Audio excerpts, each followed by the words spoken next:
Hi, welcome back guys. This is your friend, the fanfic guy, back with another fanfiction. This is the first part of What If Deku in Class 1 Begot Harem. Now before starting, please give this video a like and subscribe to the channel if you want more videos like this. Now let's get into the fanfic. Not all people are born equally. When Izuku Midoriya was a young child, his mother introduced him to the internet through a computer. As he explored the vast online world, he stumbled upon a clip that would leave a lasting impression on him for the rest of his life. The clip showcased All Might's debut in Japan, a moment marked by a catastrophic earthquake that caused widespread destruction and loss of life. Fortunately, this tragic day coincided with the emergence of the future #1 hero and symbol of peace, All Might. Within minutes, All Might saved hundreds of lives. But what captivated young Midoriya the most were two things: the unwavering smile on All Might's face and his famous declaration, "It's fine now. Because I am here." This phrase resonated globally, marking the beginning of the All Might era, but it had a particularly profound impact on one freckled boy. From that day forward, Izuku knew he wanted to be a hero just like All Might. His room became a shrine to his idol, filled with All Might merchandise and memorabilia, with only a few exceptions. Izuku immersed himself in countless clips of All Might's heroic deeds, becoming so familiar with them that he could identify any clip described to him. Overflowing with excitement and joy, he eagerly awaited the day he would manifest his own quirk and embark on his journey to become a hero. Research indicated that most children manifest their quirk by the age of 4, though some are born with them, while others develop them later. It was estimated that 95% of the population possessed some form of quirk, leaving only 5% considered quirkless. Izuku's mother, Izuku Midoriya, a single parent with her husband working overseas, noticed that her son had not yet manifested a quirk. Concerned, she decided to take him to a specialist for a quirk examination. As they made their way to the doctor, young Izuku, clutching his favorite All Might action figure, expressed his curiosity about their destination. Izuku reassured him that they were going to see the doctor for a quirk examination. The prospect of discovering his quirk filled Izuku with excitement, and he momentarily forgot about his tired legs as he urged his mother to hurry. Upon arriving at the hospital, they met with the doctor, who conducted several tests on Izuku. Afterward, they stood before the doctor, eager to hear the results. The doctor delivered the news bluntly: Izuku was quirkless. The revelation shocked the freckled boy, causing him to drop his beloved All Might figure to the floor. The weight of the word quirkless crushed his aspirations of becoming a hero, leaving him feeling as though his dreams had shattered. Izuku watched helplessly as her son processed the devastating news, her heart aching for the pain he was experiencing. After their appointment, they returned home in silence, Izuku's head hung low. Once inside, he retreated to his room, prompting concern from Izuku. She decided to prepare sandwiches for both of them, hoping to lift his spirits. A few minutes later, she approached Izuku's room with the sandwiches, only to find the lights off. She discovered him sitting in front of his computer, visibly upset. When he turned to face her, he could barely ask if he could still be a hero like All Might, tears streaming down his cheeks as he pointed to a paused clip of All Might saving people. Izuku's heart broke at the sight, and she knelt beside him, wrapping him in a comforting embrace, expressing her sorrow for his pain. The following day was a school day, but Izuku remained withdrawn in his room, cocooned in his blanket. Izuku's concern deepened, prompting her to knock on his door and enter. She gently called out to him, but received no response. She reminded him of school, hoping to distract him from the previous day's events. However, Izuku expressed his longing to stay in his room, overwhelmed with sadness. Izuku, seeking to inspire her son, asked if he thought All Might would hide away and cry if he felt sad. She hoped that invoking the name of his hero might encourage him to face the world again. Izuku Midoriya felt the weight of his responsibilities pressing down on him. He didn't have time to wallow in sadness. There were many people he needed to save. As he prepared for school, he tried to wipe away his tears with the edge of his blanket. His mother, Izuku, smiled at him, encouraging him to get ready for the day. He nodded in response, determined to put on a brave face. After a long day at school, Izuku headed home, feeling a deep sadness that he struggled to conceal behind a forced smile. He didn't have many friends, and most of his classmates failed to notice his distress, save for one person.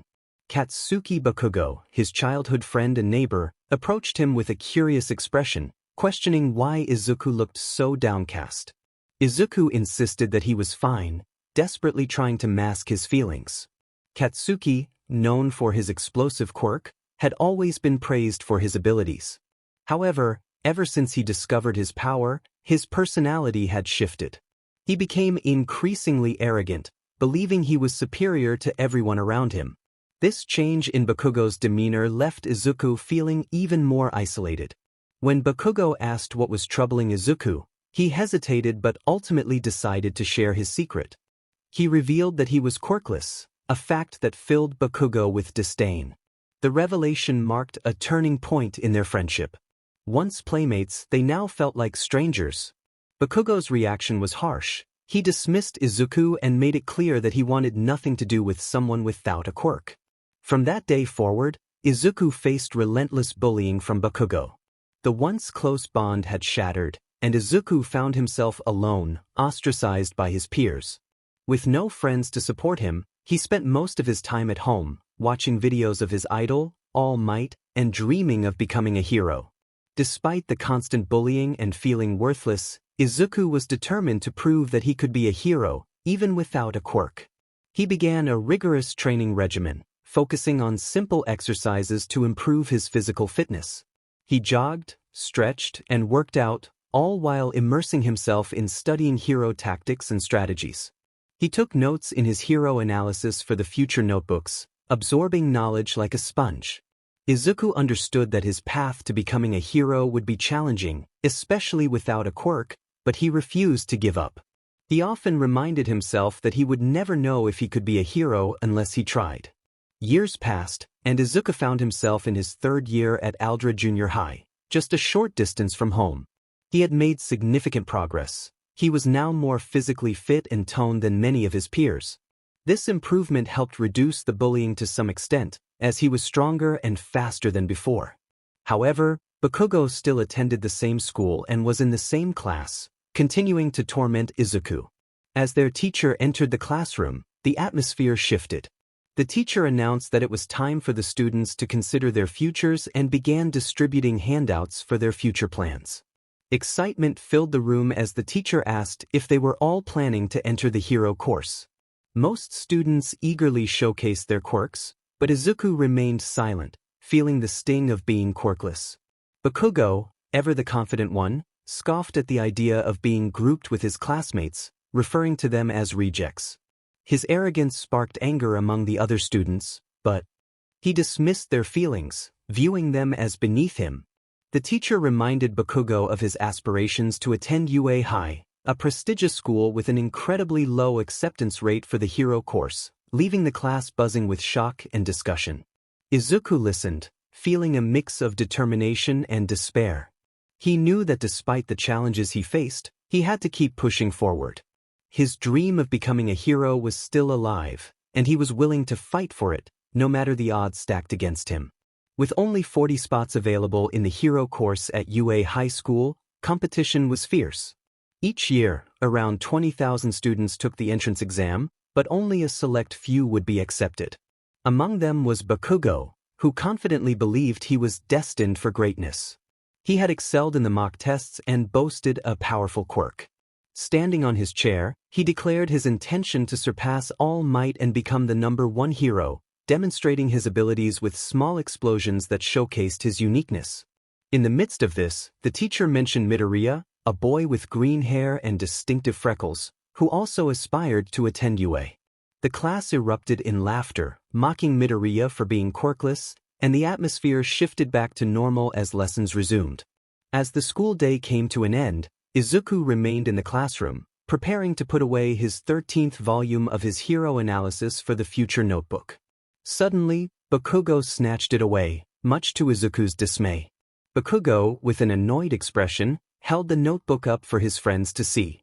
They read the title aloud, and laughter filled the room as they ridiculed Izuku's dreams. Despite the ridicule, Izuku attempted to defend his aspirations, but Bakugo's response was harsh. He unleashed a mini-explosion that destroyed the notebook, leaving it charred and tossed out the window. Bakugo taunted Izuku, questioning his chances of becoming a hero and belittling his dreams. He placed a hand on Izuku's shoulder, creating another small explosion that left burn marks on his uniform. As Bakugo and his friends walked away, he delivered a final insult, suggesting that Izuku should give up on his dreams entirely. After Bakugo's harsh words, Izuku found himself filled with doubt.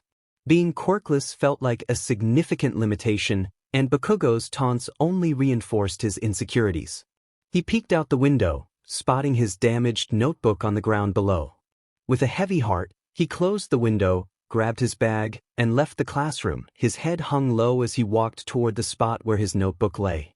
As he approached, he picked up the remnants of his notebook, staring blankly at the charred pages. A deep sigh escaped him as he placed the ruined notebook back in his bag.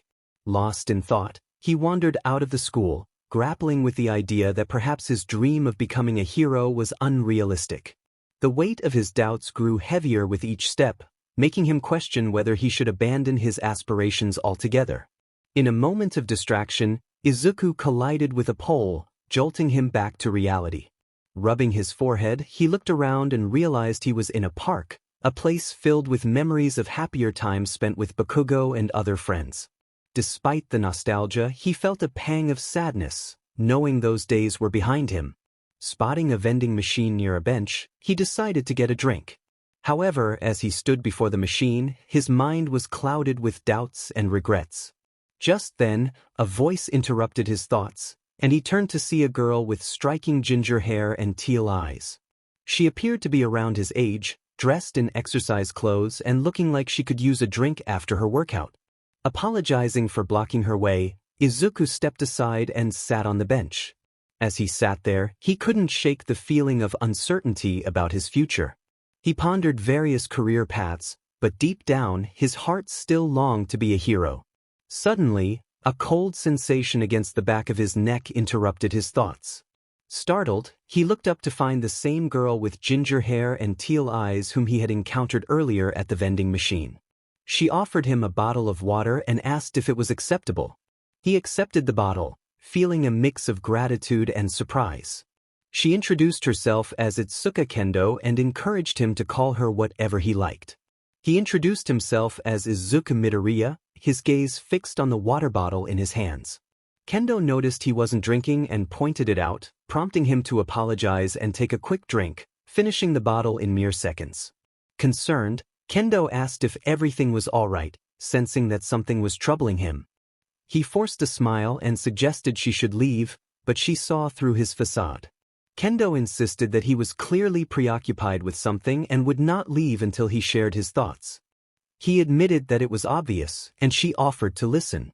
He pondered aloud whether she had ever felt jealousy or thought life was unfair, staring at his empty bottle. Kendo responded affirmatively, and then demonstrated her quirk, Big Fist, which allowed her to enlarge her fists, enhancing her strength. She explained that while it might seem impressive, it was not flashy and could be cumbersome, leading her to sometimes wish for a different quirk. Despite this, she remained determined to achieve her goal of becoming a hero, which brought a smile to her face. Izuku reflected on her determination, feeling a pang of self-doubt as he recalled a promise he had made to himself long ago. In a flashback, a younger Izuku stood before a mirror, vowing to do his best and prove everyone wrong by becoming a hero. The memory brought tears to his eyes, and Kendo, noticing his distress, expressed concern. He reassured her that his tears were of joy, grateful for her reminder of his promise. Her kindness made Kendo's heart flutter, and she stood to dispose of her empty water bottle. She declared that her job was done and needed to continue her jog, wishing him well with his promise. Izuku thanked her and reaffirmed his commitment to becoming a hero, promising that they would both achieve greatness one day. As Kendo jogged away, Izuku felt a renewed sense of determination. He placed the empty bottle in his bag and began his walk home, reflecting on his newfound resolve. He promised himself that he would never doubt himself again. Meanwhile, A sludge-like villain had just robbed a store in broad daylight and was making his escape, with no heroes in sight to intervene. Bystanders expressed their frustration at the lack of heroes, but their attention shifted when a familiar figure appeared. A large man with muscular build, golden blonde hair, and a recognizable smile approached, declaring that he was there to put an end to the villain's escape. The crowd, including the fleeing villain, recognized him immediately, knowing that help had finally arrived. Hero, the symbol of peace, was All Might. As the story unfolded, our diamond-freckled protagonist, Izuku, was making his way home, feeling cheerful. He passed under a small tunnel when a sludge-like creature emerged from a manhole cover, startling him.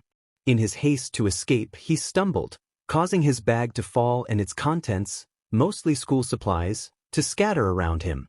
As he looked back, fear gripped him, and he could only think of one word: villain.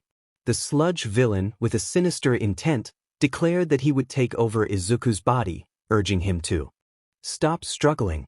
Izuku felt the life being choked out of him, desperately trying to free himself from the suffocating sludge. As his strength waned and his vision blurred, he recalled a promise made to a appealing girl he had met earlier, feeling a deep sense of regret for not being able to keep it. Just as he was about to lose consciousness, he caught a glimpse of a man, though his vision was too hazy to make out details. He heard the man proclaim that everything would be all right, and then darkness enveloped him. The man, moving with incredible speed, confronted the sludge villain. With a powerful punch, he sent the creature flying to the end of the tunnel, rendering it unconscious. A short time later, Izuku awoke to the sensation of someone gently slapping him repeatedly. When he opened his eyes, he was astonished to find All Might standing before him. All Might expressed relief that Izuku was awake, explaining that he had been worried when Izuku did not respond. He reassured the boy that he had only suffered minor injuries and apologized for involving him in the fight, attributing the incident to his excitement on his day off in a new place. With his signature laugh, All Might revealed that he had captured the villain and would be using Izuku's empty water bottle to transport him to the police. Izuku, overwhelmed with admiration, scrambled to find a notebook and pen for an autograph, only to discover that the notebook was already signed. He expressed his gratitude, bowing repeatedly. All Might, preparing to leave, was met with Izuku's instinctive hug around his leg as he took off into the sky.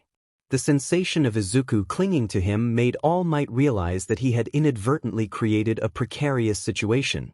As All Might landed in an alleyway, Izuku finally released his grip, stumbling to the ground from the experience. All Might admonished him for his reckless behavior, emphasizing the dangers he had faced. Despite Izuku's pleas for him to wait, All Might continued walking away. Izuku felt a surge of emotions, bullying, loneliness, and being overlooked, filling him with a burning question that he longed to ask All Might: could someone without a quirk be a hero? Encouraged by the promise he had made to Kendo, Izuku found the courage to voice his thoughts, asking if a quirkless person could indeed be a hero. All Might paused, contemplating the question, when suddenly he was struck by a wave of pain in his side. Smoke began to emanate from him, and he clutched his stomach, struggling to manage the discomfort. Meanwhile, Izuku, still grappling with his emotions, looked up to see All Might in a weakened state, shocked by the sight of his idol appearing deflated and frail. Izuku felt a wave of confusion and panic wash over him as he confronted the man before him. The figure claimed to be All Might, yet he appeared frail and injured, blood trickling from his mouth. Izuku was taken aback. The man bore a striking resemblance to the legendary hero. He had All Might's signature golden hair, albeit in a disheveled state, and shared the same eye and skin color. The clothing was similar, but it hung loosely on his thin frame. Izuku grappled with the reality of the situation, bombarded with questions about how this could be true. All Might leaned against the alley wall, his demeanor shifting to one of seriousness. He warned Izuku not to share what he had seen, urging him to keep the truth about his condition to himself. The revelation of All Might's true form shook Izuku to his core. The hero explained that 5 years prior, he had suffered a devastating attack that had severely damaged his respiratory organs and stomach. He lifted his shirt to reveal a gruesome injury, a testament to the battle he had endured. Izuku's mind raced with questions. He wondered why such a significant event had not been made public. All Might explained that if the world knew about his injury, it would incite chaos, leading to a surge in villain activity and crime. He smiled to reassure the public, masking his own fears and vulnerabilities. Even heroes, he confessed, were not immune to the fear of death. They risked their lives daily, and All Might was no exception.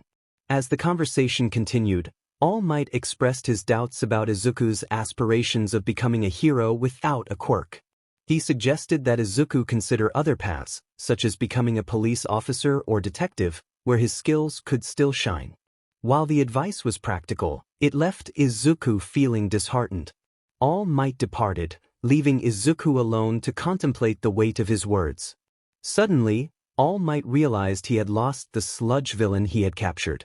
He remembered that Izuku had been holding onto his leg when he jumped, and the villain had likely escaped during the commotion. An explosion echoed in the distance, prompting All Might to rush toward the sound, determined to confront the threat. Meanwhile, the sludge villain, having freed himself from the bottle, was reveling in his newfound freedom. He overheard the sounds of approaching teenagers and felt a surge of confidence, believing that his day was far from ruined. Back with Izuku, he was lost in thought, grappling with the harsh reality of his situation. He recalled a promise he had made with Kendo during their childhood, vowing that they would both become great heroes one day.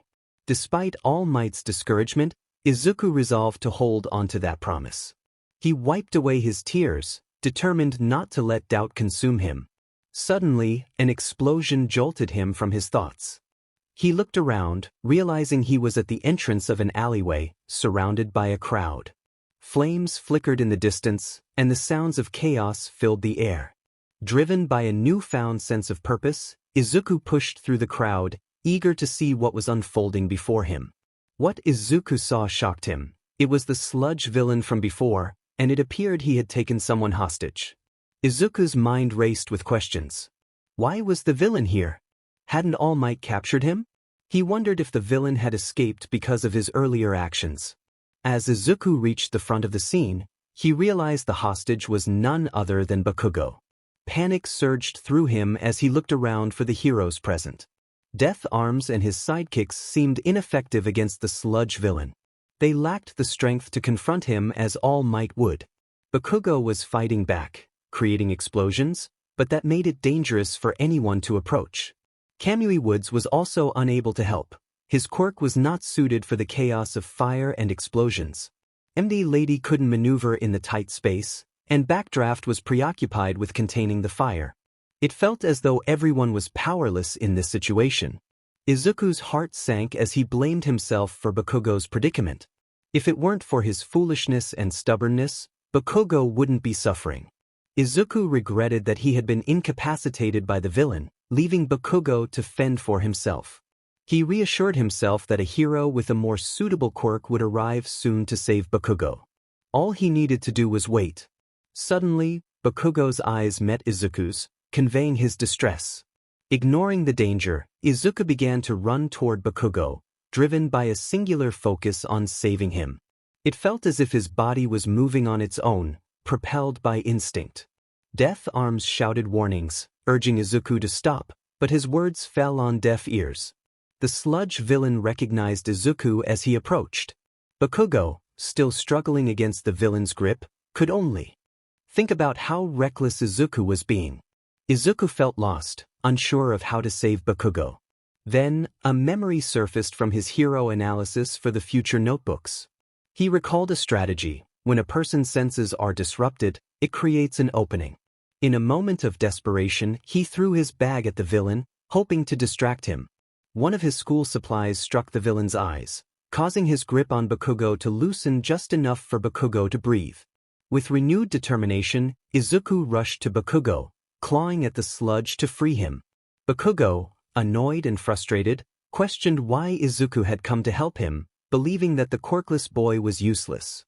Izuku explained that he had seen Bakugo struggling and felt compelled to act, even if he didn't fully understand why. Unbeknownst to them, All Might was watching the scene unfold from a distance. He marveled at Izuku's bravery, Despite being quirkless, Izuku was the only one willing to take action. All Might felt a wave of shame wash over him for needing a child to remind him of what it meant to be a hero.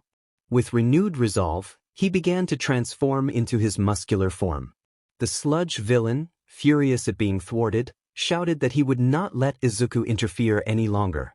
As he prepared to attack, a thick cloud of smoke enveloped the area. When the smoke cleared, All Might stood between Izuku and the villain, having blocked the attack. All Might, reflecting on his own shortcomings, realized he had not been living up to the ideals he preached. He lifted Bakugo and Izuku with one hand, preparing to confront the villain. He declared that heroes risk their lives for others, and with a powerful punch, he sent the sludge villain flying into the air.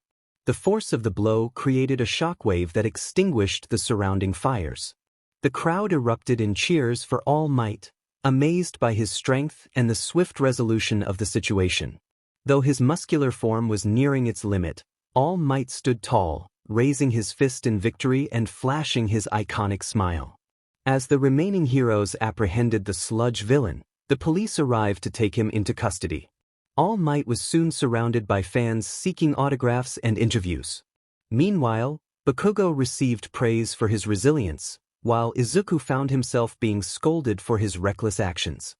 He was reminded of how lucky he was to have escaped unharmed and how unnecessary his involvement had been. Eventually, he was allowed to head home. Later, as Izuku walked through his neighborhood, he reflected on the day's events. He wanted to apologize to All Might for interfering and for the trouble he had caused, especially for putting Bakugo in danger. Unfortunately, All Might was still busy with fans, so Izuku resolved to send a message through the hero's website, hoping it would reach him. Just then, Bakugo appeared, running up to Izuku and breathing heavily. Izuku was surprised to see him, especially since he had already passed Bakugo's house. Bakugo, clearly frustrated, expressed that he had not asked for Izuku's help and that his actions had not been beneficial. Bakugo clenched his fists in frustration, glaring at Izuku with anger. He turned away and walked toward his home, having passed it on his way to speak with Izuku. Once Bakugo was out of Izuku's sight, Izuku reflected on the encounter, feeling a mix of emotions. He acknowledged that Bakugo's words held some truth. He hadn't accomplished anything significant or changed the situation. Just then, a familiar voice interrupted his thoughts. All Might appeared, and Izuku was taken aback, not expecting to see his idol so soon after being surrounded by reporters. All Might laughed, explaining that escaping from the reporters had been easy for him.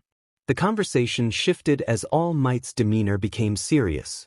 He focused on Izuku, asking for his name.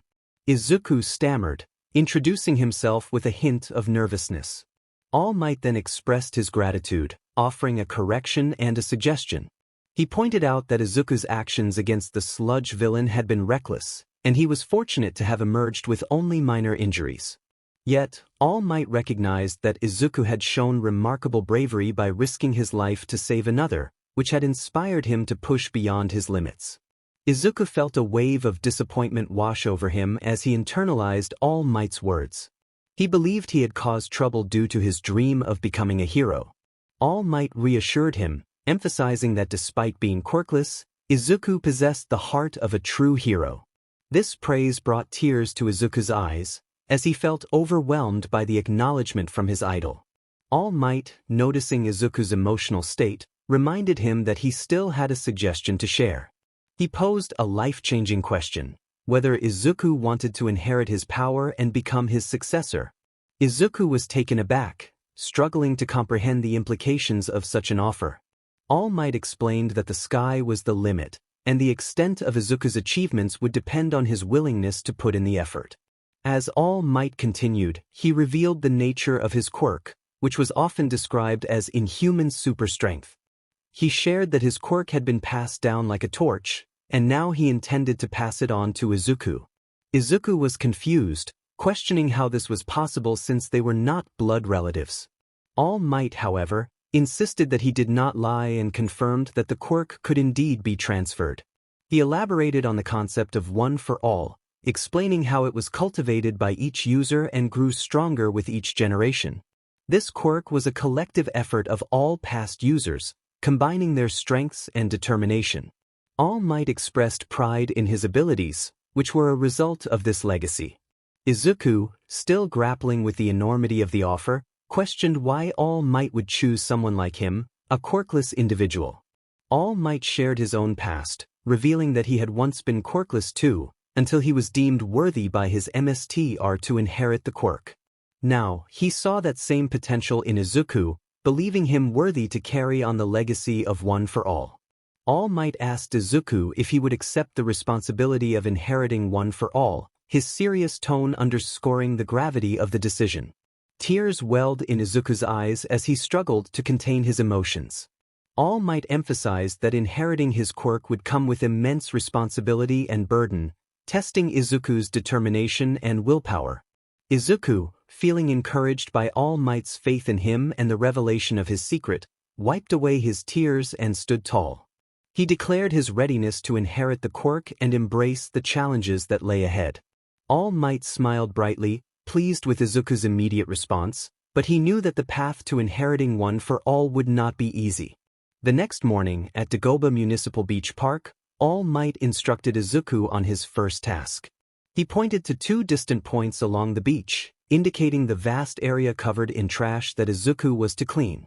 Shocked by the enormity of the task, Izuku could hardly believe he was expected to do it alone within 10 months. All Might reminded him of his goal to enter UA, the prestigious hero course, and explained that the beach needed to be cleaned to restore its beauty.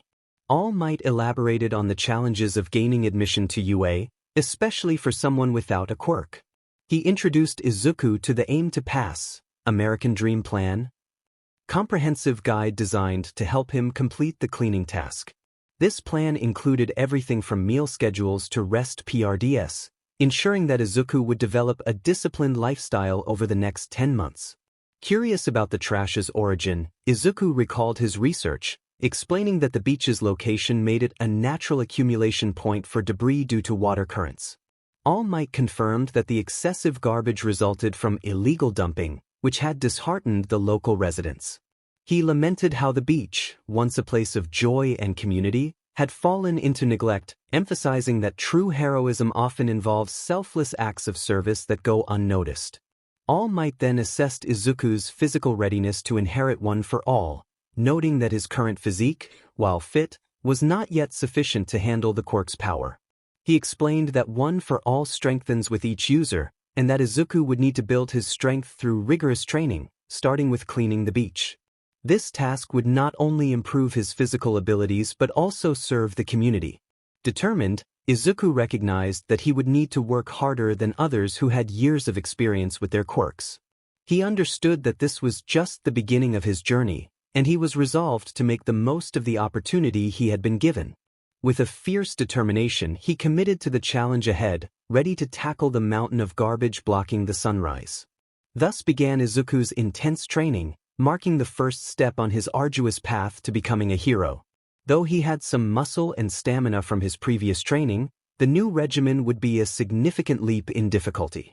The dream plan required him to rise early, engage in light stretching, and change into workout clothes before enjoying a nutritious breakfast as outlined in the plan. This was just the start of his transformation. A few times a week, Inko would wake up early to prepare breakfast for her son, Izuku.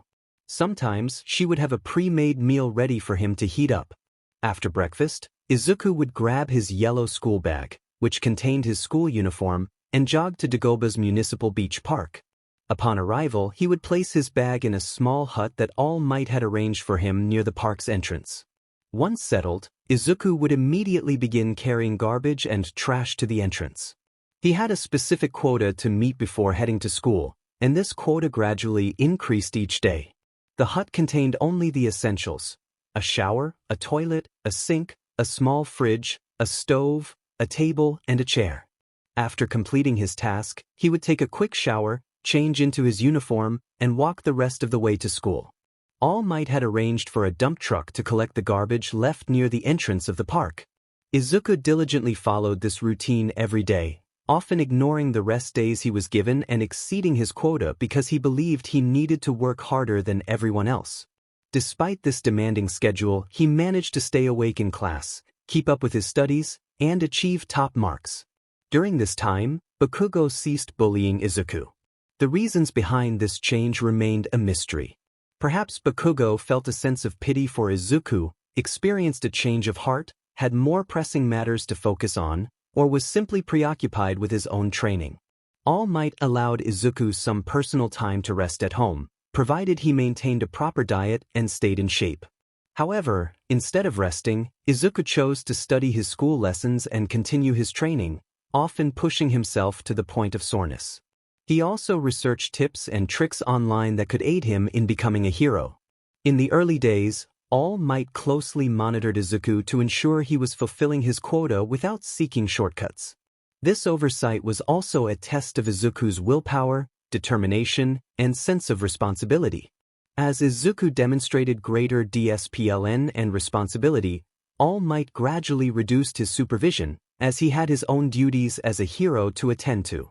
8 months later, on a weekend, All Might, in his true form, drove to the parking lot near Dagoba Beach Park. He had been away for a few weeks due to important matters and was eager to assess Izuku's progress. Upon arriving, he was taken aback by the sight before him. A mountain of garbage loomed at the entrance of the park, and at its base was an exhausted Izuku, his legs trembling from fatigue. All Might rushed over to ensure Izuku was all right. Izuku reassured him that he was fine, albeit tired and a bit sleepy. He expressed his regret for not following instructions but mentioned that he had accomplished his task. As he began to doze off, All Might transformed into his muscular form and lifted him. Walking toward the beach, All Might was astonished to see that the beach was immaculate. The mountains of trash and debris had vanished, and the sunrise was clearly visible from the entrance. Even areas not included in the plan had been cleaned.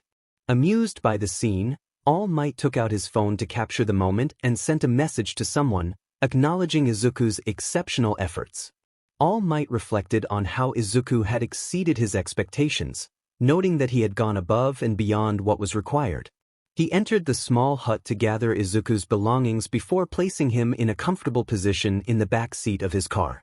After securing Izuku's things in the front seat, All Might returned to his true form, started the car, and began driving out of the parking lot.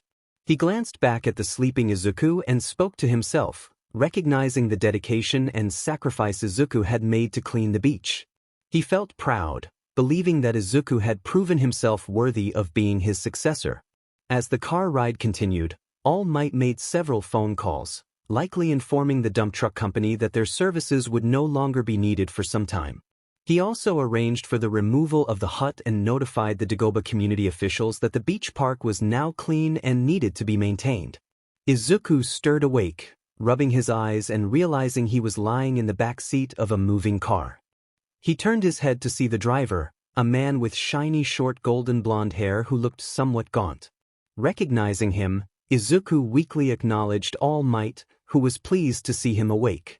All Might smiled broadly, expressing his excitement. He informed Izuku that they had arrived at their destination. Although Izuku was still a bit groggy from his nap, he managed to sit up straight and pay attention. Upon stopping the car, All Might quickly transformed into his muscular form, showing his ID to a guard who allowed them to enter after a brief check. As they exited the vehicle, All Might instructed Izuku to follow him. They walked toward a large building, and once inside, Izuku was struck by the sheer size of the brightly lit room, which was mostly empty except for some unusual concrete structures in the center. Still feeling a bit tired, Izuku yawned and barely noticed two small figures waiting for them a few meters ahead. As they approached, Izuku recognized an elderly lady with her gray hair tied in a bun, dressed in a doctor's coat and colorful attire. She walked with a large syringe that served as a cane. She greeted Izuku warmly, offering him a gummy candy. Upon eating it, Izuku felt a sudden surge of energy, shaking off his sleepiness. The other figure, resembling a mouse with appealing white fur, introduced himself as Nizu. He wore a dress shirt, a tie, and a waistcoat, completing the look with stylish sneakers. Izuku was curious about how they knew his name, and All Might reassured him that they were good friends. All Might then introduced Nizu and Recovery Girl, and Izuku's excitement grew as he realized who they were. He recalled that they were two of the most respected figures at UA and eagerly asked for their autographs. Recovery Girl chuckled at his enthusiasm, while Nizu suggested that they could wait until later. Izuku pressed for answers about how they knew him, and All Might explained that they were the creators of the dream plan. This revelation clarified why the plan seemed almost too good to be true. With Nizu's quirk and Recovery Girl's extensive knowledge, it made sense that the dream plan was so well crafted. Izuku complimented them, acknowledging that while All Might was the strongest hero, he might not be the most intelligent. Recovery Girl appreciated the compliment and noted Izuku's keen observation skills. She had predicted that he would exceed expectations, especially since he had completed tasks ahead of schedule. Izuku and All Might were surprised to learn that this had been a test, and All Might felt a bit guilty for not noticing Izuku's hard work. Curious about their purpose for being there, Izuku looked around the vast gym filled with strange concrete structures. All Might revealed that they were in UA, specifically in Gym Gamma, where Izuku would train his quirk. Izuku was astonished to realize he was in one of UA's facilities. All Might explained that Izuku's body was now ready to accept his quirk, one for all. Izuku was amazed, looking at his hands and feeling a sense of readiness. All Might then plucked a strand of his hair, explaining that Izuku needed to consume it to inherit the quirk. The idea of eating hair shocked Izuku, and he struggled with the thought. All Might clarified that he needed to pass on his DNA directly, as it couldn't be combined with food or drinks.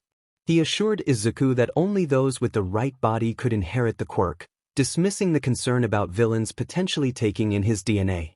With determination, Izuku prepared to take the next step in his journey. All Might recalled the moment when his emissary had given him a piece of their hair, a gesture that now held significant meaning. Izuku, eager to embrace his new path, took the hair and swallowed it, feeling an odd sensation wash over him. All Might, curious about the boy's experience, inquired about how he felt.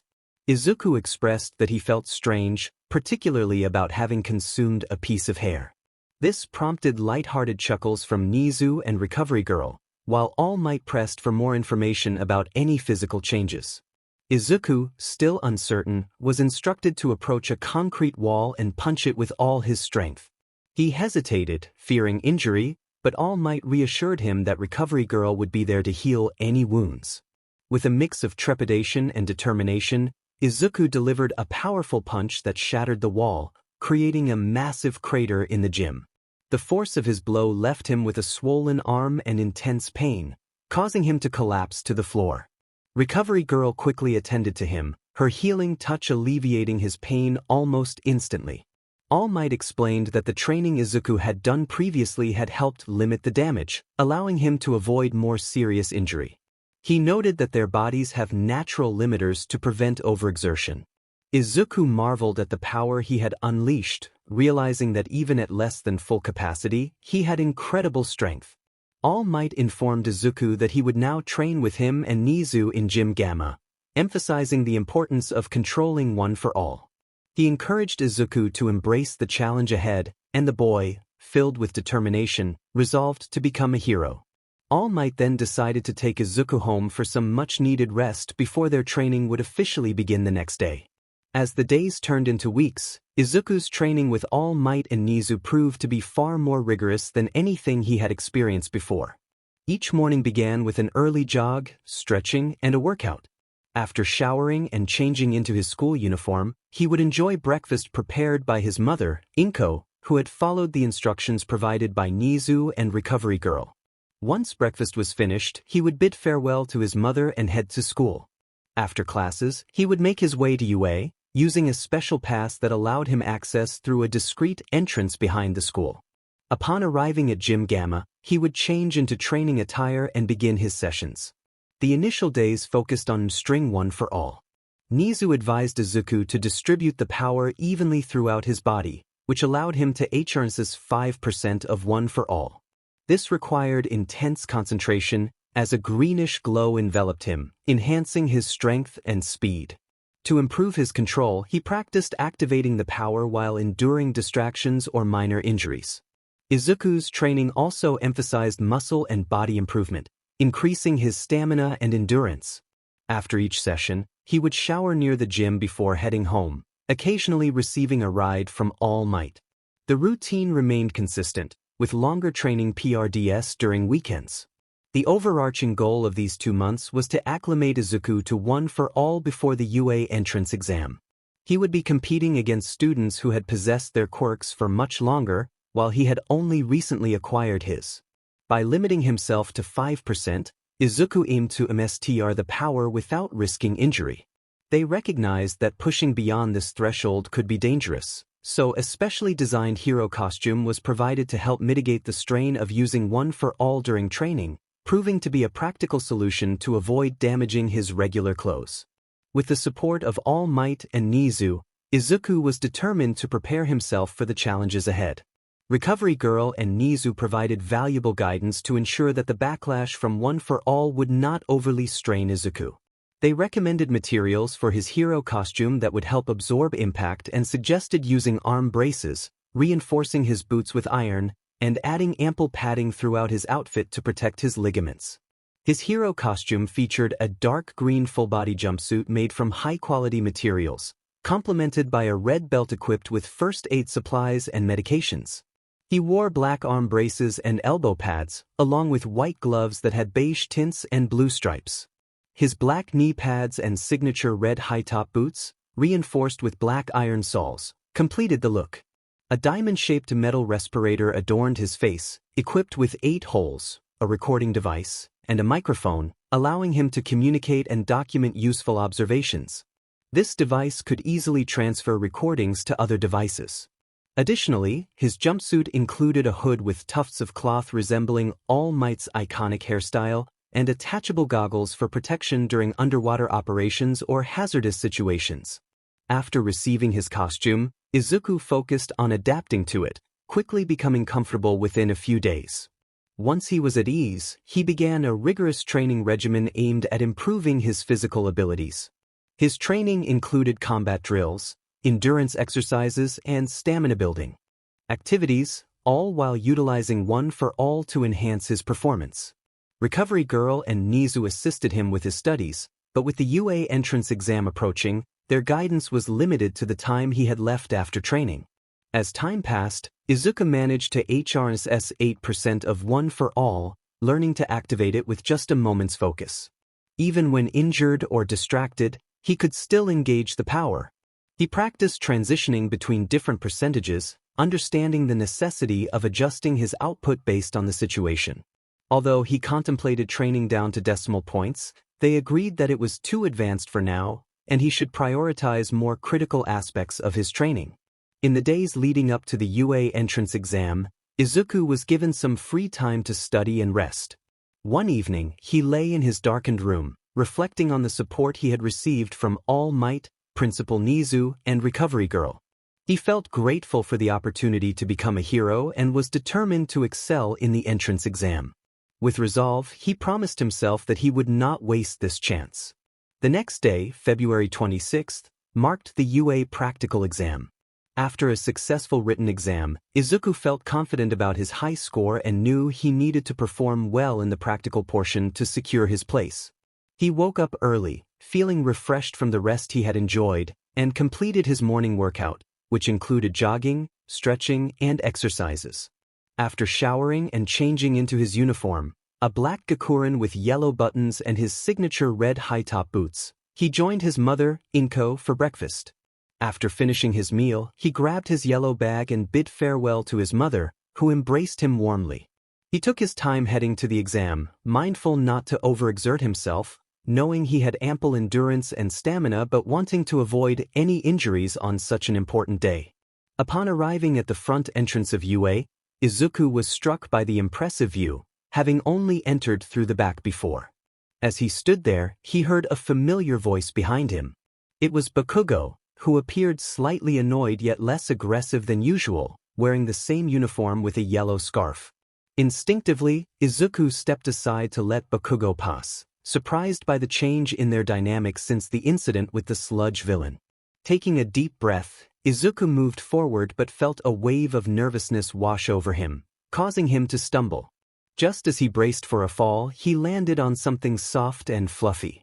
Opening his eyes, he found himself face to face with a large stuffed bunny on the ground. Confused, he looked around and noticed a girl extending her hand toward him. She had shoulder-length black hair styled in a bob, with shorter strands framing her cerulean eyes. Her fair skin and well-proportioned figure gave her an air of confidence, though her expression remained neutral as she regarded him. She could easily be mistaken for a young, rising actress or a model, and no one would expect her to be at a hero school. Izuku felt grateful as she helped him up, and he realized she had a unique ability. She approached a large stuffed bunny, touched her fingertips together, and it shrank to the size of a keychain.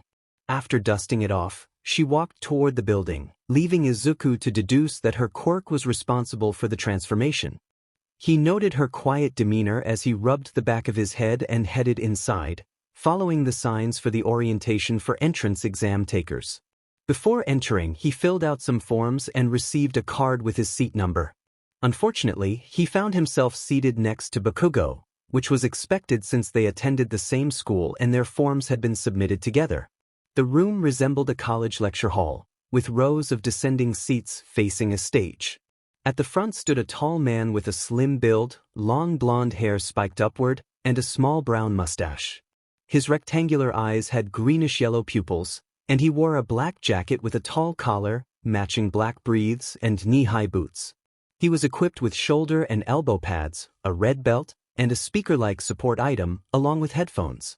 The man introduced himself as Present Mike, the voice hero, and Izuku recognized him from the radio, feeling excited about the possibility of getting his autograph.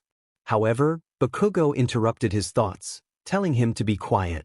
Present Mike, undeterred by the silence, shifted the focus to the upcoming practical exam.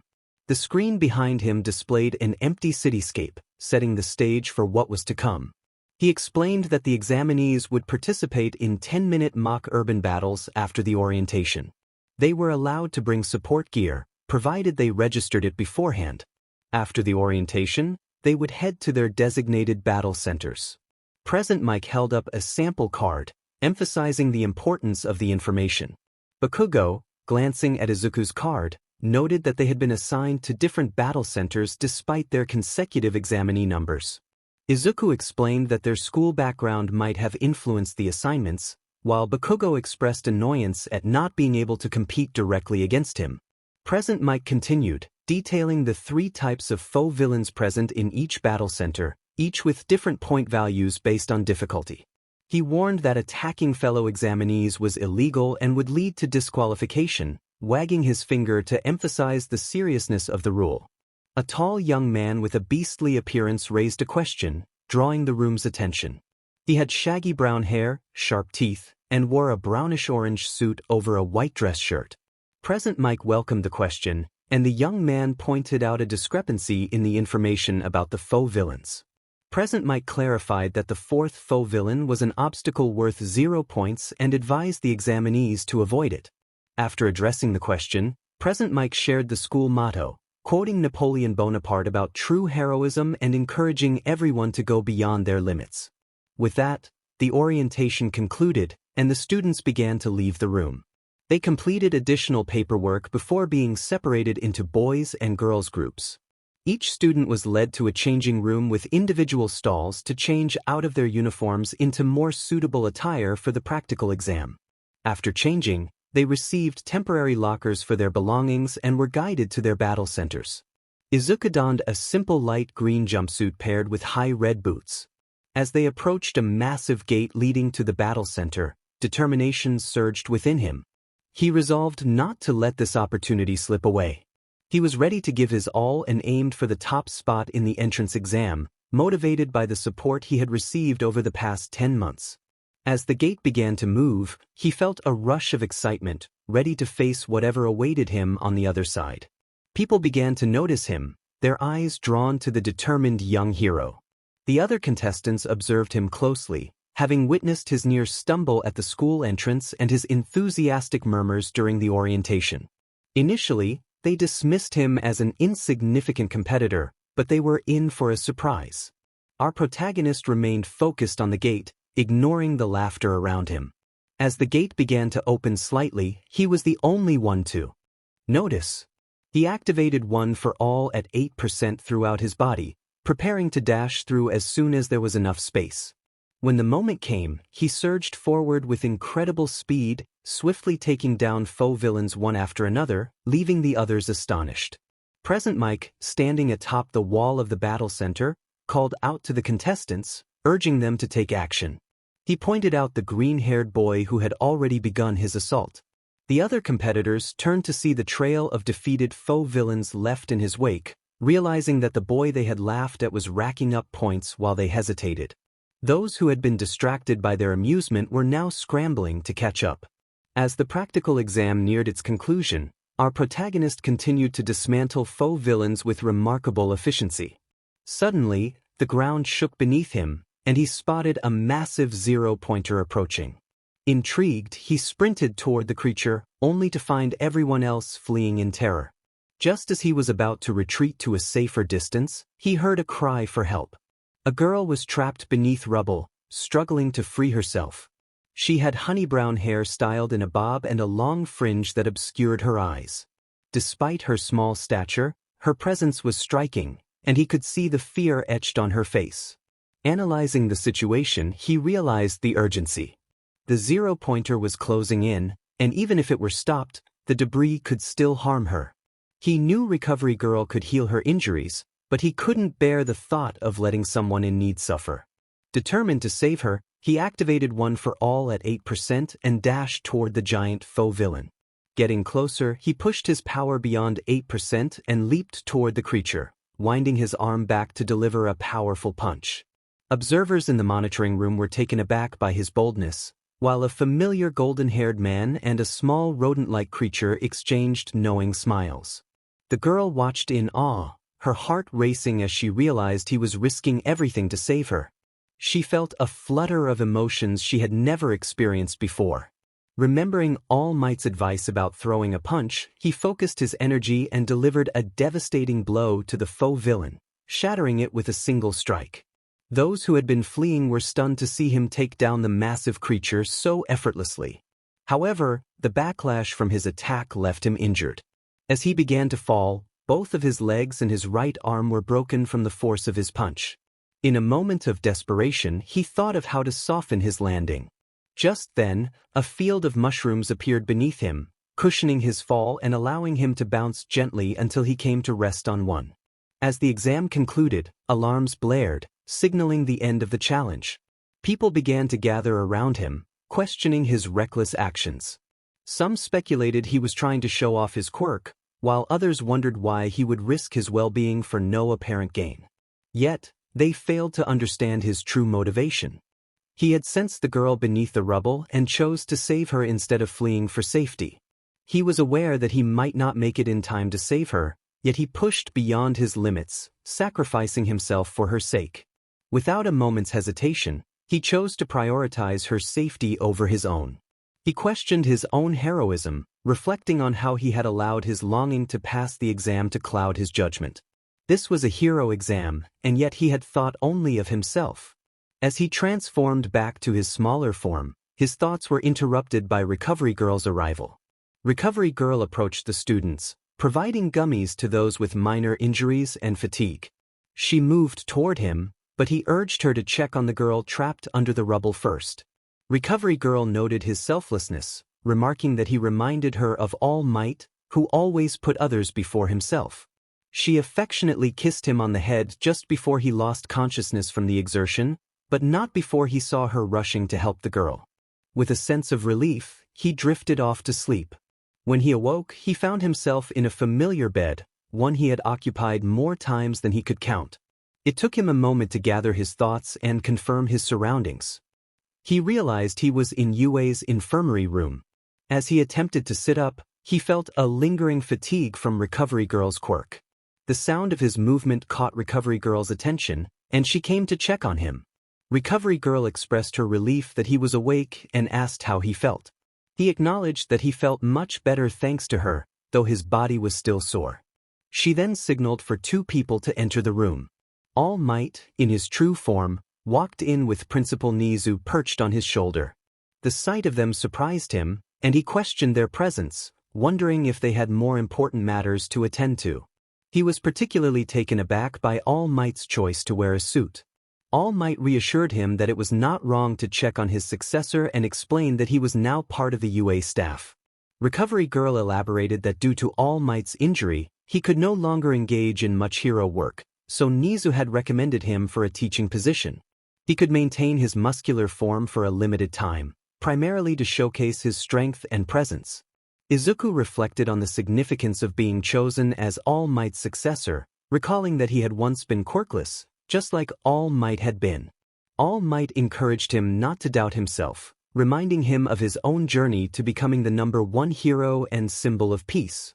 Izuku resolved to prove himself worthy of the incredible quirk he had inherited. All Might apologized for not being present during Izuku's training at Dagoba Beach Park, explaining that teaching came with its own challenges. He then shared the results of the entrance exam, revealing that Izuku had placed 5th in the written exam and 1st in the practical exam. His performance had earned him a total of 124 practical exam points, setting a new record for both the practical exam and for being among the top 5 in both exams. He was guaranteed a place in the hero course and was destined for fame. Nizu added that the girl Izuku had saved had offered to share some of her points with him out of gratitude for his sacrifice. She had earned 63 practical exam points herself, having also passed the written exam. This meant she had a good chance of being accepted as well. With excitement, Nizu explained the process of class assignments, noting that typically, the top performers were placed in Class 1A, while others followed in Class 1B. Izuku's heart sank slightly at the mention of Class 1A, prompting All Might to inquire about his concern. Izuku asked if Katsuki Bakugo had been placed in Class 1B. Nizu confirmed that Bakugo had indeed placed 2nd overall, solidifying his position in the hero course alongside Izuku. Nizu sat next to Izuku's bed, recalling that he and Katsuki Bakugo were from the same school and neighborhood, having grown up together. He wondered if they were friends. All Might, realizing the name was familiar, acknowledged that Bakugo was the boy who had been taken hostage by the sludge villain during Izuku's attempt to save him. Izuku reflected on their past, explaining that he wouldn't classify Bakugo as a childhood friend but rather as a childhood bully. This revelation shocked All Might, Nizu, and Recovery Girl, who were listening intently. Izuku shared that he and Bakugo had once been friends, both aspiring to be heroes and admiring All Might. However, when Bakugo manifested his quirk, he received immense praise, which inflated his ego. Upon discovering that Izuku was quirkless, Bakugo's demeanor changed overnight. He began to bully and torment Izuku for years, viewing everyone as inferior and treating them as mere stepping stones for his own ambitions. This behavior left Izuku isolated, forgotten, and treated poorly by others. All Might felt a surge of anger, transforming into his muscle form and clenching his fist, appalled that someone like Bakugo had been allowed to participate in the UA entrance exam. Nizu tried to reassure Izuku, reminding him that they were in different classes and promising to address Bakugo's past actions. However, Izuku requested to be placed in Class 1B instead. Recovery Girl expressed disbelief, questioning why Izuku would defend someone who had bullied him and ruined his childhood. Izuku understood the gravity of Bakugo's actions but acknowledged the hard work Bakugo had put in to earn his place. He recognized that talent and skill were necessary to achieve 2nd place in the entrance exam, and he felt that he had only succeeded due to One for All and the support of his mentors. Izuku admired Bakugo's determination and stubbornness, believing that surpassing him would demonstrate that someone like him could also become a hero. He hoped that this achievement might even change Bakugo's attitude. Nizu appreciated Izuku's willingness to give Bakugo a second chance, while Recovery Girl sighed, acknowledging Izuku's perspective. All Might, though not fully agreeing, decided to support Izuku's choice, reminding him to stand firm in his decision. Grateful, Izuku expressed his thanks for their understanding. Nizu announced that Izuku would be placed in Class 1B, with the first day of class to be scheduled later.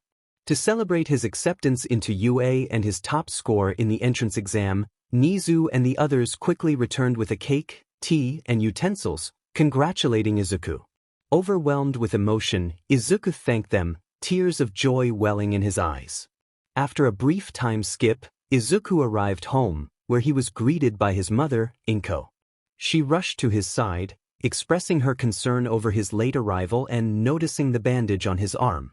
Inko feared he had gotten into trouble, but Izuku reassured her that it was nothing serious and shared both good and bad news. He explained that he had manifested a quirk during the practical exams, resulting in a minor injury. Inko was relieved that he was okay and suggested they discuss his quirk after lunch. As she went to the kitchen to heat up the food, Izuku remembered to show her the admission letter. He pulled it from his bag, prompting Inko to stop and ask about it. When he revealed that he had been accepted into UA, tears of joy streamed down her face as she embraced him tightly, congratulating him. They enjoyed lunch together, during which they discussed the letter and the entrance exam. Inko was particularly emotional when she learned that her son had placed first overall. After calming down, they talked about the school rules and the perks that came with Izuku's achievement, including a monthly allowance and coverage for his school supplies. The fruits of Izuku's hard work were evident as he wrapped up his day. As night approached, he changed into his workout clothes and went for a jog. Upon returning, he took a quick shower and slipped into something more comfortable. When he entered the kitchen, he was pleasantly surprised to find a buffet of his favorite foods prepared by his mother. This was her way of celebrating his achievements, and they enjoyed a wonderful dinner together. Afterward, while his mother washed the dishes, Izuku stepped out onto the balcony of his room. Feeling grateful, he reflected on how far he had come, attributing his success to the support he had received from others. He resolved to repay their kindness by showing kindness to others in return. His dream of becoming a great hero, even the #1 hero, filled him with determination. With thoughts of reaching for the stars, he eventually drifted off to sleep. It was now April, just weeks after the entrance exam, and Izuku continued to push himself in his daily training, eager to improve. The sun shone brightly in the sky, with only a few clouds present, marking the day of his first class at UA.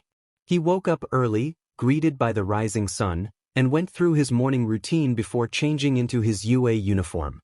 The uniform consisted of a light gray suit adorned with yellow buttons and cyan stripes, layered over a white dress shirt.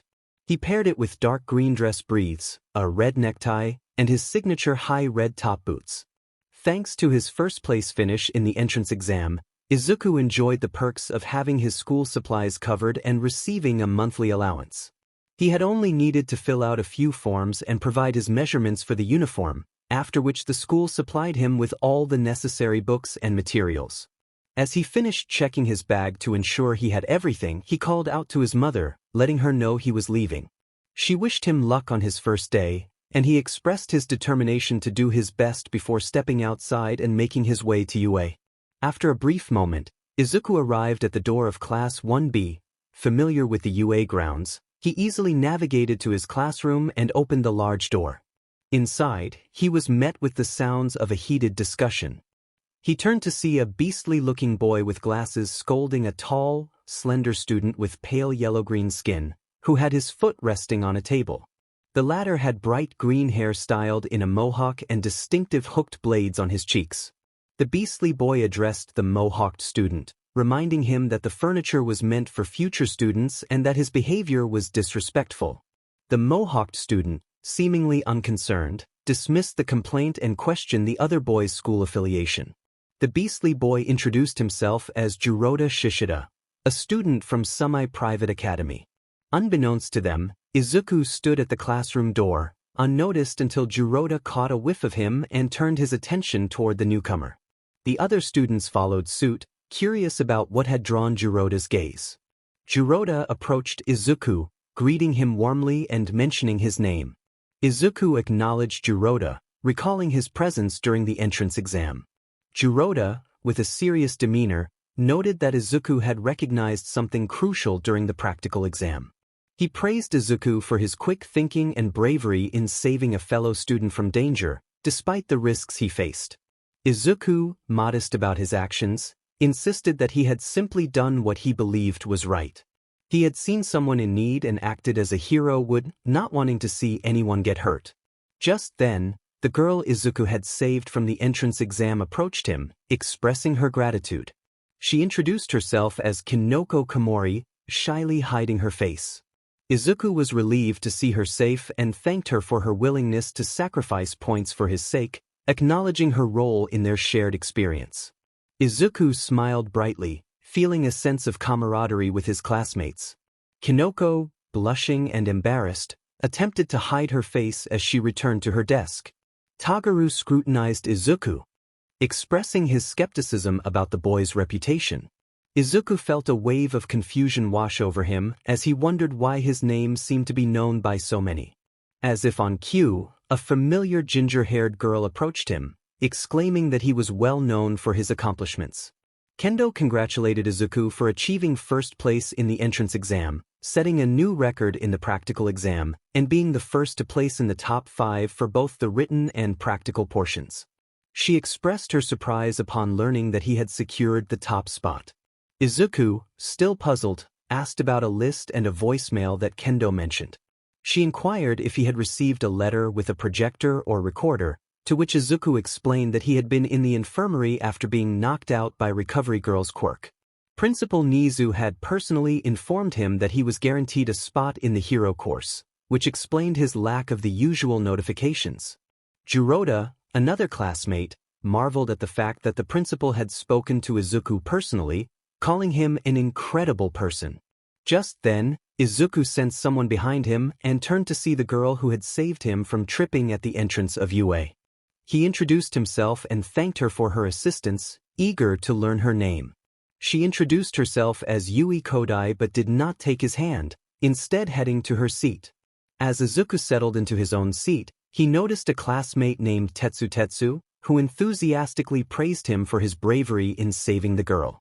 Tetsu introduced himself, his messy hair and unique appearance catching Izuku's attention. Suddenly, a floating head appeared in front of him, belonging to Setsuna Tokige, who had dark green, curly hair and sharp teeth.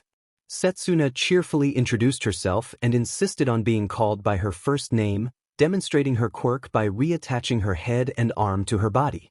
Tetsu asked if he could call Izuku Midori bro, to which Izuku agreed, smiling.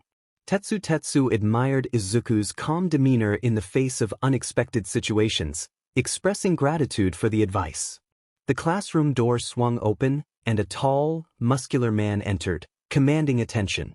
With short, spiked gray hair and a distinctive appearance, he introduced himself as Vlad King, the homeroom teacher. He welcomed the students and encouraged them to call him whatever they liked, as long as it was appropriate. Vlad King then instructed the class to follow him to the main gym for the entrance ceremony. The students tidied their desks and chairs before following him through the halls. After a brief walk, they arrived at a large gymnasium, where they took their places in the section designated for Class 1B. Other classes filed in, and as Principal Nizu took the podium, he noticed that Class 1A's section was empty, prompting a sigh from him. Nizu began his lengthy speech, which was soon accompanied by distant sounds of explosions and commotion from somewhere on campus, hinting at the excitement that lay ahead for the new students. Near the end of the orientation, Principal Nizu made an announcement that surprised Izuku Midoriya. He called for the top scorer of the entrance exam to say a few words. As Izuku made his way to the podium, he felt a mix of anxiety and determination, wondering why no one had informed him about this moment. Once at the podium, Izuku took a deep breath and began to speak. He introduced himself, acknowledging that many already knew who he was. He shared a bit about his background, revealing that his quirk had only manifested 2 months prior. The audience gasped, astonished that someone whose quirk had recently appeared could achieve first place in the UA Hero Course entrance exam.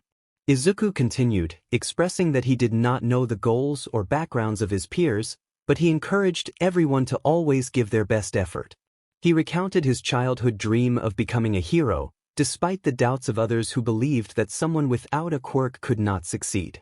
He shared how he persevered, training his body and studying hard, and how, after 2 months of dedication, his quirk finally manifested.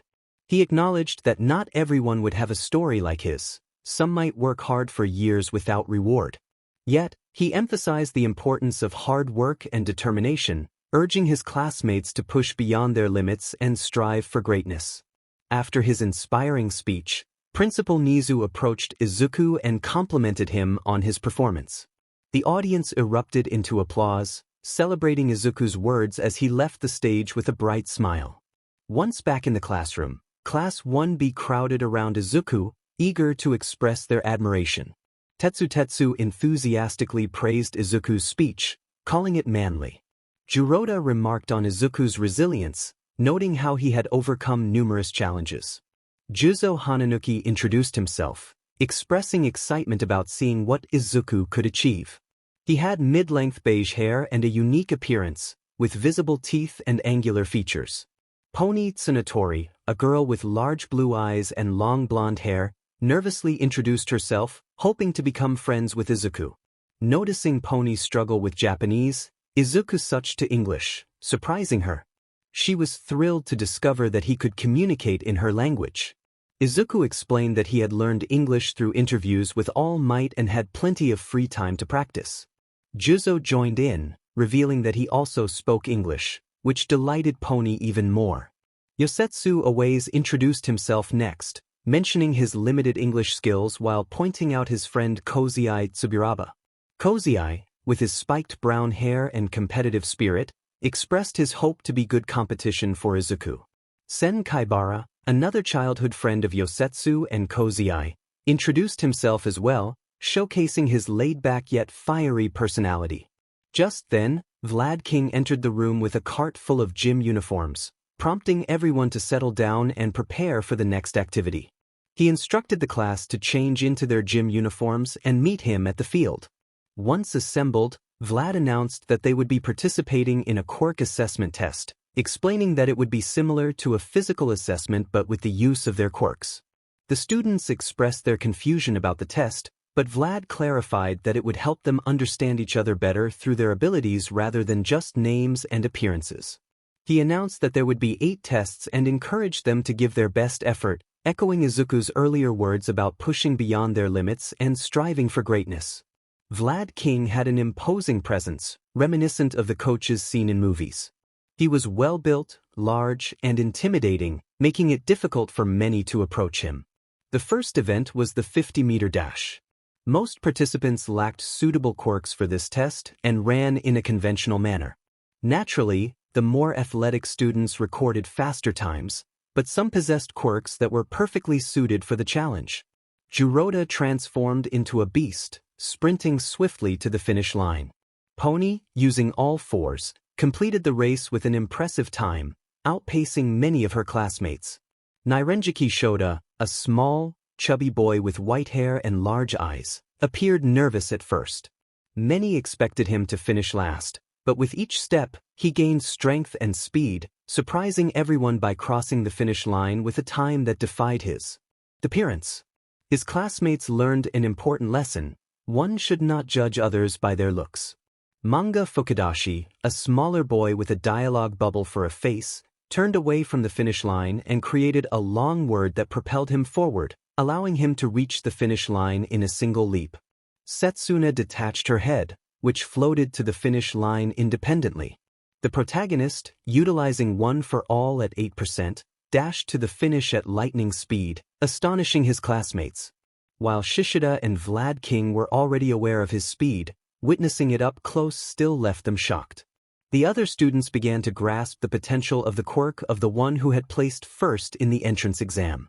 The next event was grip strength, where the protagonist excelled once again. Kendo performed well thanks to her quirk, which enhanced her grip, and the school had prepared equipment of various sizes to accommodate different quirks. Juroda transformed into his beast form, showcasing remarkable strength. Tetsu turned his hands to steel, significantly increasing his grip strength.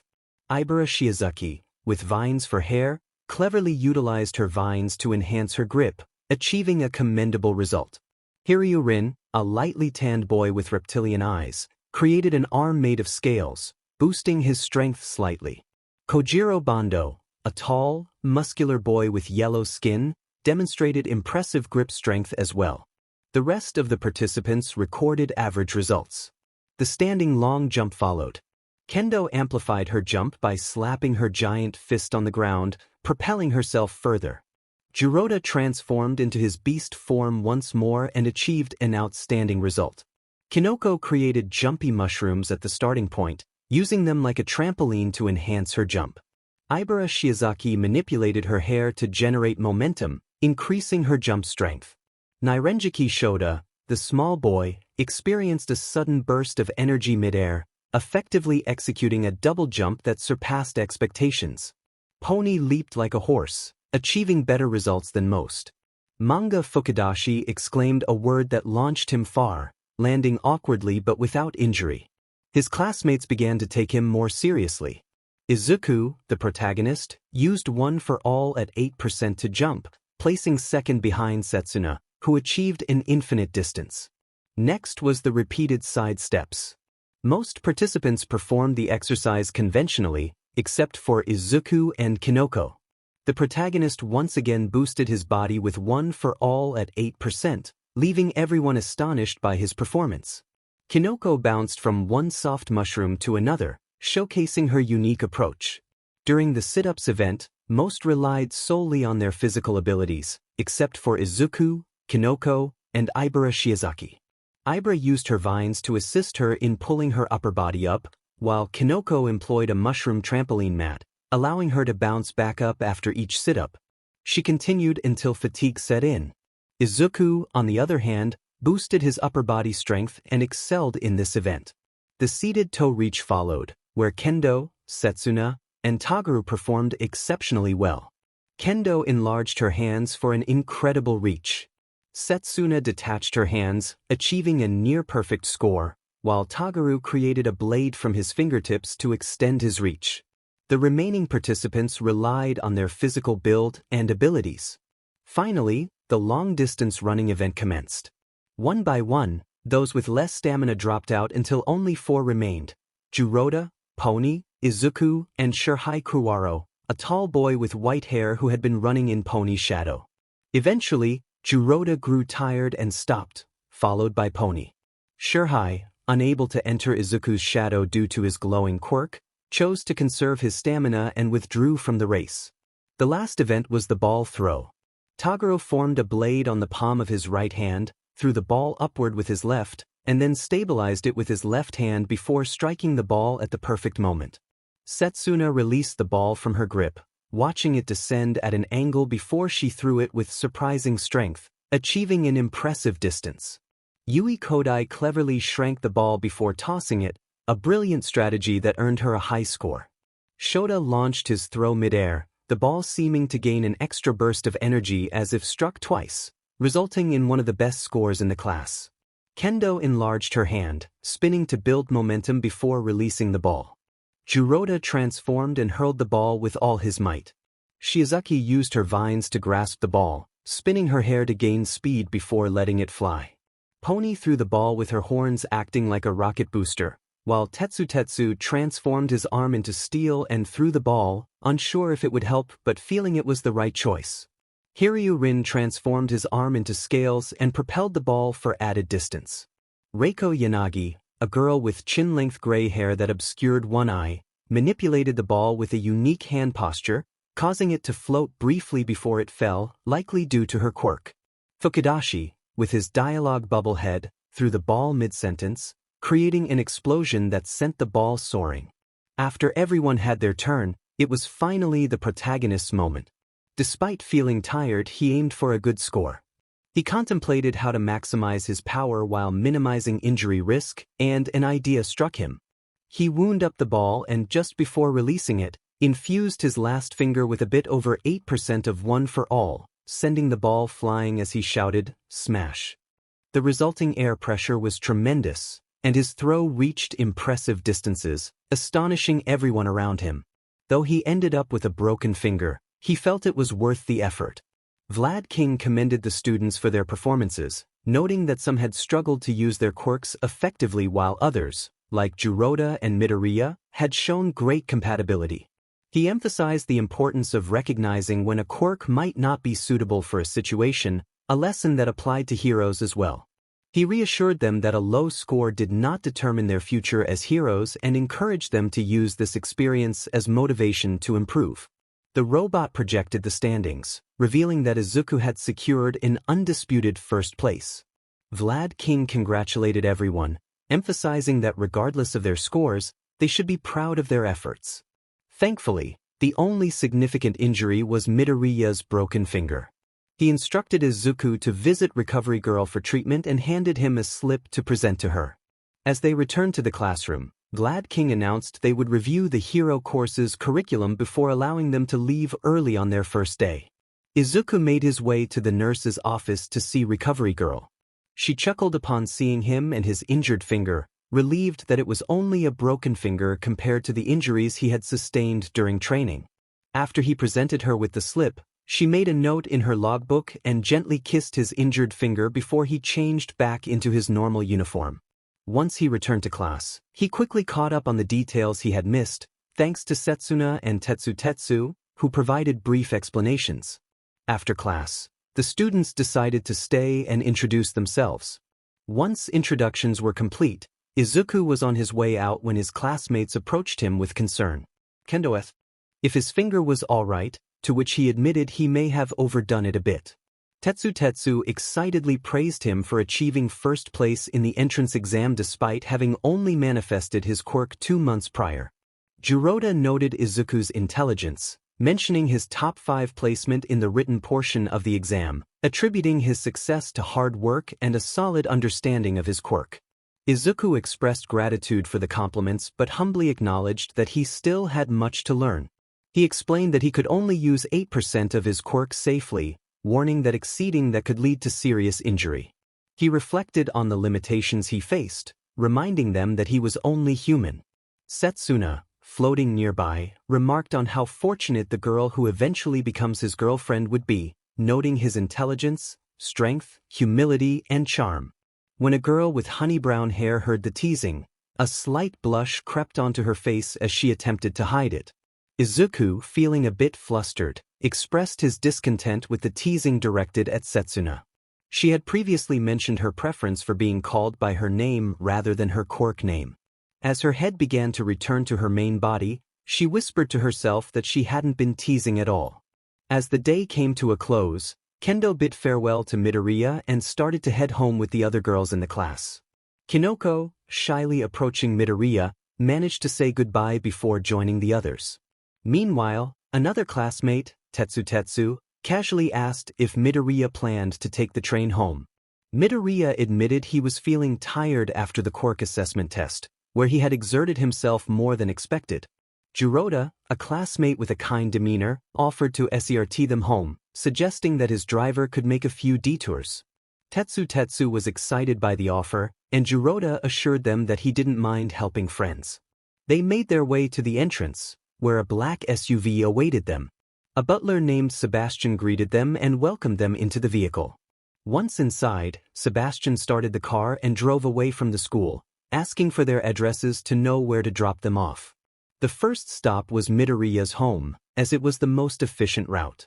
During the ride, the 3 boys engaged in conversation, exchanging phone numbers and discussing their quirks. Midoriya inquired about Jiroda's quirk, to which Jiroda explained that his quirk, called Beast, allowed him to transform into a powerful beast, enhancing his physical abilities but sometimes clouding his judgment.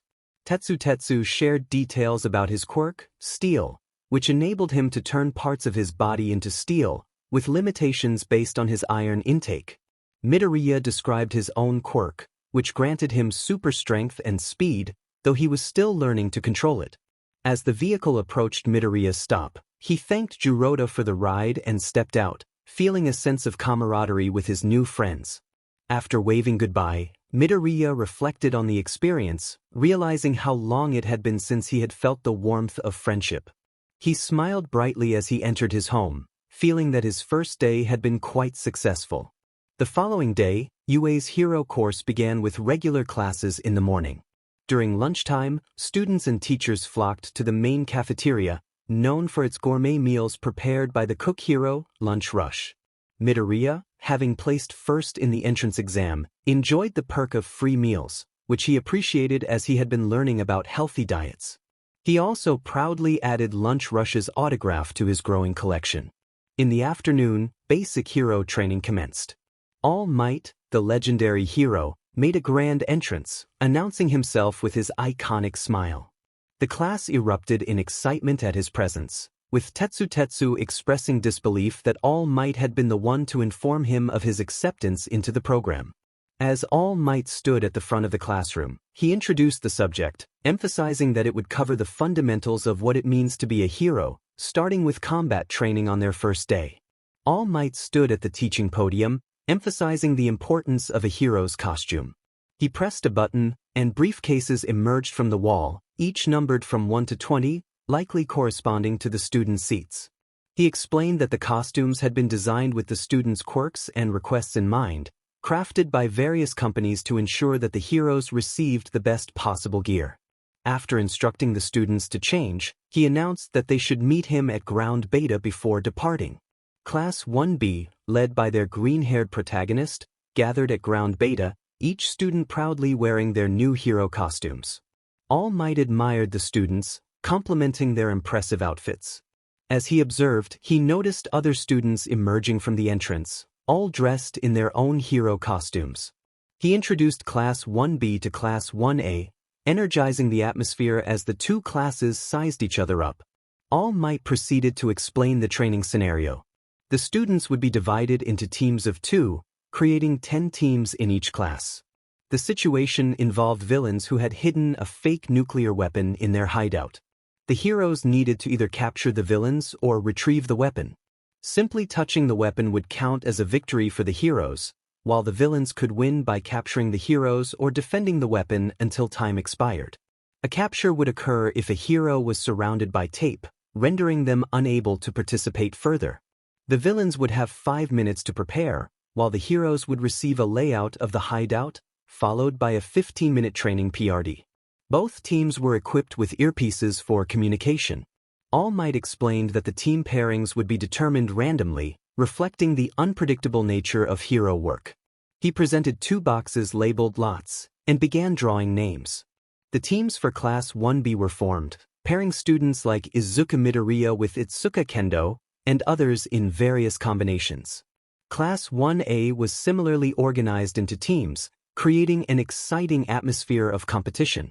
As the first match was announced, All Might directed Team A and Team N to a designated building, giving them 5 minutes to prepare before the training commenced. The rest of the students followed him to the observation room. Bakugo glared at Izuku with annoyance, but Izuku chose to ignore him as Bakugo and Ida entered the building. Kendo, curious about the tension, asked Izuku if he knew Bakugo, who had been staring at him menacingly. Izuku explained that Bakugo, whom he called Kaken, was a childhood friend with a complicated relationship. Kendo inquired about Izuku's strategy for the upcoming match, eager to hear his thoughts. Izuku shared his analysis of Bakugo's quirk, which allowed him to create powerful explosions from sweat, and speculated about the capabilities of the metal-clad opponent, noting the design of his hero costume aimed at maximizing speed while providing solid defense. Kendo admired Izuku's keen observations, impressed by his ability to deduce the strengths of their adversaries so quickly. As they prepared for the match, Kendo asked if Bakugo was aware of Izuku's quirk. Izuku revealed that only their classmates and school faculty knew about his abilities, leaving Bakugo completely unaware of his true potential. The stage was set for an intense training exercise, with both teams ready to showcase their skills and strategies. Izuku possessed an enhancer quirk that allowed him to boost his strength and speed.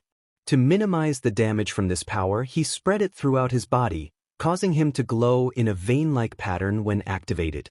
He shared this fabricated explanation with Kendo, who recalled how Izuku had glowed significantly during the quirk assessment test. Izuku was aware that Bakugo would likely pursue him, so he devised a plan. He instructed Kendo to search for the bomb while he dealt with Bakugo. Having known Bakugo for a long time, Izuku felt confident in his understanding of Bakugo's battle style and quirk. He intended to give Kendo a lift to the top of the building, where she could begin her search for the bomb from an unexpected vantage point. With determination, they prepared for the indoor combat training session. All Might announced the start of the exercise, and Izuku and Kendo exchanged nods before heading to a windowless side of the building. Izuku positioned himself to lift Kendo, readying one for all at 8%. Kendo stepped onto his hands, signaling her readiness. With a powerful lift, Izuku sent her to the top of the building, where she quickly climbed over the ledge. Kendo confirmed her successful ascent through their communicator, and Izuku began his own mission, running inside the building without using his quirk. He made his way to the second floor, reasoning that the bomb would likely not be placed on the first floor. Meanwhile, Kendo quietly searched the fifth floor. As Izuku scoured the second floor, he made noise but paid little attention to it. After checking the area, he informed Kendo that the bomb was not on the first or second floors and that he had yet to encounter Bakugo. Kendo reported that she had also found no bomb on the fifth floor. As Izuku approached the stairs leading to the third floor, he was confronted by Bakugo. He relayed this information to Kendo, preparing for the inevitable confrontation. Bakugo expressed his frustration over Izuku's unexpected success in the entrance exam, feeling insulted that someone he considered a quirkless loser had outperformed him. In a fit of anger, Bakugo launched himself at Izuku with an explosive jump, aiming a powerful right hook. Izuku intercepted the attack, slamming Bakugo into the ground. Izuku asserted that he had never underestimated Bakugo, but rather it was Bakugo who had underestimated him. He was no longer the weak, bullied boy from their past. This only fueled Bakugo's anger, prompting him to rise and charge at Izuku again. Izuku deftly dodged Bakugo's relentless attacks without even activating his quirk. Bakugo's frustration grew as he questioned how Izuku had achieved success in the entrance exam. He could accept that Izuku might be smarter, but he could not fathom how he had scored higher in the practical exam. In response, Izuku simply stated that he had used his quirk, which sent Bakugo into a rage. Bakugo accused Izuku of lying and vowed to show him the consequences of underestimating him. He revealed his own quirk, Explosion, explaining how he could create and ignite explosive sweat. With a dramatic flourish, he pulled a pin from his gauntlet, unleashing a massive explosion aimed directly at Izuku. In the monitoring room, students from both Class 1A and Class 1B reacted with shock and concern. They worried for Izuku's safety, unsure if he could withstand such a powerful attack. Some classmates began to rise, eager to intervene, but others urged them to remain calm and watch the monitor. As they turned their attention back to the screen, they were astonished to see Izuku had evaded the explosion and positioned himself behind Bakugo. With a swift karate chop to Bakugo's neck, enhanced by 1 for all at 1%, he knocked Bakugo out cold.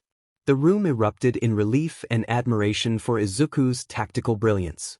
Back in the midst of the action, Kendo's voice crackled through the communicator, filled with concern as she asked about the explosion. Izuku reassured her that he was fine and that Bakugo was now unconscious.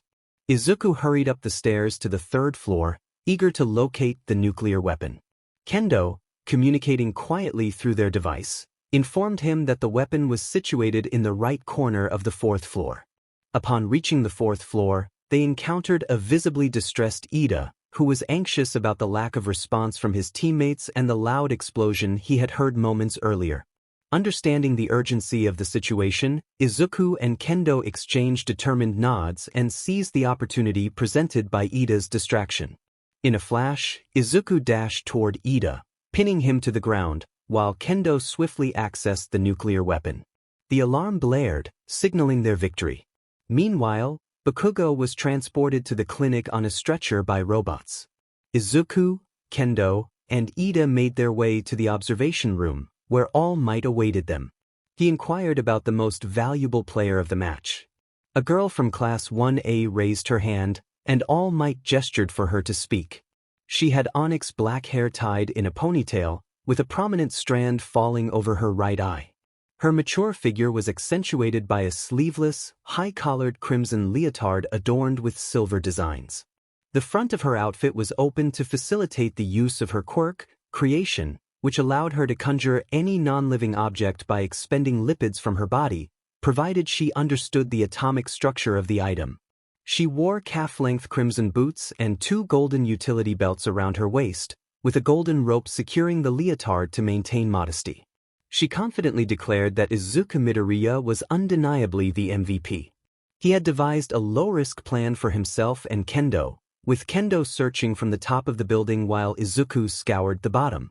He had quickly subdued Bakugo by exploiting his moment of inattention, allowing him to regroup with Kendo and take advantage of Ida's distraction to secure the nuclear weapon. Their strategy resulted in minimal damage and injuries, showcasing their effective teamwork. All Might emphasize the importance of planning and communication in teamwork, essential lessons for aspiring heroes. The second match unfolded with Bondo and Shirhai achieving an effortless victory. Bondo sported a slightly baggy yellow suit, accessorized with red circular elements reminiscent of glue caps. His quirk, Semidine, enabled him to spray quick-drying glue from his face, making it ideal for trapping opponents. Shirhai, dressed in a simple black jumpsuit and white shoes, possessed the quirk Black, allowing him to navigate through any black object, including shadows.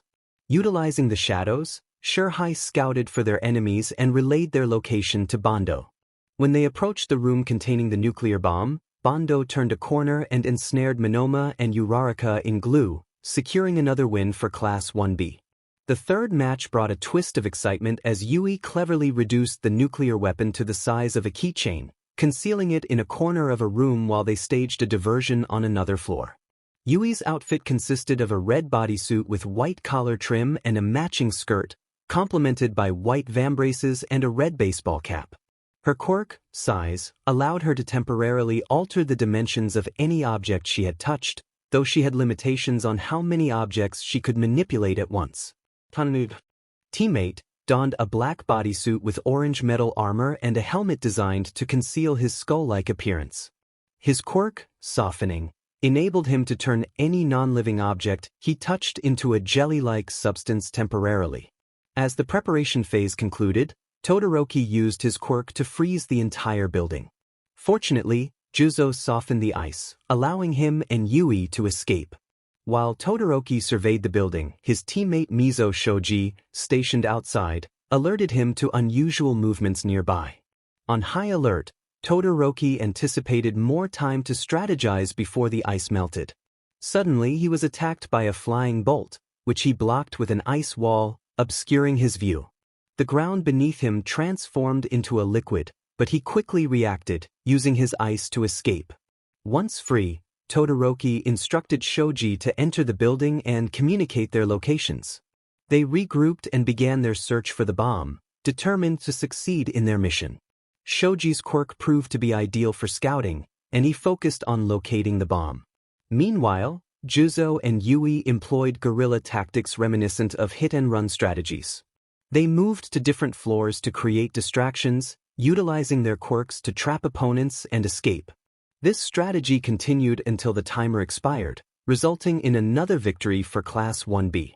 In the fourth match, Team S, the villain team, secured an easy win. Ojiro successfully distracted Pony and Manga, allowing Hagakure to take advantage of the situation and eliminate Manga. Pony, caught off guard and overwhelmed, struggled against the combined efforts of Ojiro and Hagakure, which ultimately placed Class 1A on the scoreboard. Despite their loss, Pony and Manga had unique costumes and quirks. Pony donned a horse-themed outfit, complete with a horse halter and a jockey-like uniform. Her attire featured an orange skin-tight skirt, orange breathes, and white fingerless gloves. She wore belts across her body to accommodate a saddle-like design on her back. Her quirk, Horn Cannons, allowed her to use the horns on her head as projectiles, which regenerated immediately after being fired. Manga's costume consisted of a blue shirt with red sleeves and armor resembling an ink bottle on his chest. He wore white armor on his legs, red breathes with a yellow belt, and white gloves. His quirk, Comic, enabled him to materialize onomatopoeia by vocalizing them, although excessive use would leave his throat dry. The fifth match saw Setsuna and Taguru easily triumph, bringing Class 1B's total wins to 4 by the fifth match. Setsuna's costume featured a simple purple scaly mask and a matching bodysuit, complemented by black knee-high boots and fingerless gloves. Her quirk, Lizard Tail Splitter, allowed her to split her body into 50 levitating pieces, which she needed to recall periodically to avoid them becoming unusable. The fabric of her costume was made from her own cells, allowing it to regenerate alongside her. Toguro wore a large dark green cloak over black trousers and knee-high boots, with a mask covering his eyes. His quirk, razor sharp, enabled him to create durable blades from any part of his body, capable of cutting through iron and steel. His costume was crafted from self-healing fabric to accommodate his abilities. Setsuna utilized her quirk to scout through the building's windows, discovering a room trapped with tape and two boys poised for an attack. She devised a plan with Toguro, who recognized its potential. Toguro charged in, using his blades to cut through the tape and draw the attention of Kirishima and Siro. Meanwhile, Setsuna detached one of her hands, which floated toward the nuclear weapon and touched it, securing their victory. The sixth match turned into a battle of endurance, with Tetsu facing Tokoyami and his dark shadow, while Ibra confronted Azui. Tetsu wore a dark green jumpsuit with a cutout near his chest, secured by steel straps. His outfit had random holes and he sported a metal jaw guard and black boots. Ibra's attire consisted of a plain white robe over a tank top and shorts, paired with black boots. Her quirk, Vine, allowed her to manipulate her vine-like hair for attacks, defense, and capturing enemies. The health of her vines depended on her own well-being, requiring sunlight and water for regeneration. Tokoyami's dark shadow proved too formidable for Tetsu, who quickly became exhausted and depleted his iron reserves. Ibra struggled to catch Azui, who evaded her with agility, using her long tongue to reach the nuclear weapon. With Tokoyami's assistance, Azui managed to secure the win for Class 1A. The seventh match was decidedly one-sided. Cozy Eye wore a black jacket layered with a light blue one, pale breathes, and brown boots. His quirk, Solid Air, allowed him to solidify the air he exhaled, creating invisible walls, boxes, or platforms based on his lung capacity. Kinoko's costume featured a red turtleneck dress adorned with white spots, resembling a mushroom, complete with a matching mushroom-shaped hat. She wore a black belt with a golden buckle and pale knee-high boots. Her quirk, Mushroom, enabled her to excrete fungus spores that grew instantly upon contact with surfaces, including human skin, with faster spread in humid environments. As Cozy Eye and Kinoko searched the building, they encountered a locked metal room. Kinoko attempted to break down the door using her mushrooms, but the matchup was unfavorable. Cozy Eye's quirk offered no advantage in this situation, and they ultimately lost due to time constraints. Class 1A celebrated yet another victory. The eighth match unfolded quickly, showcasing the skills of Hiryu Rin and Reiko.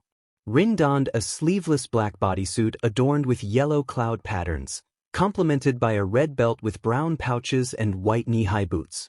His three-piece yellow gauntlet and visor added to his striking appearance, reminiscent of a jiangshi. His quirk, Scales, allowed him to sprout durable reptilian scales across his body, serving as armor and projectiles. Reiko, on the other hand, wore a pale purple knee-length kimono with a white fur collar and 3 black straps around her waist. A black mask concealed her face, enhancing her ghostly ninja-like appearance, which aligned with her quirk, Poltergeist. This ability enabled her to manipulate objects telekinetically, flinging them as defensive measures against attacks. However, she could only control items weighing about as much as an average human. Jiro utilized her enhanced hearing to locate the enemy, leading her and Kaminari toward the nuclear weapon. Kaminari charged into the room recklessly, unleashing a surge of electricity. Rin's scales protected him from the shock, while Reiko managed to block some of the electricity with a nearby barrel, though she still felt the impact. Suddenly, loud sound waves emanated from Kyoka's leg speaker, forcing Rin and Reiko to the ground. Kyoka seized the opportunity to reach the nuclear weapon, leaving Class 1A's fate uncertain in the second half of the match. The ninth match commenced with Shishida, who appeared quite ordinary except for being shirtless. His thick brown fur, resembling multiple layers of clothing, thickened further upon transformation, providing him with a natural armor. He wore black breathes and a pair of black goggles that replaced his usual cameras. His uniform was crafted from a stretchable material that adapted to his size during transformation. Shota sported a black high-collared suit with white outlines, white boots, and black fingerless gloves. As Shishida transformed into his beast form, he quickly detected the presence of two unsuspecting Class 1A students exploring the building. With Shishida's immense size and strength combined with Shota's twin impact, they launched a surprise attack. Shota rode on Shishida's back as they charged at Mina and Aoyama, catching them off guard. In a panic, Mina shot acid while Aoyama fired a laser, but Shishida reverted to his normal size midair, allowing both attacks to miss.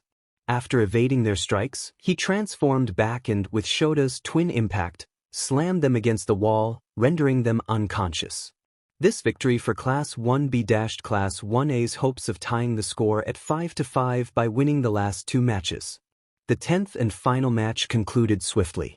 Kaibara wore a black windbreaker with gray patterned rings at the sleeves, neck, and base, complemented by a white trench coat and briefs. His red belt held pouches, while black shoes and drill gloves suited his quirk, Gyrate, which allowed him to rotate any part of his body at high speeds. Yosetsu sported a burgundy and brown baggy full-body suit with long collars, darker brown shoulder pads, and a black three-piece metal chest plate.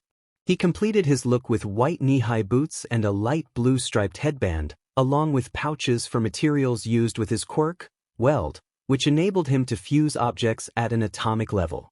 As Kaibara and Yosetsu searched for their opponents, a pigeon spotted them and flew back to Koji, relaying their location. However, this information soon became irrelevant. Upon entering the room, Kaibara was met with Sato's powerful fist, which pushed him back. They engaged in a fierce fistfight, with Sato's strength initially overwhelming Kaibara. However, Kaibara's quirk caused Sato to sustain damage with each hit. Meanwhile, Yosetsu restrained Koda against the wall using his quirk, Weld, quickly pushing him into position and securing him. Unfortunately, Koda managed to scream for pigeons to attack Yosetsu, who found himself besieged by birds pecking and clawing at him. Despite this distraction, Kaibara capitalized on Sato's weakness, which was his declining cognitive ability due to sugar intake. Kaibara ultimately touched the nuclear weapon, securing victory for his team. Following a brief evaluation and summary, All Might delivered a speech and lesson to the class, except for one particular student. The training concluded with a score of 6-4 in favor of Class 1B, with both the hero team and villain team winning 5 matches each. Throughout the training, everyone learned valuable lessons about the limitations of their quirks in indoor settings, the importance of strategy, and the necessity of effective communication with partners. They also gained insights into their weaknesses and areas for improvement, marking a productive first real lesson related to heroics. During the entire observation, Izuku diligently recorded his observations and the quirks of both classes using his respirator. He requested footage of the entire class from All Might for study purposes, and as a supportive teacher, All Might readily agreed. Even if he had not been permitted, he would have found ways to assist his successor. As the school day came to an end, Bakugo awoke, disoriented and confused. He recognized his surroundings as his classroom and began to take in the scene. Kirishima greeted him excitedly, while Ochako expressed her admiration for Midoriya's strength and intelligence. Momo observed their classmate with admiration, noting that she couldn't identify any clear weaknesses in him. Kaminari expressed his astonishment at the overwhelming power, speed, and technique displayed by their cinnamon roll, who had barely utilized his quirk. Tokoyami added that their classmate was intriguing, having only used his quirk to dodge, suggesting he could have ended the match in an instant. Ida commended him for taking advantage of his opponent's distractions, highlighting his quick thinking and skill. Todoroki reflected on the impressive abilities of their green-haired classmate, considering how he had lost to him and his classmates. Mina shared some intriguing information she had overheard from the girls in another room, revealing that their classmate's quirk had manifested only 2 months prior. It enhanced his physical abilities, allowing him to distribute power evenly throughout his body, but he could only use 8% of it without risking injury. Siro was amazed, realizing that the speed he had shown while dodging Bakugo's massive explosion was achieved at just 8%. Shoji speculated on how powerful and fast his punches must be at that level, while Sato suggested that their classmate might be stronger at 8% than he was at full capacity. Azui noted how calm he appeared during the match, seemingly unfazed. Kyoka remarked on how difficult it was to see him dodge, as he moved like a blur. Despite his intimidating presence, Hagakure described him as kind, helpful, and approachable during their time in the observation room. He had easily guided them through various scenarios, pointing out their mistakes and successes with humility. The girls found themselves blushing slightly at the thought of how attractive he was. Monoma, feeling competitive, declared that he would become a worthy rival, vowing to earn the respect he believed he deserved. Meanwhile, Bakugo was seething with frustration. He couldn't stand hearing praises directed at Deku, feeling that it should have been him receiving such accolades instead. The embarrassment of being thoroughly defeated, without landing a single hit, gnawed at him. He stormed out of his classroom, heading towards Class 1B. Upon reaching the door, he burst in, demanding attention as he called out to Deku. He vowed that next time would be different, promising to make Deku fear him and asserting that he would never lose again. With tears of determination in his eyes, he slammed the door behind him as he left. Kendo, taken aback by Bakugo's outburst, expressed her disapproval, while Shishida voiced his annoyance at Bakugo's lack of manners. Izuku, laughing and rubbing the back of his head, explained that Bakugo had always been like that, cocky and arrogant, yet fiercely determined. He acknowledged Bakugo's skills and talent, attributing his loss to an unfortunate matchup. As the day progressed, Izuku noticed a gathering of reporters and cameramen at the school's entrance. Remembering Nisa's advice, he chose to ignore them as he approached the gates. While he managed to slip past, his classmates were not as fortunate. Tetsu confidently walked by a group of reporters, declaring that All Might was very manly, leaving them with little to work with. Kendo, when asked about All Might, described him as unique before hastily entering the school to avoid further questions.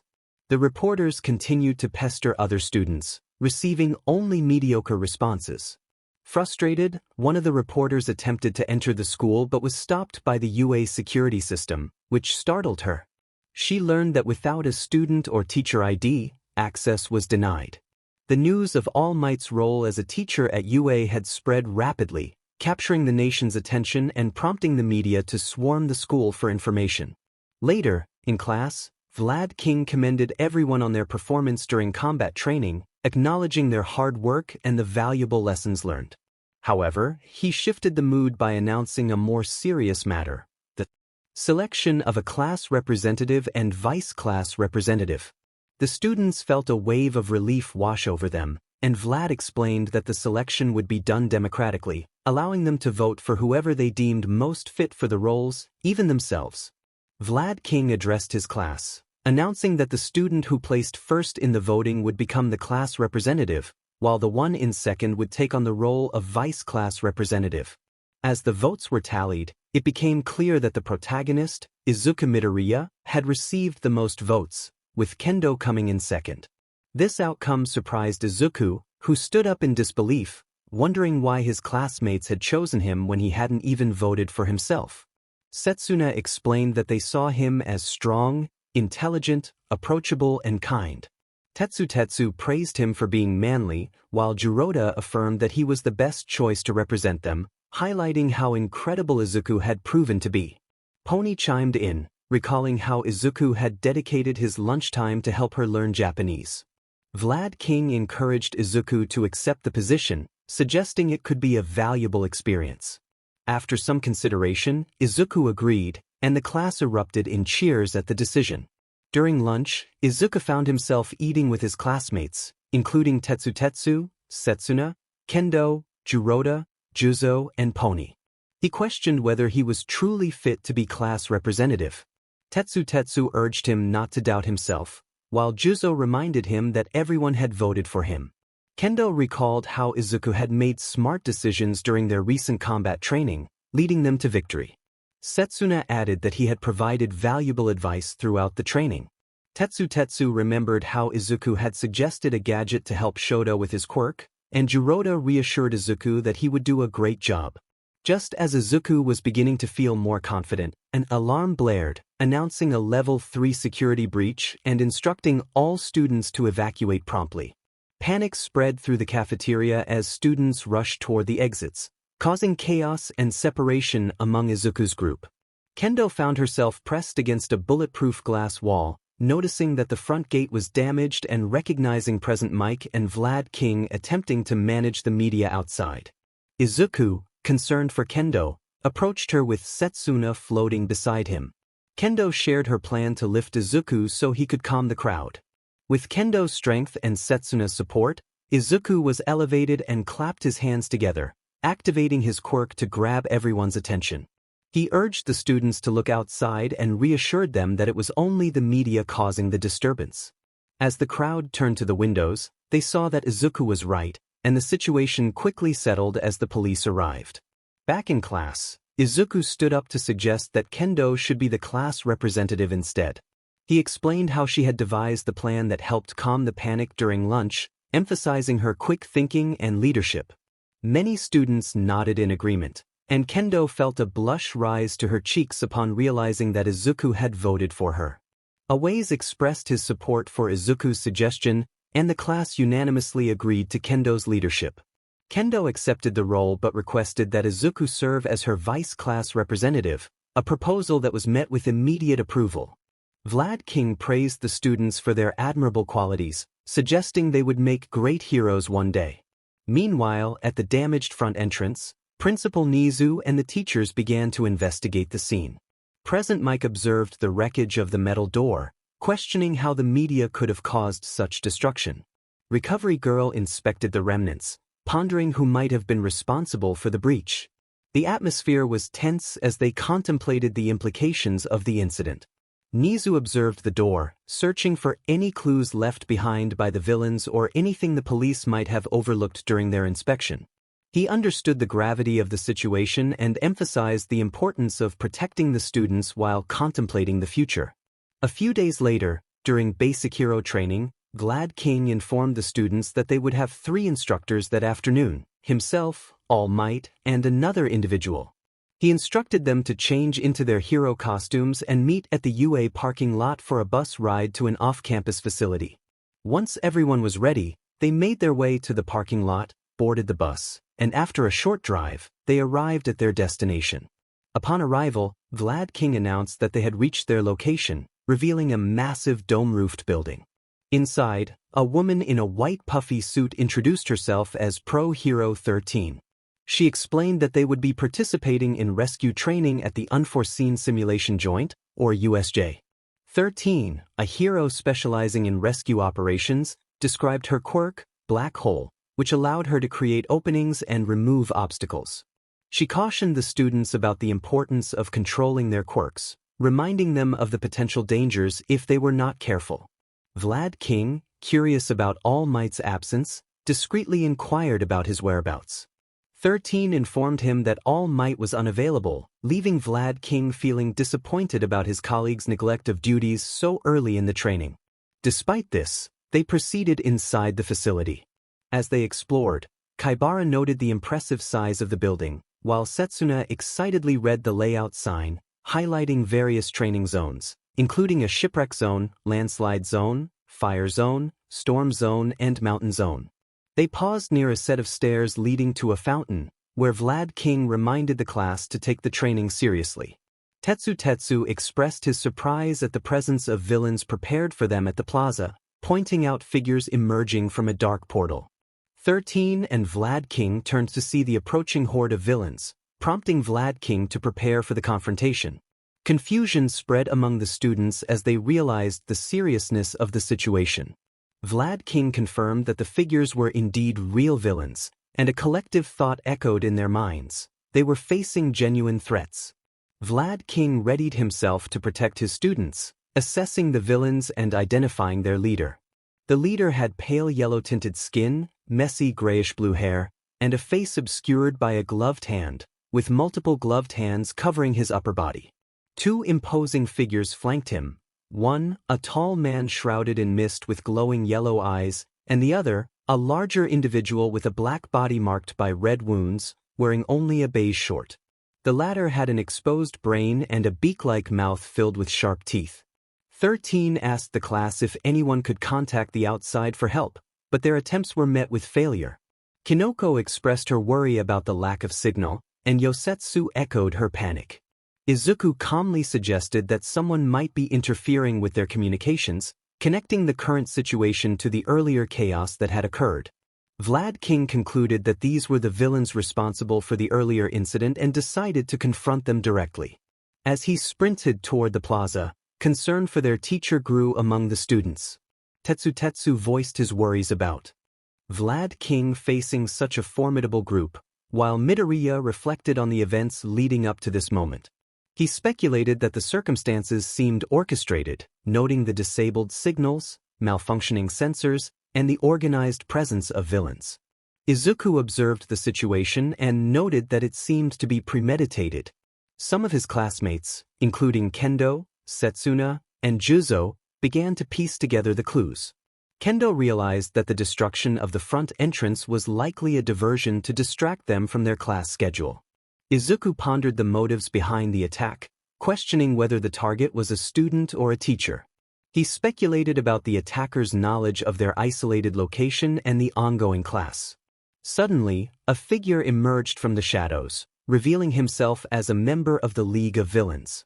He declared that their primary target was All Might, who was unfortunately absent. The villain expressed a sinister curiosity about how the symbol of peace would react if harm came to his students. 13 prepared to utilize her quirk, Black Hole, but 2 classmates charged at the villain. Tagaru lunged forward, aiming to slash at the villain's arm, while Tetsu transformed his fist into steel, attempting to strike the villain's side. However, their attacks passed right through him, leaving them disoriented. The villain then unleashed a black mist that enveloped the area, separating the students into different zones. Yosetsu, Juzo, and Pony found themselves in the fire zone, while Kendo, Ibra, and Bondo were sent to the mountain zone. Tetsu, Tagaru, and Kaibara ended up in the landslide zone, and Jiroda, Shirhai, and Hiryu were transported to the storm zone. Izuku, Shoda, and Yui landed in the shipwreck zone, while Kozai, Reiko, Setsuna, Kinoko, Fukudashi, and 13 managed to escape the mist. In the shipwreck zone, Izuku plunged into the water, taking a deep breath before submerging. He activated One for All at 8% and quickly spotted 2 of his classmates in distress. The villains who possessed water-compatible quirks were closing in on them. Shoda struggled to swim, paralyzed by fear, while Yui lacked the athleticism to escape. With his enhanced abilities, Izuku swiftly reached them, grabbing both classmates and propelling himself toward the surface. He emerged from the water like a torpedo, landing on the ship. Concerned for his classmates, Izuku checked on them. Shoda expressed his gratitude for Izuku's timely rescue, while Yui, with her usual calm demeanor, thanked him as well. Izuku then urged them to devise a plan for their escape, emphasizing the urgency of their situation. Shoda, still frightened, pointed out the villains surrounding their boat, realizing the gravity of their predicament. Izuku noted that each villain appeared to have a quirk suited for aquatic combat, prompting Shoda to admire Izuku's keen observation skills. Izuku explained that the villains likely underestimated their class, believing Class 1B to be weaker than Class 1A. This insight reassured his classmates, but Shoda questioned how Izuku could remain so composed in such a dire situation. Izuku admitted that he was scared too, fearing for his life and the possibility of never seeing his parents again. However, he believed that panicking would only complicate matters. As aspiring heroes, they were meant to confront challenges head-on. He extended his hand, offering a plan and a smile that radiated kindness and hope. In that moment, the anxiety that had filled their hearts began to dissipate, replaced by a newfound determination. Yui felt a warmth in her heart, a sensation she had never experienced before, ignited by Izuku's unwavering spirit. Her heart fluttered with joy, and at the same time, a sense of calm and hope washed over her, inspired by the protagonist. Both Yui and Shoda nodded in agreement, smiles brightening their faces. In the UA Teacher's Lounge, All Might, in his true form, sat on a sofa, attempting to contact 13 and Vlad King without success. He expressed his frustration about neglecting his teaching duties due to his impulsive actions outside of work hours. After turning off his phone and placing it on the table, he contemplated going to speak with them, believing he could manage a few minutes in his hero form. Just then, a familiar rodent entered the lounge, interrupting his thoughts. Nizu approached All Might with a tablet displaying an article highlighting All Might's recent accomplishments in resolving 3 incidents within an hour. Nizu pointed out the article, emphasizing the need for All Might to reconsider his approach to hero work. He reminded All Might that being a teacher was also a heroic act and urged him to focus on his students, who looked up to him. Acknowledging Nizu's words, All Might expressed regret for his negligence as a teacher and transformed back to his true form. Nizu suggested they have some tea and discuss teaching theories, while All Might's mind lingered on the unresolved situation at the USJ, where he had not received any updates from Vlad King or 13. Meanwhile, at the USJ, Setsuna informed 13 and her classmates that most of their peers were still present. Cozy Eye noted the mist villain's ability to warp things and evade physical attacks, expressing his frustration. 13 explained that their communication devices were compromised, and it would be quicker for Setsuna to float to school for help than to search for the villain. Setsuna, encouraged by her classmates, floated higher to avoid the mist villain's reach. The villain, realizing their plan, threatened them as mist began to envelop Setsuna. In response, 13 activated her quirk, Black Hole, creating a vortex that escaped in the mist villain and his mist, granting Setsuna precious time to escape. Meanwhile, a villain on a sinking ship grew impatient and decided to create chaos by slicing the ship in half with a giant hand made of water.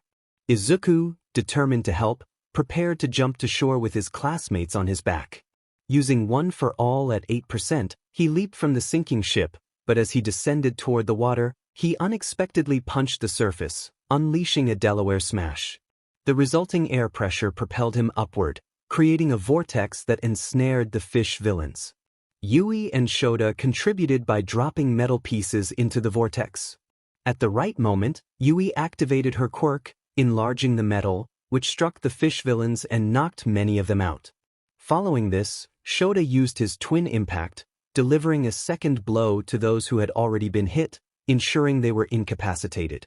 With the villains defeated, Izuku managed to clear 2/3 of the distance across the lake. Shota executed another twin impact, and Izuku performed a double jump, landing safely on the shore. Their plan had succeeded. They had knocked out all the villains and reached safety. As Izuku dropped Yui and Shota from his back, he asked if they were okay, relieved to see them safe. They exchanged simple nods, acknowledging the success of their plan. Izuku observed the unconscious villains floating in the man-made lake, feeling a sense of accomplishment. Yui, modestly, pointed out that it was Izuku's plan, not wanting to take credit for the victory. Shota, filled with newfound respect for Izuku, emphasized that it was indeed Yui's strategy that had helped them escape earlier on the ship. Izuku, however, insisted that it was a collective effort. He smiled brightly, emphasizing that a plan only works when everyone involved plays their part, making it truly their plan. Yui and Shota both thought about how kind Izuku was. Yui maintained a straight face but felt a surge of admiration for his inspirational and cool demeanor. Shota smiled, realizing why so many people were drawn to Midoriya. He had always known that Izuku was a good person with a kind heart, but witnessing his leadership qualities firsthand was something special. Izuku then shifted the conversation to their current priority, getting help. He expressed concern about the number of villains they might face. If they exhausted themselves fighting too many, they could be putting themselves in danger. He believed that once the other hero teachers, along with All Might, arrived, the villains would likely retreat. Izuku voiced a concern that seemed crazy to him but was rooted in reality. He doubted that Vlad-sensei could handle all the villains alone. This revelation shocked Yui and Shota, who immediately understood the implications of his words. Shota, worried for Izuku's safety, expressed his fears about the potential consequences of such a decision, imagining the worst-case scenarios. He felt guilty at the thought of not doing anything to help. Yui, on the other hand, clung tightly to Izuku's arm, burying her face against it. Izuku smiled at the display of care from his friends, appreciating their concern. He reassured them that he only intended to assess the situation and hoped to alleviate some of Vlad-sensei's burdens. He promised not to do anything reckless and suggested they head for the entrance to avoid the plaza. Shota, filled with determination, refused to leave Izuku behind, insisting that he would not let his classmate face danger alone. Yui, still holding on to Izuku, nodded in agreement, showing her support. They decided to move quietly toward the plaza together. As they approached, the scene unfolded in various areas of the facility. In the fire zone, Yosetsu, Juzo, and Pony employed hit-and-run tactics. Juzo used his quirk to make the ground difficult to navigate, causing enemies to stumble.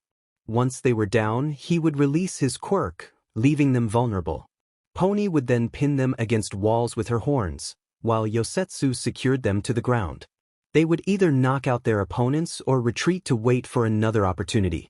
In the mountain zone, Bando trapped enemies with his quirk, allowing Kendo and Shiozaki to take them down.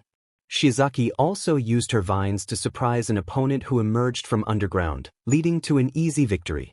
In the landslide and earthquake zone, Tager, Tetsu, and Kaibara confronted every villain in sight, taking advantage of the close-range combat that the office buildings allowed. Meanwhile, in the storm zone, Hiryu rode on Shishida's back in beast form. Hiryu used his scales as projectiles, while Shishida's size and speed, combined with Hiryu's long-range attacks, created a formidable duo. Shirhai also contributed by acting as a scout and distraction, enhancing their teamwork as they took down every villain they encountered.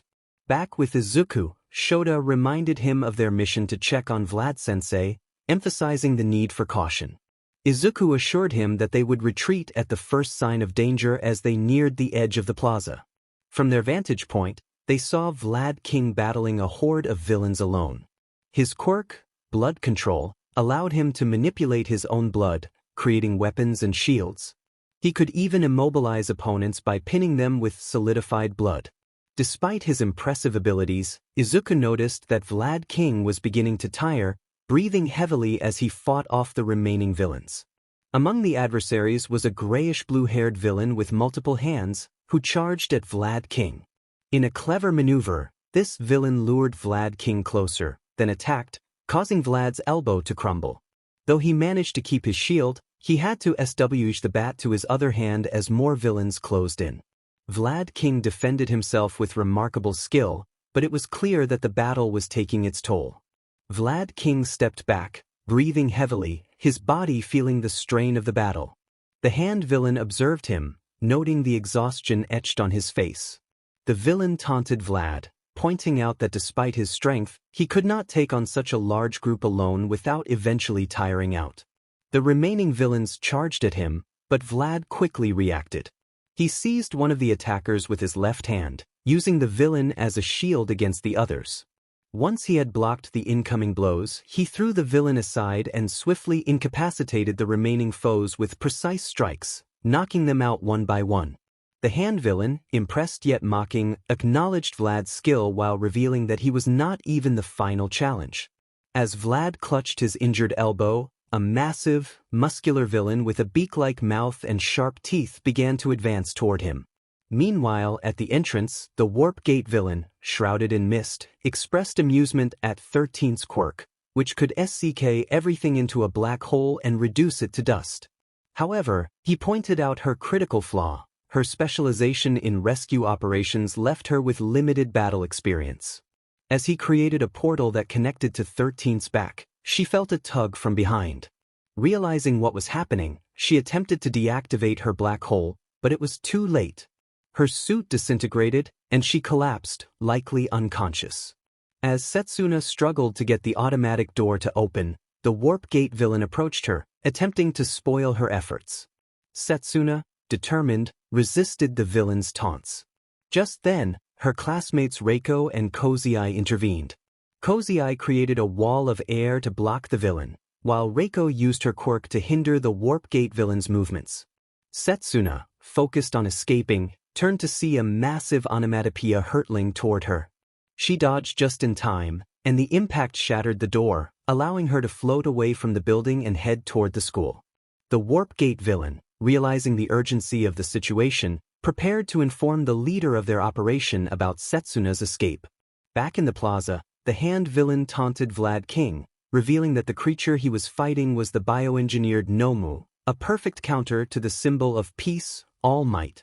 As the Nomu began to inflict serious damage on Vlad, the students watching felt a wave of fear. Shota covered his mouth in horror, while Yui trembled in shock. Izuku, witnessing his classmates' distress, felt his own hand shake uncontrollably. Suddenly, the Warp Gate villain appeared beside the hand villain, addressing him by name.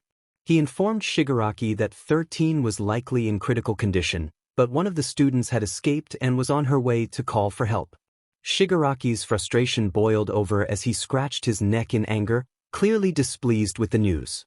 He threatened the Warp Gate villain, expressing his irritation at the situation.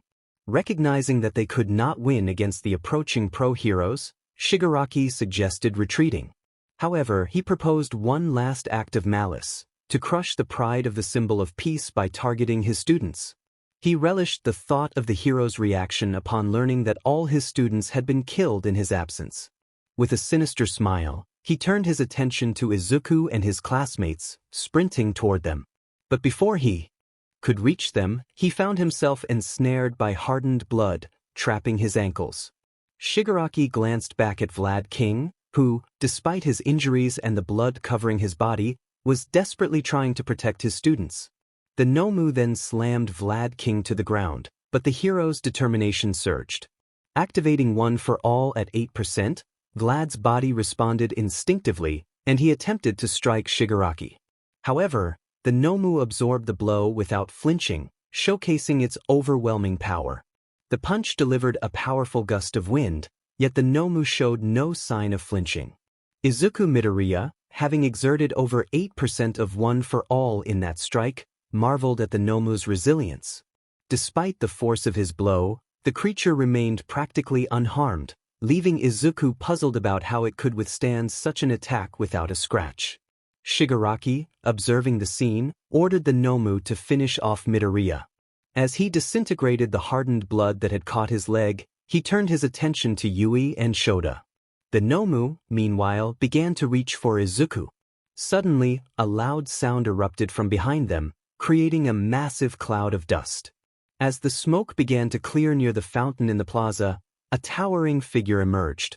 It was All Might, his usually cheerful demeanor replaced by an expression of anger and irritation.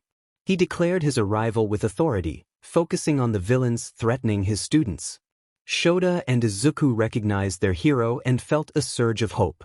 Those at the top of the stairs, who had been watching over 13, turned to see the source of the commotion. They spotted All Might amidst the dust and rejoiced at the sight of the #1 hero coming to their aid. Shigaraki, with a sinister look, acknowledged All Might's presence, while the Nomu prepared to confront him. All Might, standing near the fountain, wasted no time. He swiftly incapacitated the nearby villains, leaving only Shigaraki, Kurogiri, and the Nomu standing. He then rushed to assist Vlad King, placing him gently on the ground. With lightning speed, All Might turned his attention back to Izuku, Shota, and Yui, knocking away the hand that covered Shigaraki's face in the process. He quickly ensured the safety of the 3 students, positioning them next to Vlad King's unconscious body. All Might instructed them to take Vlad King to the entrance while he prepared to engage in battle.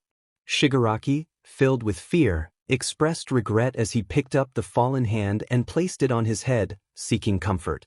He noted All Might's impressive speed, realizing that while he was still formidable, he seemed to have weakened over time. As All Might charged toward Shigaraki, ready to unleash a powerful move known as Carolina Smash, the Nomu intervened, absorbing the blow without flinching. The creature then attempted to grab All Might, but he skillfully dodged.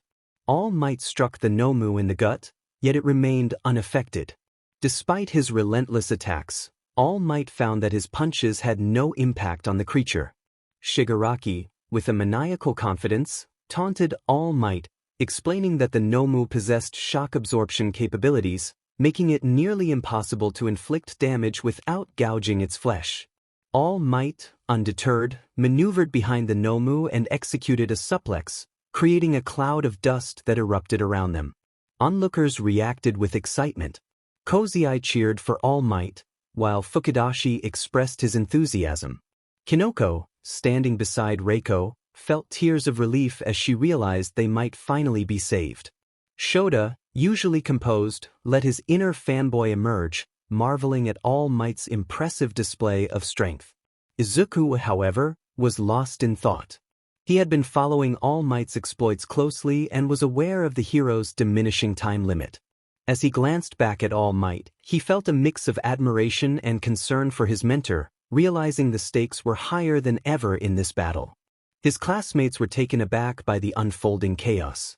The Nomu, which was supposed to be subdued by All Might, unexpectedly passed through a warp gate.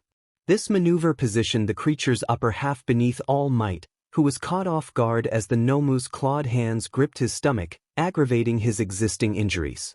Shigaraki watched with amusement, pleased with the turn of events. All Might struggled to free himself from the Nomu's grasp, but his position was unfavorable. Kurojairi, the mastermind behind the warp gate, taunted All Might, explaining the plan to cut him in half using the portal. As the Nomu began to pull All Might toward the gate, Izuku realized he had to act quickly. He urged his classmate Kodai to take Vlad-sensei to safety while he rushed to save his mentor. Memories of his time with All Might flooded his mind. He couldn't bear the thought of losing someone who had given him hope and a chance to become a hero. Charging forward, Izuku prepared to strike, but Kurojairi's body transformed into a warp gate just as he approached. Remembering that he could close the gate even with someone passing through, Izuku feared for his life until Tetsu pushed him out of harm's way. Grateful for the intervention, Izuku regained his footing, still shaken by the events. Meanwhile, Toguro and Kaibara took advantage of the situation, inflicting wounds on the Nomu. Their efforts caused the creature to loosen its grip on All Might, who seized the opportunity to escape. Kaibara noted their timely arrival, and Izuku expressed his gratitude to his friends for their bravery. All Might, now free, declared his intention to handle the situation himself, his determination evident. However, Shigaraki mocked their efforts, revealing that the Nomu possessed super regeneration, making it a formidable opponent. He ordered the Nomu to attack the students, and in an instant, All Might intervened, blocking the creature's punch with both hands. Though he bore some scratches, he stood resolute against the threat. Shigaraki attempted to undermine All Might's resolve, arguing that violence was the only language understood by all. All Might countered, asserting that villains like Shigaraki thrived on chaos and destruction. He urged his classmates to retreat, insisting that this was his battle. Kaibara protested, reminding All Might of their crucial role in the fight. With a fierce determination, All Might charged at the Nomu, who retaliated with equal force. The collision of their fists generated a shockwave that pushed everyone else back, creating an intense atmosphere.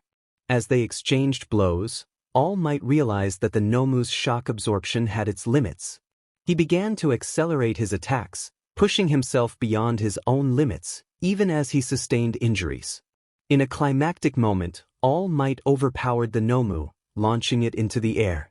Seizing the opportunity, he prepared for a final, powerful strike. With a resounding declaration of his resolve, he unleashed a punch that sent the Nomu flying, breaking through the dome's ceiling of the USA. The force of the blow reverberated throughout the building, leaving students and villains alike in awe of All Might's incredible power. As the dust settled, Tetsu marveled at the display of strength, while Toguro pondered the implications of witnessing such raw power firsthand. The battle had reached a turning point, and the students felt a renewed sense of hope in the face of overwhelming odds. Kaibara stood in amazement at the scene unfolding before him. All Might, despite being bruised and bloodied, stood proudly amidst a cloud of dust created by the force of his punches. His clothes were tattered, filled with holes and dirt, yet he maintained his iconic smile. He faced Shigaraki and Kurojairi, exuding an intimidating presence. Shigaraki, agitated and enraged, expressed disbelief at their defeat. He had expected All Might to be weaker, but it seemed the hero had not diminished in strength at all. The situation was dire, and Shigaraki began to panic, scratching at his neck in frustration. Meanwhile, Tetsu admired All Might's cool demeanor, feeling inspired by the hero's resilience. In the midst of the chaos, Izuku observed All Might closely, realizing that the hero was nearing his time limit. He understood that if they could end the confrontation now, they would secure victory. Shigaraki, fueled by a longing for revenge for the Nomu, charged at All Might, with Kurogiri following closely behind. Instinctively, Izuku moved to protect All Might, tapping into One for All at 10%. He charged at Kurogiri and Shigaraki, aiming for Kurogiri's collarbone. Remembering a previous encounter, he deduced that Kurogiri's warp gate might be a means of concealment. With a powerful punch, he struck Kurogiri, causing both him and Shigaraki to crash into a wall. The onlookers, including Kaibara, Tagaru, and Tetsu, witnessed the impact with astonishment. Shigaraki, furious at the interference, attempted to retaliate by reaching through one of Kurogiri's portals. Just as he was about to disintegrate Izuku, a bullet struck his hand, causing him to instinctively pull back in pain. The source of the bullet was revealed to be Nizu, who had arrived with backup. Nizu, perched on the shoulders of a slender man with messy black hair and a rugged outfit, announced their arrival. The teachers from UA quickly split up, prioritizing the safety of the students. The man who had shot Shigaraki, known as Snipe, began targeting specific veins to incapacitate him. Shigaraki screamed in agony as Kurogiri surrounded them with warp portals, trying to shield him from further attacks. Realizing the situation was untenable, Kurogiri and Shigaraki made their escape through a warp gate, abandoning their underlings. The remaining villains faced overwhelming odds against the heroes, who quickly gained the upper hand. Tetsu approached All Might and Izuku, expressing concern for their well-being. Both heroes felt a sense of panic, fearing that Tetsu might glimpse All Might's true form. Fortunately, a cement wall appeared, blocking Tetsu's view just in time. Cementos, the modern literature teacher, instructed Tetsu to gather the students near the entrance, ensuring their safety amidst the chaos. He wore gray knee-high boots with yellow soles. Tetsu shouted that everyone should gather at the entrance and quickly ran off in that direction. All Might expressed his gratitude to Ishiyama, who responded with a thumbs up and a smile that showed he was happy to help. All Might then thanked Midoriya, acknowledging how the young hero had noticed his limits and intervened. He felt proud of his successor, recognizing that without Midoriya's assistance, he might have faced dire consequences. Midoriya, with a smile, jogged toward the entrance. Meanwhile, Kurogiri and Shigaraki had teleported to a bar where Shigaraki lay on the floor, nursing injuries to his arms and legs. He complained about the pain while receiving medical attention. Shigaraki expressed his frustration to a monitor displaying only the words, "only sound," in purple. He accused his emissary of lying, noting that the Nomu and his underlings had been defeated, and that All Might remained unharmed while the students had proven to be strong. The voice from the monitor calmly reminded Shigaraki that they had been underprepared and had underestimated their opponents. Kurogiri regretted not being able to retrieve the Nomu, which had been blown away during the confrontation. The underling on the monitor expressed anger over the loss, lamenting the effort put into creating a creature strong enough to rival All Might. The emissary acknowledged the unfortunate situation and urged Shigaraki to channel his anger into motivation. He instructed Shigaraki to gather the elite and take as much time as needed to prepare for their next attempt, emphasizing the importance of showing the world that Shigaraki Tamura was not to be underestimated. Back at the USJ entrance, a detective began counting the students, relieved to find all 20 were safe and only slightly injured. The worst injuries were minor scratches and exhaustion from battling multiple villains, with the exception of Midoriya.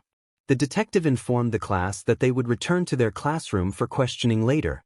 Concern arose among the students about the condition of their injured teachers, Vlad King and 13.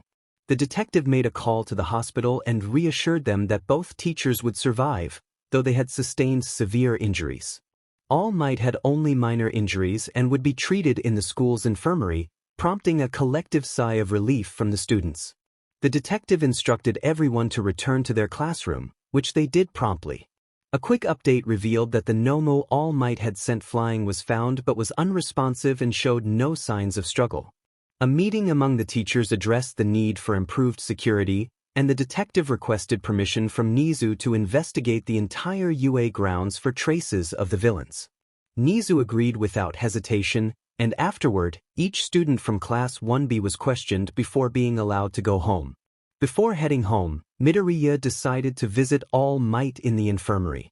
Recovery Girl explained to All Might that, given the circumstances, she could not blame him for his recklessness. All Might apologized, chuckling lightly. A knock on the infirmary door revealed Midoriya, who was permitted to enter. He inquired about All Might's condition, noticing the bandages covering his mentor's body. All Might assured him that he was fine but noted that his time limit in muscle form had been reduced. He could maintain it for 4 to 6 hours, possibly 7 on a good day. Midoriya began to blame himself for not being stronger, but Recovery Girl interrupted him, insisting it was not his fault.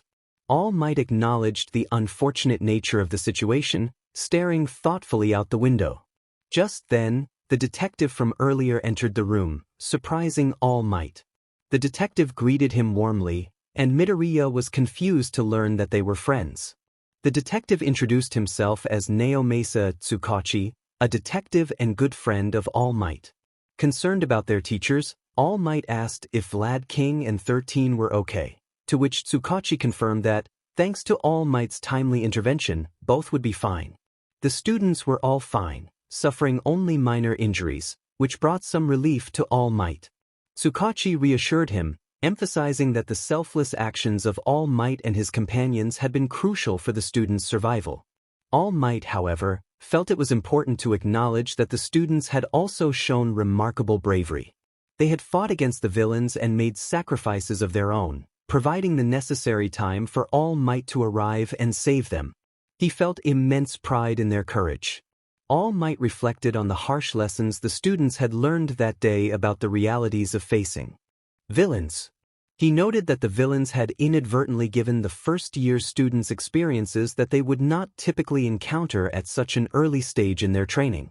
Gazing out the window, he envisioned a bright future for the students of Class 1B. Recovery Girl and Tsukachi nodded in agreement with All Might's insights. Among the students, one with green eyes felt inspired by this side of All Might. He clenched his fist, contemplating the weight of the responsibility that came with inheriting One for All. He resolved to become stronger, determined to surpass All Might and become the next symbol of peace, aspiring to be the #1 hero. As the story progressed, the narrative shifted away from the events of the day and focused on the journey ahead for the students. The protagonist's thoughts were filled with hope and ambition as he looked up at the sky, envisioning the path he would take to achieve his dreams. The challenges they faced would only serve to strengthen their resolve and prepare them for the future. A few days had passed since the USJ attack, and the UA faculty made the decision to temporarily cancel classes. This decision stemmed from several factors. First, it allowed time for Vlad King and 13 to recover, particularly Vlad King, who was known for his stubbornness and dedication to teaching. He was reluctant to miss even a single day in the classroom. Another reason for the cancellation was to enable the police to investigate the school grounds for any remaining traces of the League of Villains. Additionally, the faculty held meetings to discuss the safety of their students and the measures necessary to ensure a secure environment. Most importantly, the time off was intended for the students who had been involved in the attack, giving them space to process the traumatic events they had experienced. Meanwhile, the League of Villains had made headlines, but the media and the public dismissed them as delusional and foolish for their attempts to kill All Might. They were viewed as insignificant, with Shigaraki, the leader of the League, being ridiculed as a man-child with unrealistic ideals. The world would soon come to regret underestimating both the League of Villains and its leader.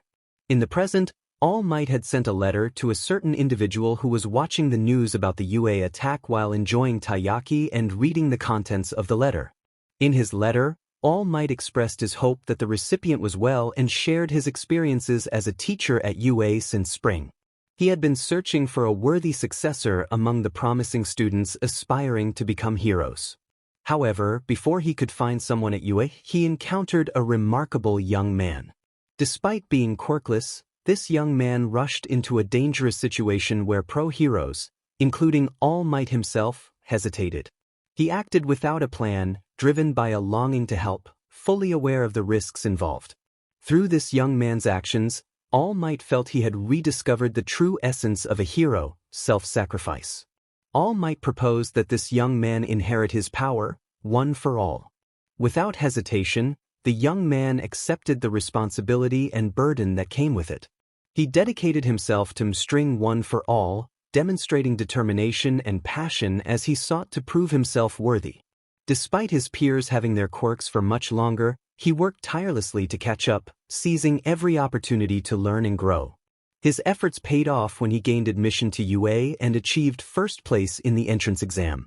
Recently, the news had reported on the League of Villains plot to kill All Might. During a critical moment, when All Might was pushed to his limits and had to resort to bluffing and intimidation, this young man sprang into action. He managed to halt the villains' assault, buying enough time for the other teachers to arrive, which forced the villains to retreat. All Might felt immense pride in this young man and had no regrets about passing on one for all. However, he acknowledged his own inexperience as a teacher and anticipated a day when he might need to seek guidance from his former mentor. He concluded the letter with well wishes for the changing seasons and promised to keep the recipient updated on his circumstances. Meanwhile, Izuku Midoriya, the green-haired hero in training, was in his room lifting dumbbells, reflecting on the events of the USJ attack. He thought about how, if he had been stronger, he might have been able to do more. He was determined to improve and make the power that All Might had given him truly his own. As he focused on his training, he was interrupted by his mother, who knocked on his door and called for him. Concerned for her son, Izuku Midoriya asked if he was okay, noting that he often seemed lost in thought. Izuku reassured her, explaining that he was simply contemplating how to grow stronger and apologizing for worrying her. His smile lifted her spirits. Izuku then informed him that dinner was ready, and they would be having his favorite dish, katsudon. When classes resumed, excitement filled the air as Setsuna eagerly shared that they had been featured on the news. Everyone nodded in agreement, thrilled at the thought of being on television, even if only for a few seconds. Setsuna expressed her joy, while Kozai remarked on the media's coverage of the UA Hero course, renowned for its top heroes like All Might, Endeavor, and Best Jeanist. The attack on such a prestigious institution was bound to attract attention. Hiryu excitedly recounted All Might's impressive actions during the attack, describing how he had been in a tough spot but managed to turn the tide with his strength. The students buzzed with enthusiasm, discussing the events and their own roles in the unfolding drama. The atmosphere was charged with energy as they reflected on their experiences and the challenges that lay ahead. Yosetsu expressed his excitement, asking Kaibara if he felt happy about being on TV. Kaibara maintained his usual straight face, but inside he was thrilled. Kinoko shared her relief that everyone was okay, turning to Kodai for affirmation. Kodai nodded, a small smile on her face as she thought about a particular cinnamon roll who had given her hope. Kendo then wondered how Vlad-sensei was doing, concerned for her injured teacher. Juroda echoed her concern, questioning who would teach them. Ibra prayed for Vlad's swift recovery, her classmates nodding in agreement. Suddenly, Vlad King entered the classroom, bandaged and still in his hero costume. The class was surprised and worried to see their injured teacher. Kendo asked if he was fit to teach in his condition, to which Vlad assured them that as long as he could talk and walk, he could teach. He quickly shifted the focus back to the upcoming challenges, stating that the fight wasn't over yet. Kinoko was curious about what fight he meant, while Kozai expressed concern about the return of villains. Vlad announced that the UA Sports Festival was approaching, and the class took a moment to process this news. They all exclaimed in unison, expressing their surprise and relief. Kendo raised a valid concern about the timing of the festival so soon after the villain attack, prompting the class to listen intently for Vlad's response. He explained that the festival would proceed as planned, emphasizing that it was essential for UA to show resilience in the face of adversity. He reassured them that security would be significantly heightened compared to previous years. Vlad continued, highlighting the importance of the sports festival as one of Japan's biggest events, comparable to the Cork Olympics. Setsuna added her excitement, noting that top heroes across the country would be scouting for new talent. Juzo mentioned that it was typical for graduates to join a pro-hero agency as sidekicks, and Vlad emphasized the importance of making connections during the festival. He reminded them that they had limited opportunities to showcase their abilities, and no aspiring hero could afford to miss this event. After the homeroom session ended, the students eagerly anticipated lunch. Tetsu expressed his excitement, while Haryu noted that standing out could significantly advance their paths to becoming pro-heroes. Bando agreed, and Pony voiced her hope to make an impression. As they chatted, All Might entered the classroom, looking for Midoriya. The class was shocked by his presence, and Midoriya wondered what the number one hero wanted with him. All Might mentioned wanting to discuss something privately while sharing a lunchbox. Midoriya bid farewell to his classmates as he followed All Might. Meanwhile, Juroda speculated about the conversation, noting Midoriya's impressive qualities. Setsuna praised him for his top grades and practical skills, while Tetsu remarked on Midoriya's potential as a future top hero. Juzo pointed out that Midoriya shared a similar quirk with All Might, possessing incredible speed and strength, along with a sharp intellect. They all agreed that Midoriya had the traits of a great leader, recalling how he had taken charge during their training. Kinoko reminisced about how Midoriya had saved her during the entrance exam, and Kendo acknowledged his kindness. Nairenjiki Shoda, a new member of their group, recounted how Midoriya had helped them during the USJ attack, and Kodai nodded in agreement, thinking about Midoriya's hopeful smile. As they arrived at the cafeteria, a boy with double hair and a noticeable scar overheard their conversation, quietly noting Midoriya's name to himself as he trailed behind them.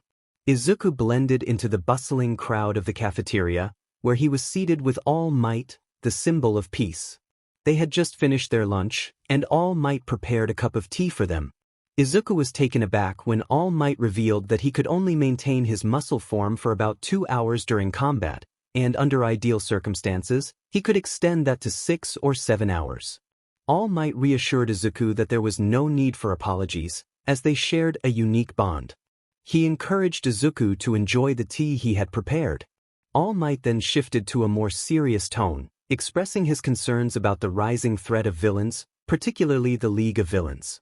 He had entrusted Izuku with his power because he believed in his potential to succeed him as the next symbol of peace. All Might asked Izuku if he remembered his original aspiration to become a hero. Without hesitation, Izuku affirmed his commitment to that dream. All Might emphasized the importance of the upcoming UA Sports Festival, an event that would be watched by pro-heroes and the entire nation, even reaching audiences worldwide. He urged Izuku to make a statement and declare his presence to the world.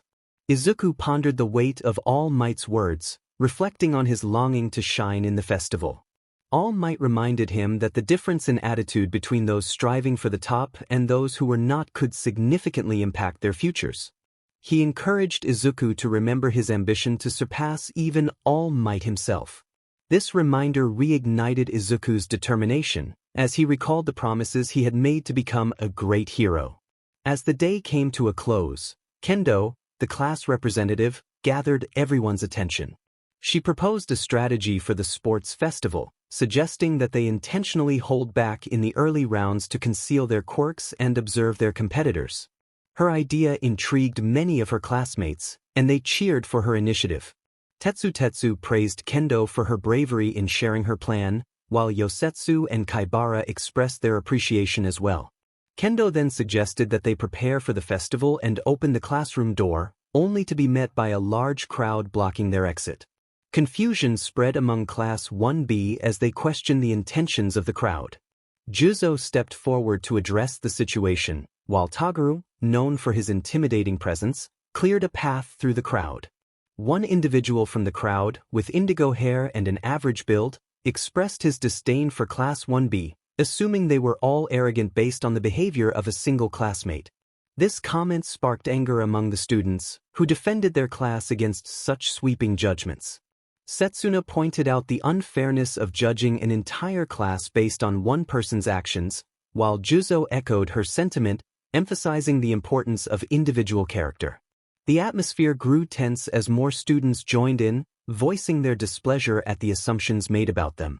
The individuals who had been insulting the indigo-haired student were, in fact, sharing the same mindset as he did. Kendo addressed the crowd, expressing her disappointment in their behavior. Fukudashi chimed in, pointing out that they had the same thoughts as the indigo-haired student. Kaibara added that it took confidence to voice one's thoughts, which he admired. Kurwaro delivered a final blow, questioning whether this was the behavior expected from UA students. The crowd began to reflect on their actions, feeling a sense of shame. The indigo-haired student acknowledged their support but clarified that he was not there to make friends. He considered them his enemies. He noted that some students had enrolled in other courses because they doubted their chances in the hero course. Depending on the results of the sports festival, there was a possibility of transfers to the hero course, which could also mean some students would be moved out. This revelation made Class 1B uneasy. He declared that he was there to scout for opportunities to take their spots and warned them to be prepared, as he intended to sweep them off their feet if they were not ready. With that, he left, leaving Class 1B speechless, and the crowd followed his lead. As the class began to discuss the situation, Kendo caught their attention. She encouraged her classmates not to let the negativity affect them and to focus on their own goals. Her words resonated with them, and they responded positively. Meanwhile, Izuku, the green-haired protagonist, felt a surge of gratitude towards Kendo for her support. He reflected on his determination to give his all, not just for himself but for everyone who believed in him. He was resolved to achieve first place in the upcoming sports festival, seeing it as his chance to prove his resolve and make his supporters proud. The UA Sports Festival was just 2 weeks away, and the students were given the freedom to train as they wished during this time. While they still attended some classes to stay sharp, the focus was primarily on training. They practiced in groups and pairs, although some preferred to train alone for various reasons. Izuku was among those who chose to train solo, wanting to concentrate fully on his regimen, which he felt his classmates might struggle to keep up with. The uncertainty of the events ahead meant they needed to prepare for various scenarios. Those 2 weeks flew by, and soon the day of the sports festival arrived. On the morning of the festival, Izuku Midoriya expressed her concern for Izuku, urging him to be careful and promising to record everything. Izuku reassured her that he would win and set off for UA. The school was bustling with activity, and the entrances were crowded due to heightened security measures following a recent villain attack. Various stalls and entertainment filled the grounds, but the focus was on the first-year and third-year stages. This festival marked the last opportunity for the third years to showcase their abilities before becoming pro heroes. Typically, the third years garnered the most attention, but this time, the first-year stage was generating significant interest, particularly in Class 1B, who had recently faced a villain attack. Notable first-year students like Bakugo, known for his involvement in the sludge villain incident, and Shoto Todoroki, the son of the number 2 hero Endeavor, added to the excitement surrounding the first-year stage. The media was particularly eager to see the results of the UA entrance exam leaderboards during the festival. In the waiting room for Class 1B, Setsuna expressed her disappointment at not being able to wear her hero costume, while Juzo reminded everyone that they had to wear their P uniforms to ensure fairness. Hiryu wondered about the first round, and Juroda acknowledged that they had no choice but to face it. Kendo entered the room to inform them that it was time to head to the waiting tunnel, signaling that the moment they had been preparing for was finally at hand. Izuku felt a surge of determination as he followed his classmates toward the tunnel leading to the stadium. Suddenly, he was approached by a dual-haired student who identified himself as Shoto Todoroki.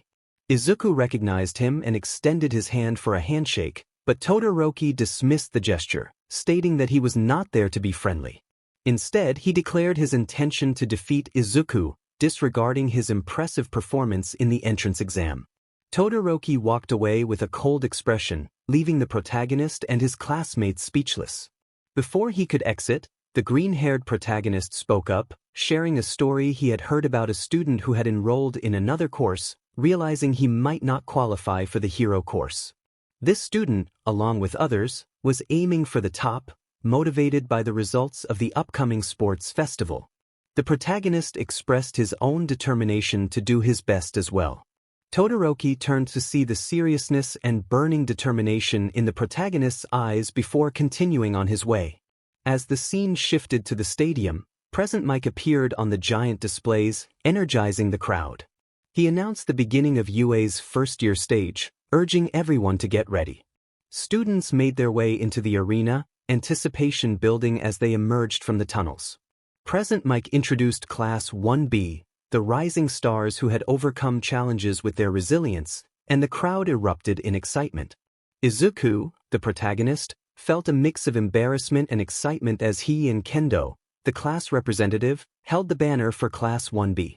He acknowledged the nerve-wracking nature of performing in front of a massive audience but also felt the thrill of the moment.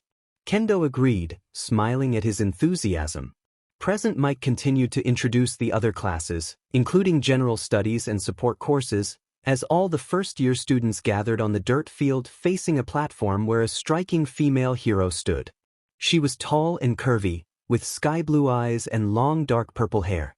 Her outfit was a unique combination of a black leotard over a skin-tight bodysuit, complemented by thigh-high stockings and knee-high boots. The crowd recognized her as Midnight, the chief umpire for the first years. Excitement buzzed through the audience as they expressed their delight at having Midnight as the umpire. As the atmosphere settled, Midnight called for the player pledge, announcing that Izuku Midoriya from Class 1B would represent the first years. His classmates whispered among themselves, curious about why he had been chosen. As he walked to the platform, cameras and eyes focused on him, amplifying his anxiety. Izuku felt overwhelmed, questioning why Principal Nizu always put him in such situations. As he approached the mic, Midnight revealed the entrance exam leaderboards, highlighting his impressive achievements. He had placed first in the practical exam, nearly doubling the score of the second-place student, and had also ranked fifth in the written exam. This was a historic accomplishment, and the crowd buzzed with speculation about him. Standing at the mic, Izuku took a deep breath as the stadium fell silent, waiting for his words. He pledged to accept the results, play fair, and give his all, promising to push beyond his limits and strive for greatness. As he concluded his pledge and walked back down the stairs, the crowd erupted into cheers. Midnight thanked him for his inspiring words, winking at him, which caused a blush to spread across his face. The atmosphere was charged with excitement as the students gathered for the qualifier event. Some of the male classmates playfully teased their peers, while a few female classmates displayed jealousy with pouting expressions. Midnight, the energetic instructor, announced the start of the competition with enthusiasm, her WHP in hand. A holographic display appeared behind her, showcasing the first game, which was an obstacle race. This year, all 11 classes would participate in the race, which would cover a lap around the stadium's perimeter, measuring approximately 4 kilometers. Midnight emphasized the importance of the event, noting that only 42 students would qualify for the next round. She encouraged everyone to give their best effort, reminding them that UA was known for its freedom during competitions, as long as no one resorted to violence. As the students made their way to the starting line, a brightly colored red gate marked the beginning of the race. There was a bit of pushing as everyone vied for position, but our protagonist chose to hang back, taking a moment to strategize. He considered the implications of the race format, recognizing that there would be various obstacles throughout the course. By allowing others to go ahead, he could observe their actions and let them face the challenges first. He noted that the narrow tunnel leading to the starting line would create chaos, with many students cramming together at the start. Falling behind intentionally seemed like a smart strategy, but he also felt the pressure of wanting to make a statement. Inspired by All Might's words about making his presence known, he decided he needed to place first. As the countdown reached its end, chaos erupted in the tunnel. Our protagonist had anticipated the cramped conditions and remained at the back. With one for all already prepared, he sprinted back to gain momentum before launching himself into the tunnel. Timing his jump perfectly, he began to wall run, propelling himself forward and emerging from the tunnel with a significant lead. The top pro heroes observing the race were impressed by his strategy. He had cleverly created distance to build speed, allowing him to bypass the chaos of the other competitors. The audience was taken aback as they witnessed the flash of green light that marked his rapid ascent from last place to first. Present Mike, the enthusiastic commentator, expressed his surprise at the sudden shift in positions, while Eraser had provided insight into the tactical decision our protagonist had made. He recognized that the early stages of the race could determine the outcome, and our protagonist had executed his plan flawlessly. As he continued to distance himself from the competition, Todoroki, a dual-haired classmate, emerged from the tunnel shortly after. He quickly froze the ground, trapping many of his fellow competitors in ice. However, some students from Class 1A and Class 1B had anticipated this move and were prepared to counter it. Juzo softened the ice beneath him, freeing himself, while Tetsu transformed his leg into steel, bulldozing through the frozen ground without hesitation. The race was shaping up to be an intense battle of strategy and skill, with our protagonist leading the charge and his classmates employing their unique abilities to navigate the challenges ahead. Kaibara activated his quirk, Gyrate, which allowed him to cut through the ice with impressive speed. He continued onward without hesitation. Kowaro utilized the shadows cast by other students and obstacles to escape traps effortlessly. Meanwhile, Todoroki froze the ground beneath his right shoe, which was specially designed to create ice with each step. This gave him a significant advantage as his competitors struggled to navigate the slippery surface. As Kaibara advanced, he encountered several faux villains from the entrance exam, including multiple zero-pointers. The announcer, Present Mike, declared that obstacles had appeared, and Izuku Midoriya had reached the first barrier known as the Robo Inferno. Kaibara smiled confidently as he dashed beneath the massive zero-point faux villains, evading their attacks with ease. He chose to ignore the smaller faux villains, recognizing that defeating them would only benefit his rivals. Behind him, a loud crashing sound echoed, likely caused by another student defeating one of the giant faux villains. Kaibara remained focused on his goal of securing first place and proving himself to the world. The source of the crash was Todoroki, who had frozen one of the giant faux villains at an angle. He then maneuvered through its legs, but others attempted to follow suit. The giant faux villain collapsed, creating the noise Kaibara had heard. Students from the hero course performed exceptionally well, particularly those from Class 1B, who had experience facing faux villains during the entrance exam. Setsuna soared over the obstacles, while Juzo softened the ground beneath the faux villains, immobilizing them. Class 1A also excelled, demonstrating their skills and determination. Present Mike commented on the hero course's impressive performance, while Eraser had noted that they were expected to do well, given the eyes of Japan were upon them. Their commitment to giving their all was evident. The Robo Inferno concluded swiftly, with Midoriya leading the pack, followed closely by Todoroki and Bakugo. Bakugo, known for his arrogance and talent, used his quirk to time his jumps precisely, navigating the obstacles with remarkable agility. He soared over the faux villains, maintaining his position in third place while strategizing for a comeback. As Kaibara approached the next challenge, he faced a daunting canyon with stone formations and tightropes connecting platforms. The announcer warned that this obstacle would test their skills and require caution to avoid injury. Kaibara realized he needed to devise a plan, as his jumping abilities were not yet on par with All Might's.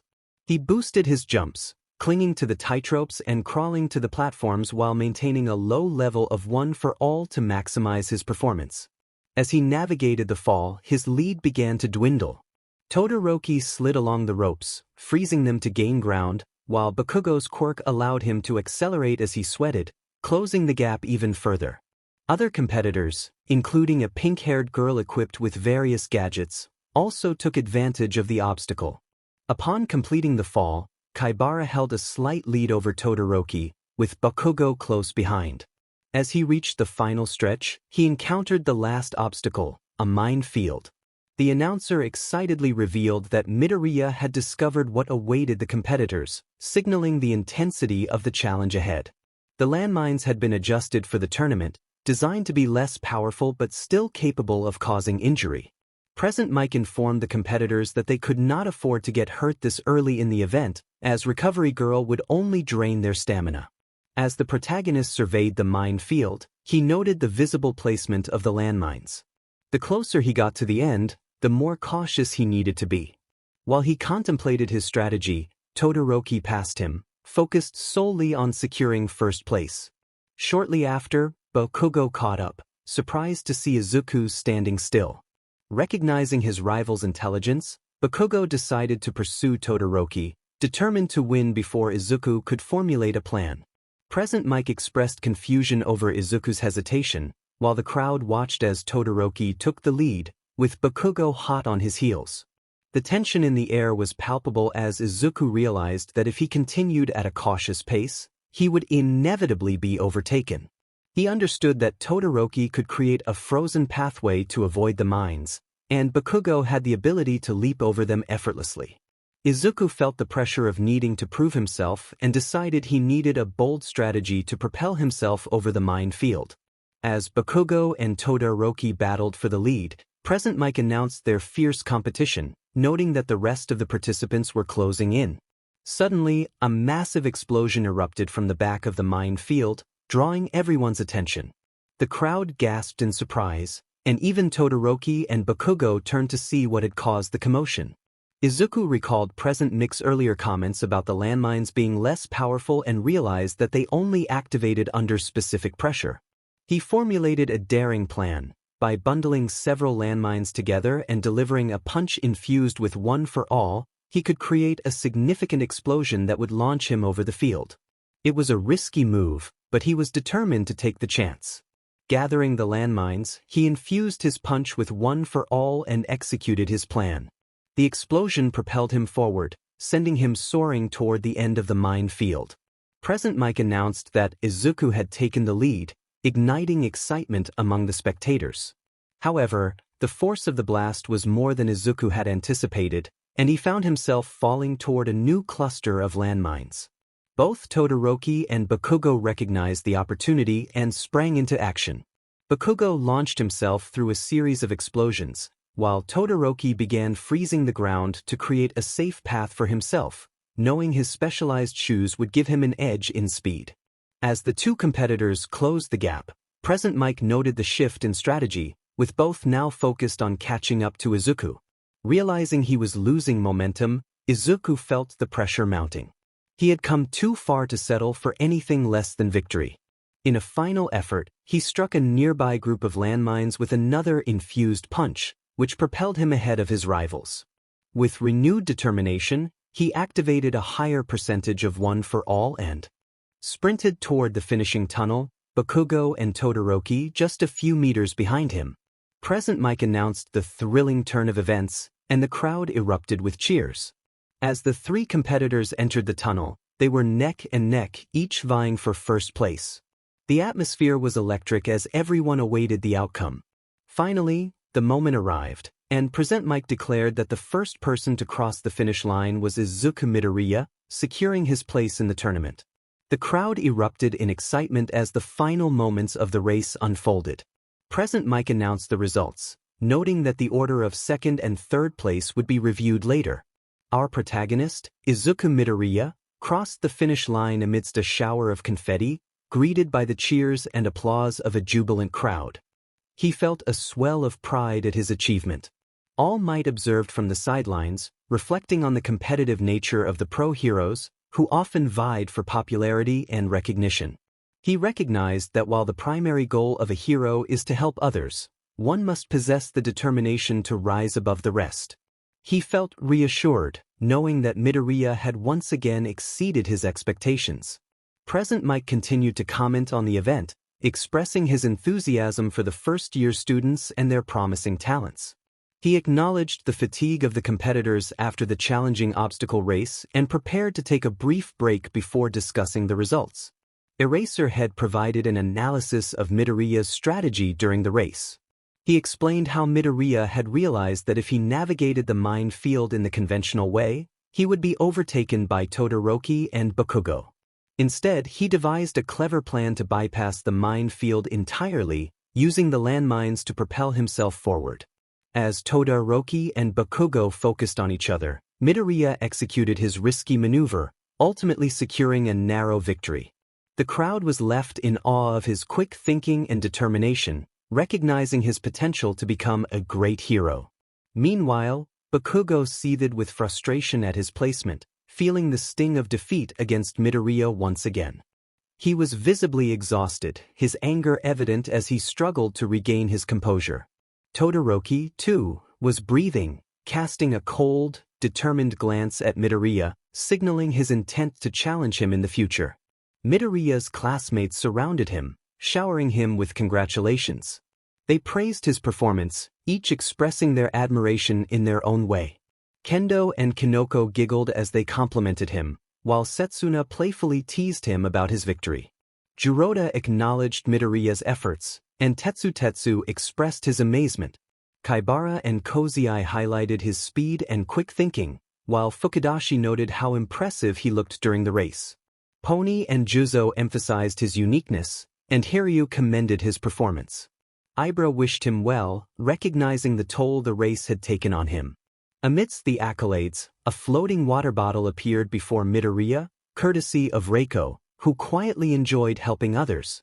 Another classmate, who had intended to offer a water bottle as well, felt disappointed when she realized she had missed her chance. As the first game of the first-year stage concluded, Midnight announced the results, revealing the rankings on the display. Midoriya took first place, followed by Bakugo and Todoroki. The excitement in the arena was palpable, but Midnight reminded everyone that only the top 42 would advance to the next round, encouraging those who did not make it to stay hopeful for future opportunities. With a flourish, Midnight revealed the next challenge, the cavalry battle, signaling that the real competition was just beginning. The atmosphere buzzed with anticipation as the students prepared for the next phase of their journey. As a male student from UA observed from the stands, he shared his thoughts about the competition's outcome. With yellowish hair and a round chin, he noted that Midoriya's popularity was bound to soar. Another male student, sporting moss green hair and glasses, agreed, pointing out that Midoriya had placed first in both the entrance exam and the obstacle course race, ensuring he would attract a lot of attention. A third student, with raven-colored hair and red swirls on his cheeks, added that Midoriya's impressive performance would certainly keep eyes on him. The raven-haired student then posed a question about how they would market Midoriya if they managed an agency. The glasses-wearing student responded that while Midoriya had a modest appearance and a smaller build, his flashy quirk, intelligence, and quick thinking would more than compensate for any shortcomings. These three students were part of the business course, focusing on honing their selling and marketing techniques during the sports festival.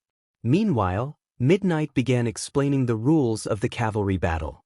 Participants could form teams of 2 to 4 people, and the battle would last exactly 10 minutes.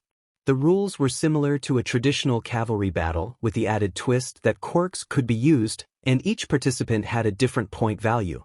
The total point value of a team would be worn by the rider, who would don a headband displaying the team's total points.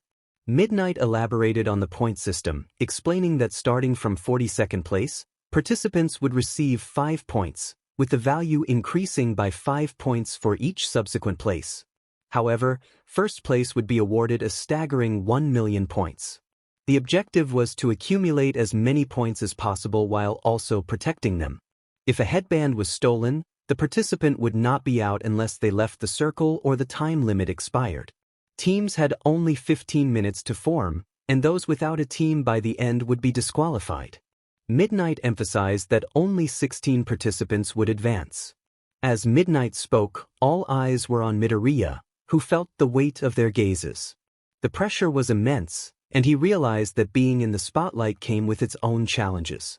He reflected on the experience of being number one, understanding the burden it carried. Despite the anxiety, he resolved to push through, clenching his fists with determination. All Might observed from the teacher's area, acknowledging Midoriya's quick learning. He felt a sense of pride in his successor, recognizing the fire of determination in Midoriya's eyes. All Might understood that this was a crucial moment for Midoriya, one that would test his resolve under the scrutiny of millions. However, Midoriya soon faced a dilemma. With a 1 million point bounty on his head, few students were willing to team up with him, fearing they would have to defend him throughout the battle. As he scanned the area, he noticed that most of his classmates had already formed teams and were strategizing. Just then, a familiar female voice broke through his thoughts. Setsuna Tokage, a girl with diamond freckles, approached him, asking if he would team up with her. Midoriya's heart lifted at the unexpected offer, though Setsuna felt a mix of hope and insecurity. She worried that her quirk might not be impressive enough for him to want to partner with her. When Midoriya expressed concern for her well-being, Setsuna quickly dismissed it, claiming something had gotten into her eye. She tried to mask her true feelings with a smile, even as tears threatened to fall. Midoriya, unfazed, suggested they start thinking of a plan, surprising Setsuna and lifting her spirits. Curious about his suggestion, Setsuna felt a glimmer of hope. Midoriya explained that it would be easier to strategize with a teammate, especially to protect their 1 million points. Hearing his words filled her with joy, reinforcing her belief that reaching out to him had been worth it. Setsuna, usually confident and playful, found herself acting differently around Midoriya, feeling a special connection that made her heart race. She was more playful and caring towards him, showing a protective side that made her want to learn more about the protagonist. This longing led her to request to be his teammate. As they discussed potential recruits, the protagonist sought Setsuna's opinion on who they might approach. Setsuna expressed uncertainty, noting that most of their classmates were already in teams. Just then, a girl with pink hair, wearing goggles and adorned with various gadgets, approached them, capturing their attention. She boldly declared her interest in teaming up with the protagonist, eager to stand out alongside him. This unexpected approach left Setsuna feeling a mix of shock and jealousy, as the girl seemed to know the protagonist well. The protagonist recognized her as Mei Hatsum, which surprised her, as it was rare for anyone to know her name. He explained that he had noticed her during the obstacle race, where her numerous support items had made her stand out. He also mentioned her placement in the race, which delighted Hatsum. Excitedly, she asked if she could join their team, to which the protagonist readily agreed. Hatsum hugged him tightly, causing him to blush slightly from the unexpected closeness. Sensing his discomfort, she released him with a laugh, while Setsuna watched, feeling a twinge of jealousy at Hatsum's boldness.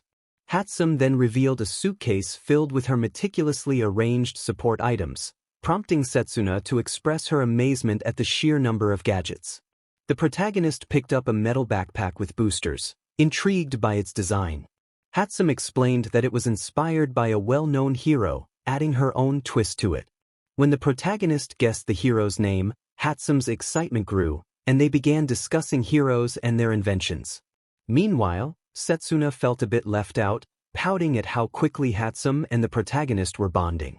Curious to know more about his new teammate, the protagonist asked about Hatsum's quirk. She revealed that her quirk was called Zoom, allowing her to focus her vision and zoom in on objects up to 5 kilometers away. While the protagonist acknowledged that Hatsum's quirk lacked the zoning capabilities he had hoped for, he recognized the potential usefulness of her support items. However, he also realized they needed someone with defensive skills to round out their team. As he contemplated their options, he spotted another student who seemed like the perfect fit. Approaching the student, he asked if they would join his team. With determination in his eyes, the protagonist's charisma convinced the student to accept. The newly formed team gathered to discuss their plans and strategies, focusing on how to best utilize their quirks and which of Hatsum's inventions to incorporate.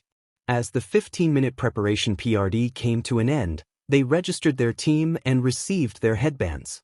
With the countdown reaching 0, midnight announced the start of the event, energizing the audience. Present Mike commented on the teams, expressing surprise at the composition of the protagonist's team while also acknowledging that it was to be expected given their potential. As the competition heated up, the atmosphere buzzed with excitement. Izuku Midoriya surveyed his team, noting their impressive point totals. He felt a surge of determination as he prepared for the upcoming battle. Setsuna Tokage, Mei Hatsum, and Fumikage Tokoyami stood ready, each contributing their unique abilities to the team. Midoriya held a headband, signaling his teammates to get ready.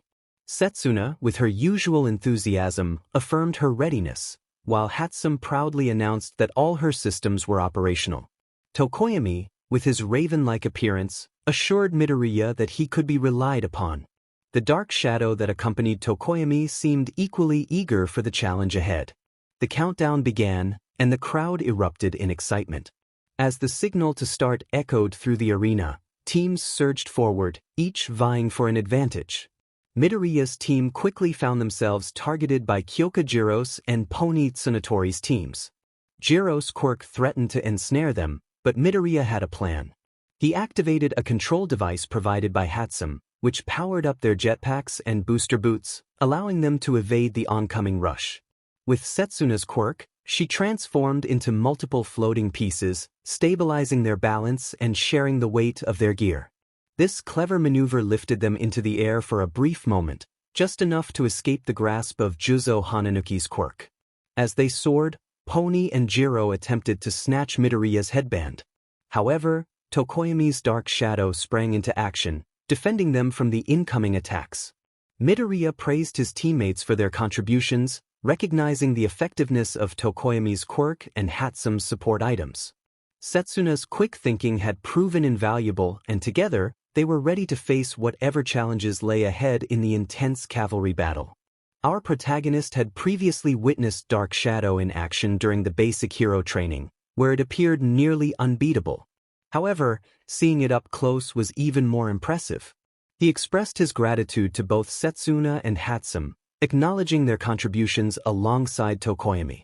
Dark Shadow responded with appreciation for the compliment, while Hatsum excitedly proclaimed the brilliance of her inventions. Setsuna, feeling shy yet pleased by the praise, couldn't help but smile, thinking about how Midoriya considered her amazing. Tokoyami, however, remained focused on their surroundings, urging the group to concentrate on winning rather than dwelling on compliments. Midoriya, feeling optimistic, noted that their plan had gone perfectly as they landed and created some distance from Pony and Jiro's team. Meanwhile, Jiro, eager to claim the 1 million point bounty, rallied her teammates to move quickly. Juzo suggested they target other competitors for now, as Midoriya was too far away. Another competitor, lurking in the shadows, advised waiting for the right opportunity. Present Mike reminded everyone that securing second, third, or fourth place was still a viable option for advancing to the next round, while Eraserhead, usually weary, pointed out that Present Mike could have shared that information himself. Back in the cavalry battle, Tetsu declared his intention to take Jirota's headband, prompting Hiryu to retaliate with his scales. However, Tetsu's steel body, Kamikiri's blades, and Shiozaki's hair defense rendered Hiryu's attack ineffective. This distraction allowed Shiozaki to extend her vine-like hair and snatch the headband. She prayed for forgiveness for her actions, feeling guilty about stealing.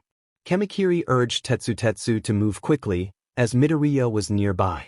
Kendo, leading a team of girls, announced their intention to claim the 1 million point bounty, preparing to enlarge her hands. Tetsu and Kamikiri, carrying Shiozaki, joined the fray, with Shiozaki readying her vine. Hair to seize Midoriya's headband. Midoriya instructed Hatsum to create some distance, but she struggled with her left booster boot, feeling as though something was pulling her leg.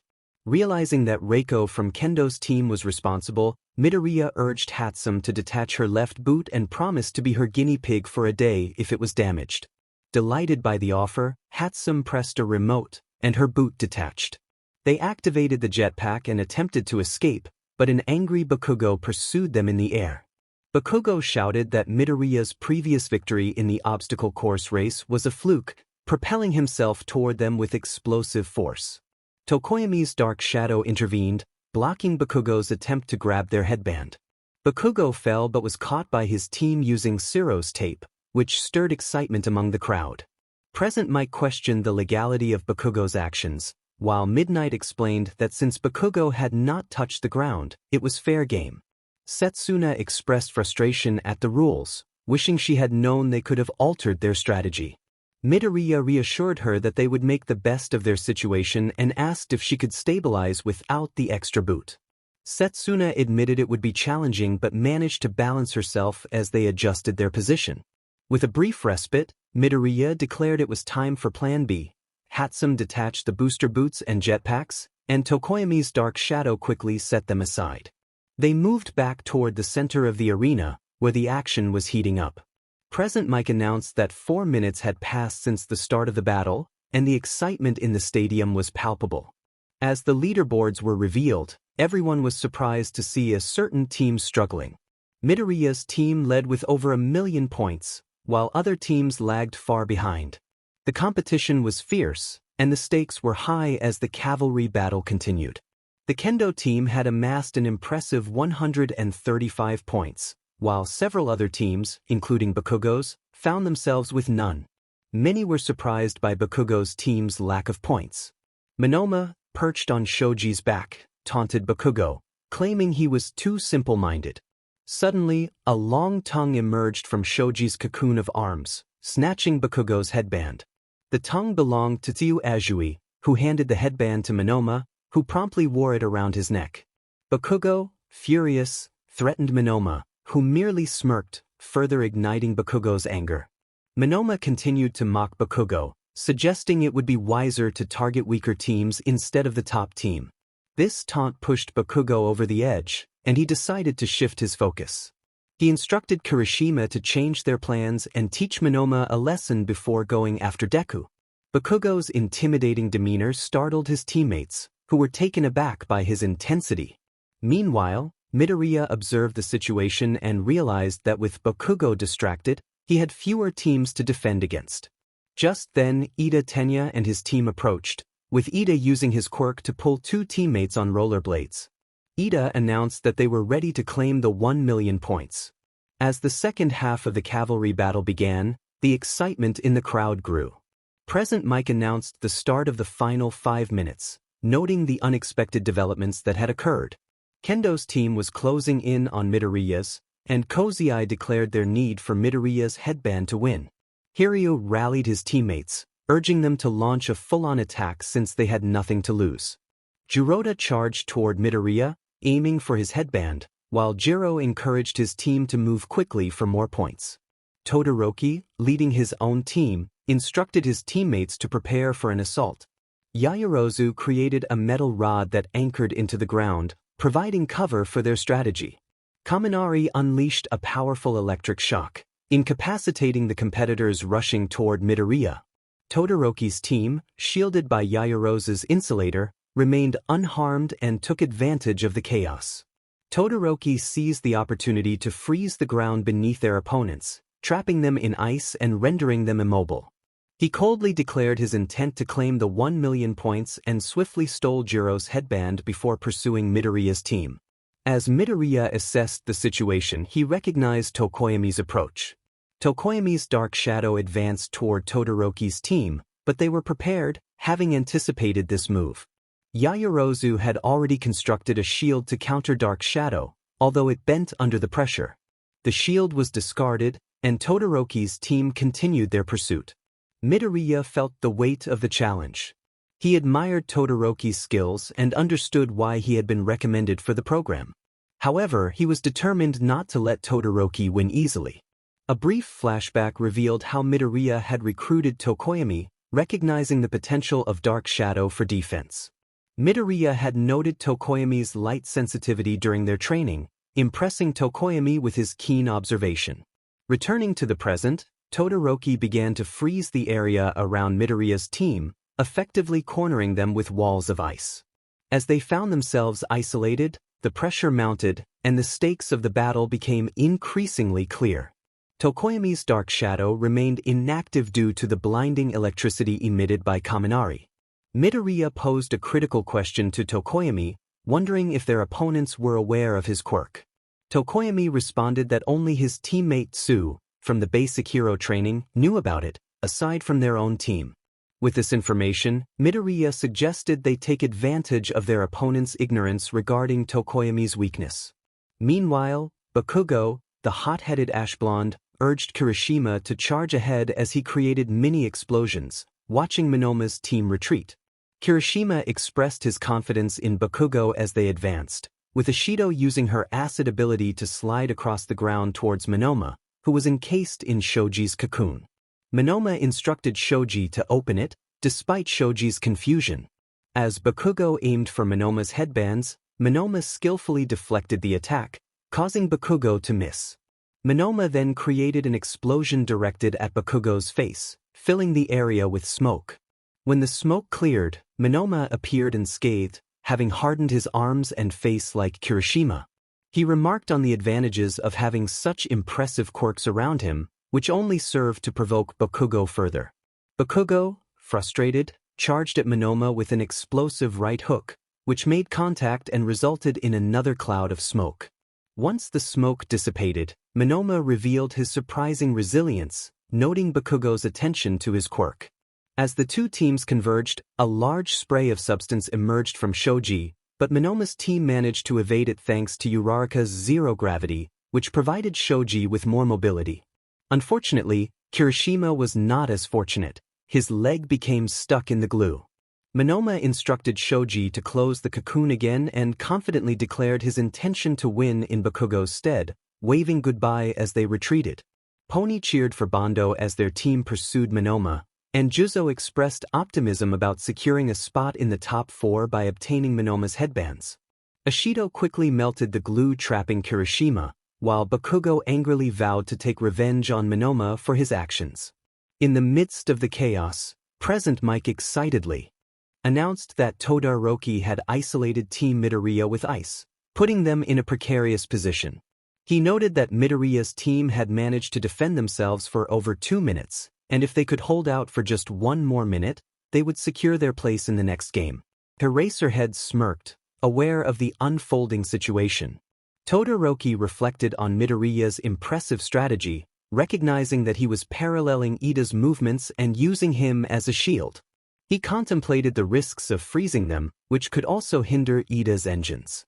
With only a minute left, Todoroki weighed his options, considering the possibility of eliminating 2 strong competitors in 1 move. Ida rallied his teammates, announcing that he would execute a move that would leave him unable to use his legs for a short time. His teammates were surprised by his determination. As he prepared, he instructed Todoroki to secure the headband. Midoriya sensed Ida's intentions and panicked, realizing what was about to happen. He quickly alerted his team to prepare for Ida's plan. Ida activated his engines and launched himself towards Team Midoriya, leaving a trail of smoke in his wake. Under pressure, Todoroki instinctively activated the flame aspect of his quirk, aiming for the headband and managing to grasp something before canceling his quirk upon realizing his mistake. Meanwhile, Monoma observed the progress of his team, pleased with their tank-and-run strategy. However, as Shoji began to slow down and eventually stopped, Monoma grew concerned and inquired about the issue. Shoji, trapped in what felt like quicksand, expressed his inability to move, revealing that he was stuck in glue. Monoma had quickly deduced the identity of the culprit based on the description of the glue. He acknowledged to himself that the teams had caught up. Hananuki, aware that time was running out, called out to Tsunatori with urgency. Pony prepared herself, detaching her horns, which rapidly regrew, sending the detached horns flying toward Monoma, likely targeting the headbands. Monoma directed Shoji to punch the incoming horns, and Shoji emerged from his cocoon, striking the horns with precision, destroying them with each hit. Suddenly, Bakugo shouted at Monoma, catching his attention. Bakugo propelled himself toward them with explosive force, swiftly snatching 2 headbands from Monoma. He yelled at Monoma, expressing his frustration and determination. Using Shoji's body as leverage, Bakugo launched himself toward Pony, aiming for her headband. The surprise of his sudden appearance allowed him to seize the headband before being pulled back to his team by Ciro's tape. The crowd erupted in excitement as Present Mike announced Bakugo's team's impressive turnaround, noting that they had gone from 0 points to second place with 1,630 points. Kirishima congratulated Bakugo, expressing optimism about their chances of advancing to the next round. However, Bakugo was adamant about achieving first place and would not settle for anything less. He commanded Ciro to shoot his tape at an ice wall and pull it back, while he instructed Mina to emit a low-acidity acid in their direction. As Mina complied, they slid toward the ice wall, with Zero increasing their speed by pulling them along with his tape, effectively isolating Team Midoriya and Team Todoroki. Meanwhile, Present Mike was bewildered by the rapid developments, questioning why Ida had not showcased such speed in the previous event. He noted that Team Todoroki had managed to secure the 1 million point headband. All Might watched with concern for his successor's team, while Eraserhead, with a smile, encouraged the audience to take another look at the isolated corner. When the smoke cleared, everyone, including Todoroki, was shocked to see what he was holding. Instead of the expected headband, Todoroki was grasping what appeared to be a piece of a body, partially covered in UA uniform, leaving the crowd stunned. Eraserhead commented on Midoriya's cleverness, prompting Present Mike to seek clarification on the unexpected turn of events. He pressed Eraserhead for an explanation, eager to understand what had just transpired. Todoroki calmly acknowledged his defeat, admitting that he had been overpowered to the extent that he broke his pledge. This revelation piqued the interest of Izuku, who wondered about the nature of Todoroki's pledge and whether it involved his flame quirk. Todoroki remarked on Izuku's strength and speed, comparing them to All Might's, while Izuku maintained a calm exterior, though internally he felt a surge of panic. Izuku insisted that he had not overpowered Todoroki, rather, their team had executed a better strategy.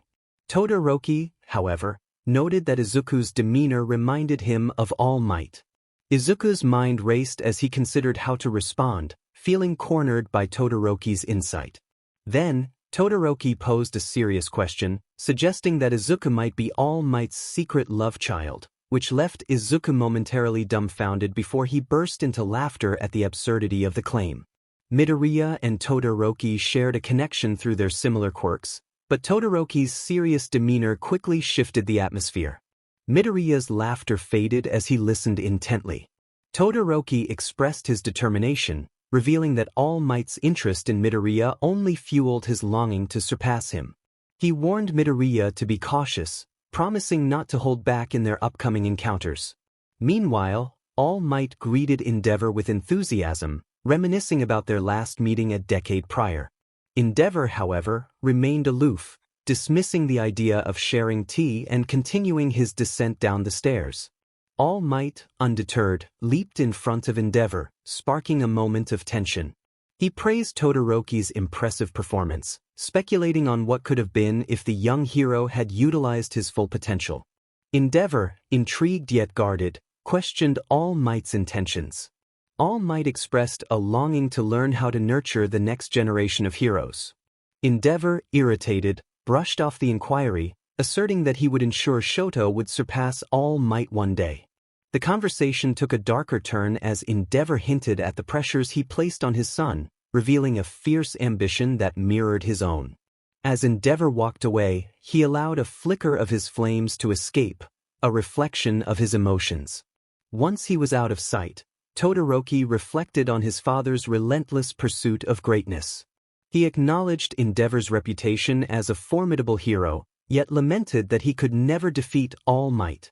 This realization led Endeavor to pursue a different strategy, one that involved marrying for quirk compatibility. Todoroki revealed the truth behind his upbringing, explaining how his father had arranged a marriage with his mother solely for her quirk. This revelation filled him with anger and frustration, as he recalled painful memories of his mother's tears and the scars left on him, both physically and emotionally. He resolved to prove himself by defeating opponents without relying on his father's quirk, determined to rise above expectations. As Todoroki exited the stadium, Midoriya contemplated their contrasting motivations for striving for first place. Both young heroes faced their own struggles, shaped by their unique backgrounds.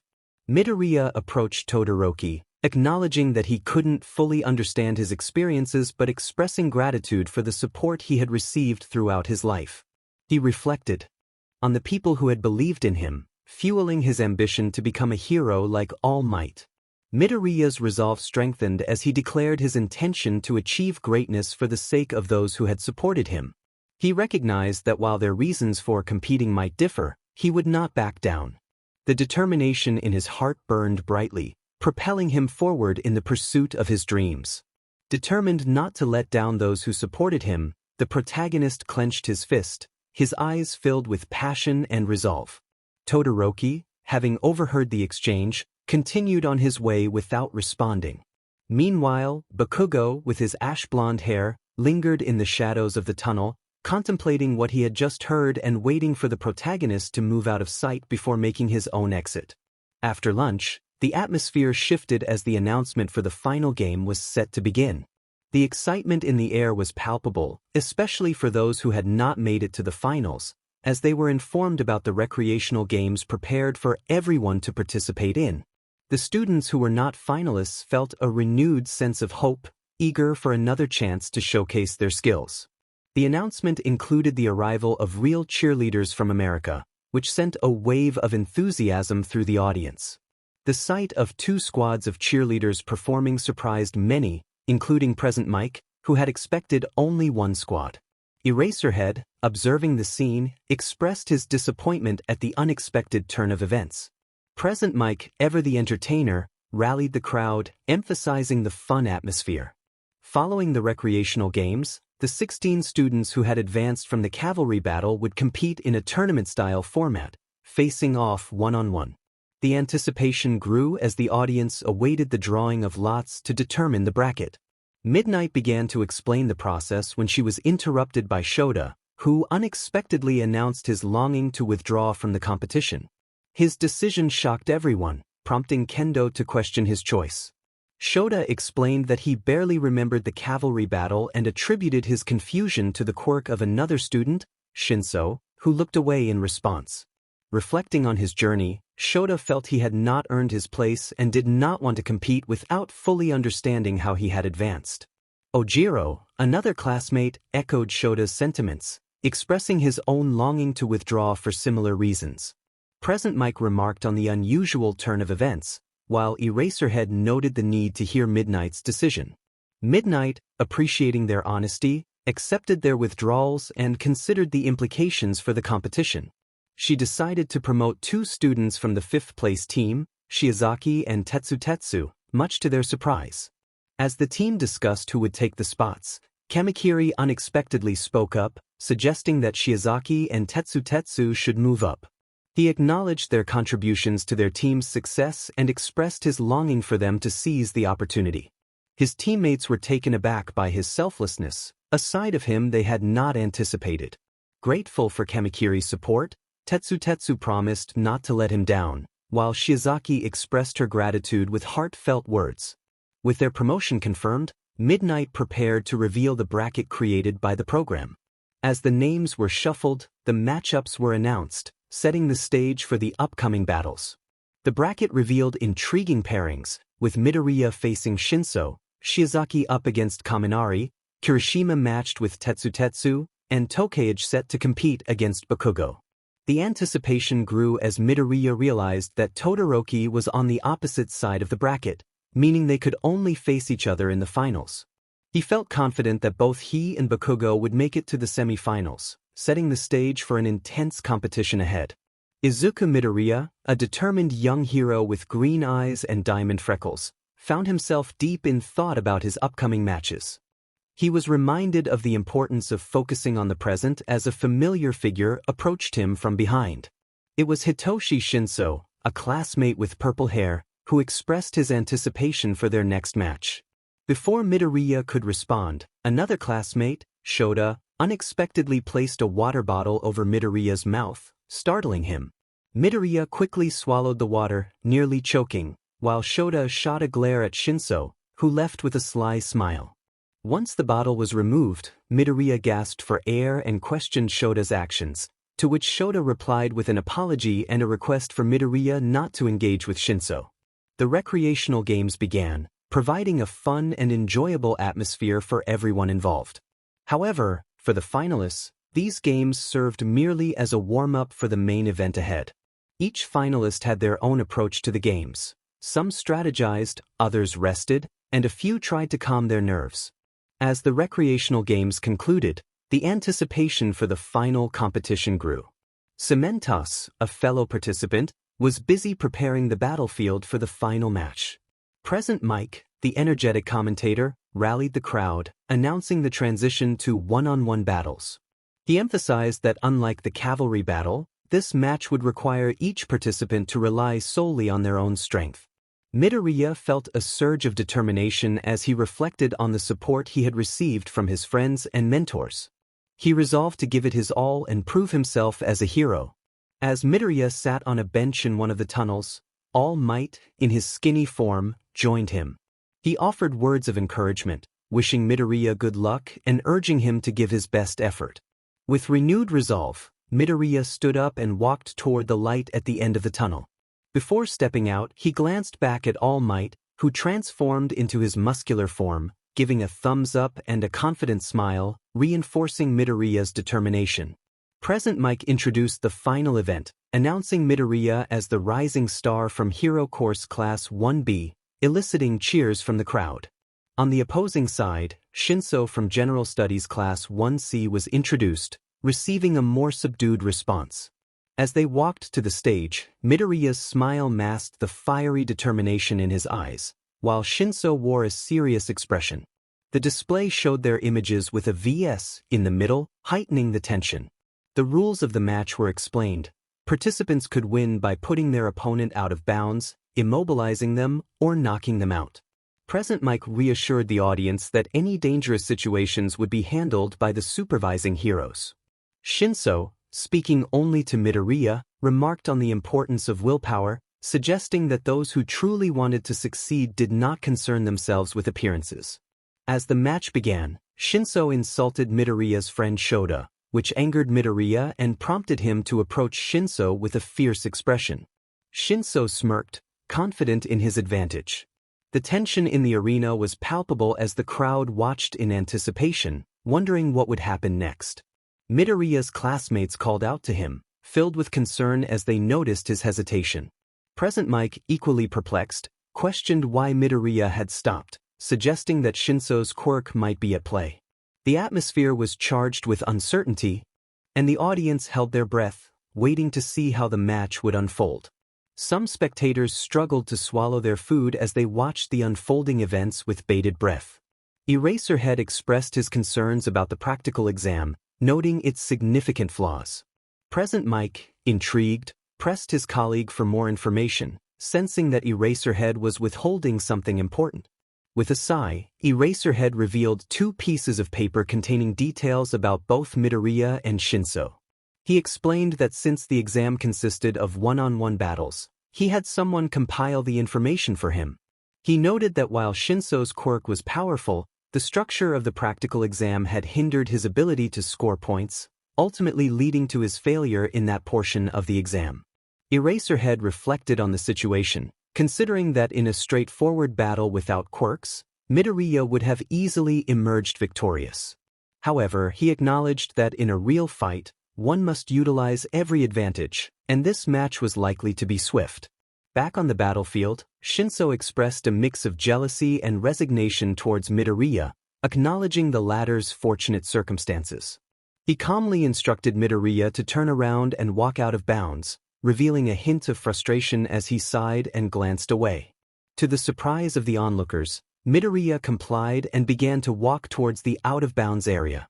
Present Mike, bewildered by Midoriya's unexpected obedience, urged Eraserhead to let him see the information about Shinso. He quickly snatched the paper and scanned it for the details he sought. When he reached the description of Shinso's quirk, he gasped in shock, drawing the attention of the audience, who were eager to learn what had caused such a reaction. Setsuna noticed the protagonist walking toward the out-of-bounds area and called out in concern. Tetsu, equally worried, shouted for him to stop, emphasizing that he would lose if he crossed the boundary. Meanwhile, Kendo turned to Shota, recalling that he had been teammates with Shinso. She urged him to share what he knew about Shinso's quirk, as the rest of Class 1B looked on expectantly. Shota explained that Shinso's quirk involved controlling others. He recounted an experience where Shinso had approached him to ask if he wanted to be his teammate. Although he had declined, he suddenly felt as if he had blacked out. Near the end of the cavalry battle, he had bumped into someone, which had snapped him out of the trance.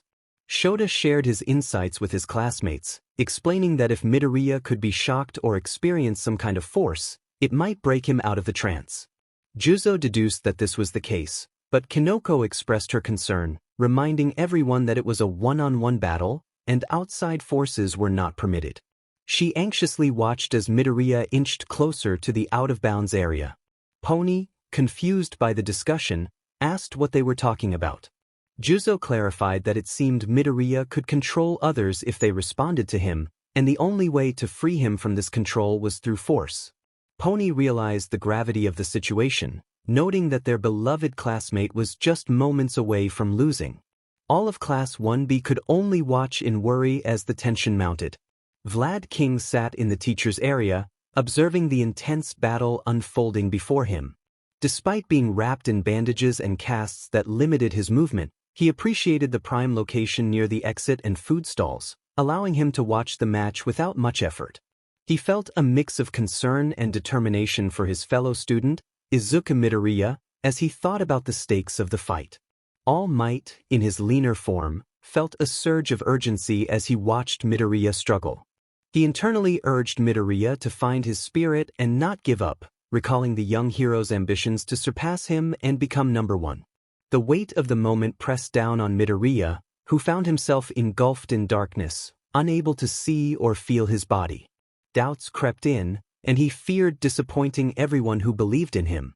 However, the voices of his classmates broke through the haze of despair. Setsuna, with her teasing nature, encouraged him, while Kendo, the confident class representative, reminded him of his potential. Kodai, usually quiet, and Kinoko, with her shy demeanor, both voiced their support. Shishida, noble and elegant, expressed his faith in Midoriya's abilities, and Tetsu, with his tenacity, cheered him on as a brother. The rest of Class 1B rallied behind him, affirming their belief in his strength. Vlad King, unable to contain himself, exclaimed that he expected more from Midoriya, given his performance in the entrance exam. All Might echoed this sentiment, convinced that Midoriya would not falter in this moment. The collective encouragement from his peers ignited a fire within Midoriya, urging him to rise above the darkness that threatened to consume him. As his vision returned, it narrowed to a tunnel where All Might stood. Instead of seeing his mentor in a suit, he perceived shadowy figures with glowing eyes, one resembling a leaner All Might. Confusion washed over him, but then he felt a surge of power in his fingers, a connection to All for One. Meanwhile, Shinso, aware of the stakes, expressed his own dreams and the weight of the fight. He urged Midoriya to lose, but at that moment, Midoriya's determination surged. Unintentionally, he flicked his fingers, creating a powerful gust of wind that swept through the arena. As the wind settled, the crowd erupted in cheers, witnessing a breathing and sweaty Midoriya, who had found his resolve. The worries of his supporters lifted, and hope filled the air as he prepared to continue the fight. He broke free from the trance, prompting Present Mike to announce the unexpected turn of events, which ignited cheers and excitement from the crowd. Everyone had thought the match was over, but the atmosphere quickly shifted as the audience rallied behind the protagonist. Shinso, visibly frustrated, expressed disbelief that anyone could break his brainwashing. He demanded to know how it was possible, losing his composure as he confronted the protagonist. The protagonist, feeling a shiver of uncertainty, managed to maintain his cool demeanor and clenched his fists. Thoughts raced through his mind as he recalled the figures that had appeared to him during the brainwashing. One of them resembled All Might, leading him to wonder if they were previous users of One for All who had come to his aid. Grateful yet puzzled, he resolved not to waste the opportunity they had given him. He had a fight to win. As he approached Shinso with determination in his eyes, Shinso struggled to comprehend how the protagonist had escaped his control. He realized that the protagonist now knew what to expect, and he could only hope to strike a nerve once more. Shinso attempted to distract him by expressing envy over the wind pressure the protagonist could create with a mere flick of his fingers. The protagonist reflected on his own past, recalling how he had once envied those with quirks. He understood Shinso's feelings of isolation, having experienced similar loneliness and neglect throughout his life. As he continued to close the distance between them, Shinso's anger escalated, revealing the emotional turmoil he had kept bottled inside. He lamented how his quirk had led to his peers ignoring him, contrasting his own struggles with The protagonist's apparent advantages. The protagonist felt a deep sense of gratitude for the chance to wield such a powerful quirk, acknowledging that many others deserved it more than he did. He was determined to fight for everyone, vowing to defeat Shinso without relying on his quirk, viewing it as the least he could do. As he charged toward Shinso, he pushed him back with both hands on his shoulders, forcing Shinso closer to the out-of-bounds area. In a moment of panic, Shinso lashed out, trying to punch the protagonist, but he continued to be pushed back. Realizing he was nearing the edge, Shinso attempted a desperate counter by pulling the protagonist's arm and moving to the side. The protagonist, anticipating this move, feigned a stumble to bait Shinso into a trap. He quickly regained his footing, adopting a stance for a throw.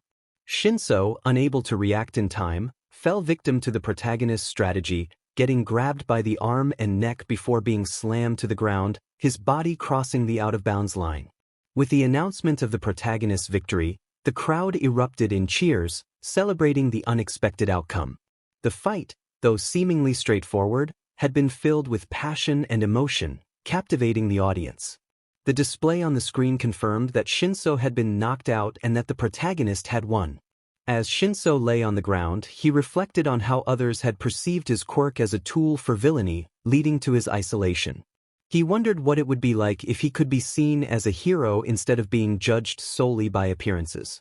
The protagonist extended a hand to help Shinso up, offering support despite their earlier conflict.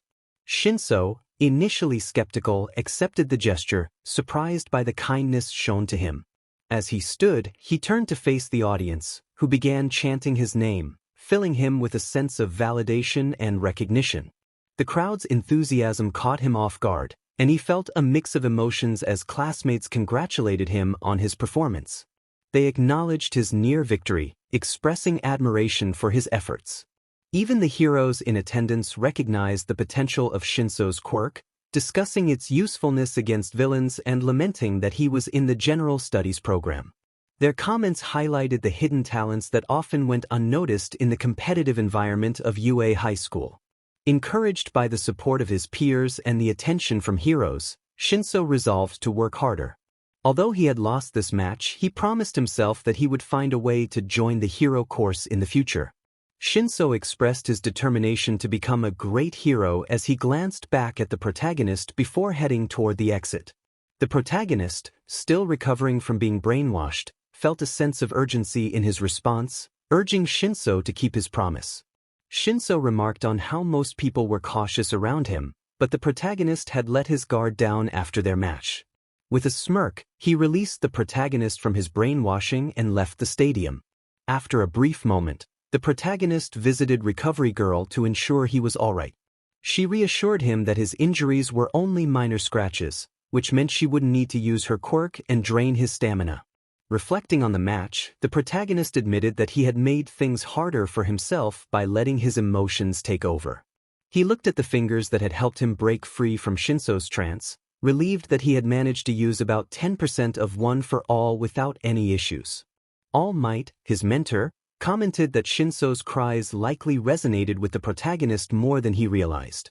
He then inquired how the protagonist had escaped from the brainwashing. The protagonist recounted his experience in the darkness, where he had heard the cheers of the crowd. Suddenly, his vision returned, and he saw shadowy figures, one of which resembled All Might. In that moment, he felt a surge of power in his fingers, as if someone were trying to save him. Curious about the shadowy figures, the protagonist wondered if they could be former users of One for All. All Might confirmed that it was highly likely, sharing that he had experienced something similar in his youth, although he had never encountered a situation where the users moved the body for him. He explained that One for All was unique, unlike any other quirk. Because he and its previous users had kept it hidden from the public, little was known about it. However, he speculated that each user might leave a part of themselves behind when passing on One for All. The protagonist, surprised by All Might's insight, questioned if he was truly All Might. All Might, slightly exasperated, pointed out that they were discussing one of the world's strongest quirks, and the protagonist was only focused on his intelligence. Recovery Girl chuckled at the dynamic between the mentor and his student and reminded the protagonist to check who his next opponent would be. Grateful for their care, the protagonist thanked Recovery Girl and All Might before unlocking the door and rushing out to the stands to watch Tetsu's fight. Upon reaching the seating area of the stadium, the protagonist quickly searched for Class 1B section. He spotted familiar faces, including a green-haired classmate, an orange-haired girl waving enthusiastically, a large stuffed bunny occupying a seat, and a giant mushroom with a girl sitting atop it. Kendo pointed him out, prompting Setsuna and the rest of Class 1B to look in his direction. As Setsuna floated over to guide him, the protagonist finally settled beside Kendo, who was seated next to the class representative and vice class representative. Kinoko, concerned, asked what had taken him so long. The protagonist sheepishly explained that he had felt strange during Shinso's brainwashing, trying to downplay the experience. Setsuna teased Kinoko for sounding worried, which caused her to blush and lose her composure. Kinoko insisted that her concern was genuine, especially since the protagonist had almost lost the match. As the match was about to begin, Shishida acknowledged the protagonist's arrival, and Reiko confirmed that he had made it in time. The announcer thanked everyone for their patience and introduced the next match, which would feature a battle of redundant quirks. Present Mike energized the crowd as the two competitors made their way to the stadium. The displays around the arena showcased the tournament bracket, highlighting the first match of the quarterfinals featuring the protagonist. The visuals shifted to show Tetsu and Kirishima, both striking the same pose. From Class 1B, Tetsu was introduced as the manly and passionate steel. On the opposing side, representing Class 1A, Ejiro Kirishima was announced as the manly and passionate hardening. The excitement in the air was palpable as the match was about to begin. Tetsu expressed his enthusiasm, while Kirishima felt a pang of insecurity, realizing their similarities in quirks and presentation. Despite his doubts, he quickly focused and prepared for the fight. Taguru cheered for Tetsu, while Monoma from Class 1A shouted encouragement for Kirishima, drawing the attention of Class 1B. Before Monoma could finish his taunt, he found himself wrapped in tape, silenced by a classmate who apologized for his behavior. The apology was accepted, and the atmosphere lightened as Kendo reassured everyone that it was all in good fun. Yayorozu, another student, excused herself to prepare for her own match, leaving the area. As midnight signaled the start of the match, both Kirishima and Tetsu activated their quirks and charged at each other, fists ready. They met in a powerful clash, their hardened fists colliding with a sound reminiscent of swords clashing. The match quickly turned into a test of endurance, with both fighters trading blows without blocking, as they deemed that unmanly. As the fight progressed, fatigue set in, but neither competitor was willing to back down. Tetsu, after taking a punch, declared that it hadn't hurt, while Kirishima echoed the sentiment after receiving a hit of his own. Both fighters focused their remaining strength on their faces and fists, preparing for a final strike. They launched simultaneous punches, creating a perfect moment before collapsing as their quirks wore off. The crowd erupted in excitement as Present Mike announced the outcome, a draw. Both fighters had showcased their similar quirks, attitudes, and passion, leaving the audience thrilled. In the event of a draw, it was decided that the competitors would face off again in an arm wrestling contest after they had recovered, adding to the anticipation. As the crowd buzzed with excitement for the next match, Tetsu and Kirishima were carried off on stretchers, likely headed to the nurse's office for care. The next match participants entered the arena, both equipped with various support items. Present Mike noted Hatsum Mei from the support course, fully prepared for battle. To his surprise, Tenya Ida also appeared with support items, raising questions among the spectators. Midnight pointed out that it was generally not permitted for Hero Corps students to use support items. Ida, apologetic, explained that he had seen Aoyama using his support item and assumed it was acceptable. Midnight clarified that Aoyama had submitted a petition for permission, which added to Ida's embarrassment. Despite the confusion, Ida expressed his admiration for Hatsum's sportsmanship, which had inspired him to accept her offer to use her support items. Midnight, impressed by this youthful spirit, decided to allow it. With the rules clarified, Midnight signaled the start of the match, and the excitement in the arena reached a new peak as the competitors prepared for battle. As the match unfolded, the protagonist contemplated whether Hatsum intended to make the fight more interesting by allowing Ida to use support items. He found her approach lacking in sportsmanship.